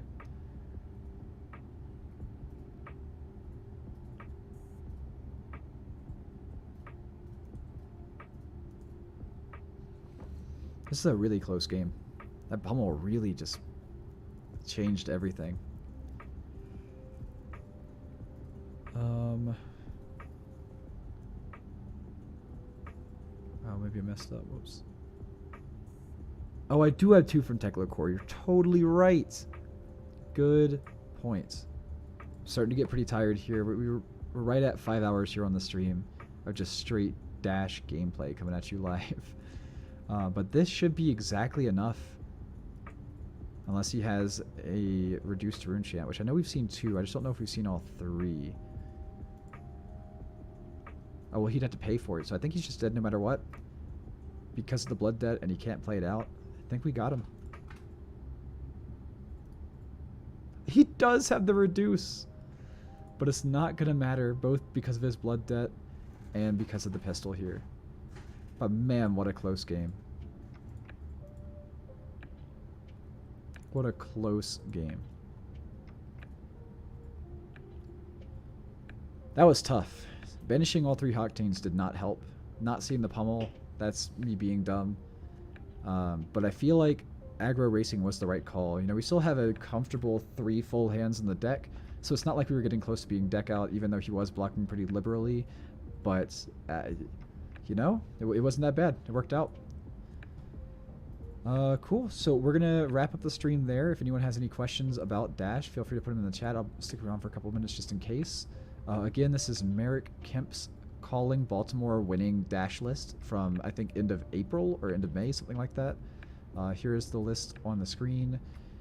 Link is in the description of this video, so feel free to go check that out. It does have a full sideboard guide, as well as the Bravo list that I took to Nationals and was going to play on the stream, but we just didn't get around to it. Please go check those out. If you know Merrick Kemp, give him a shout out, tell him we said thanks.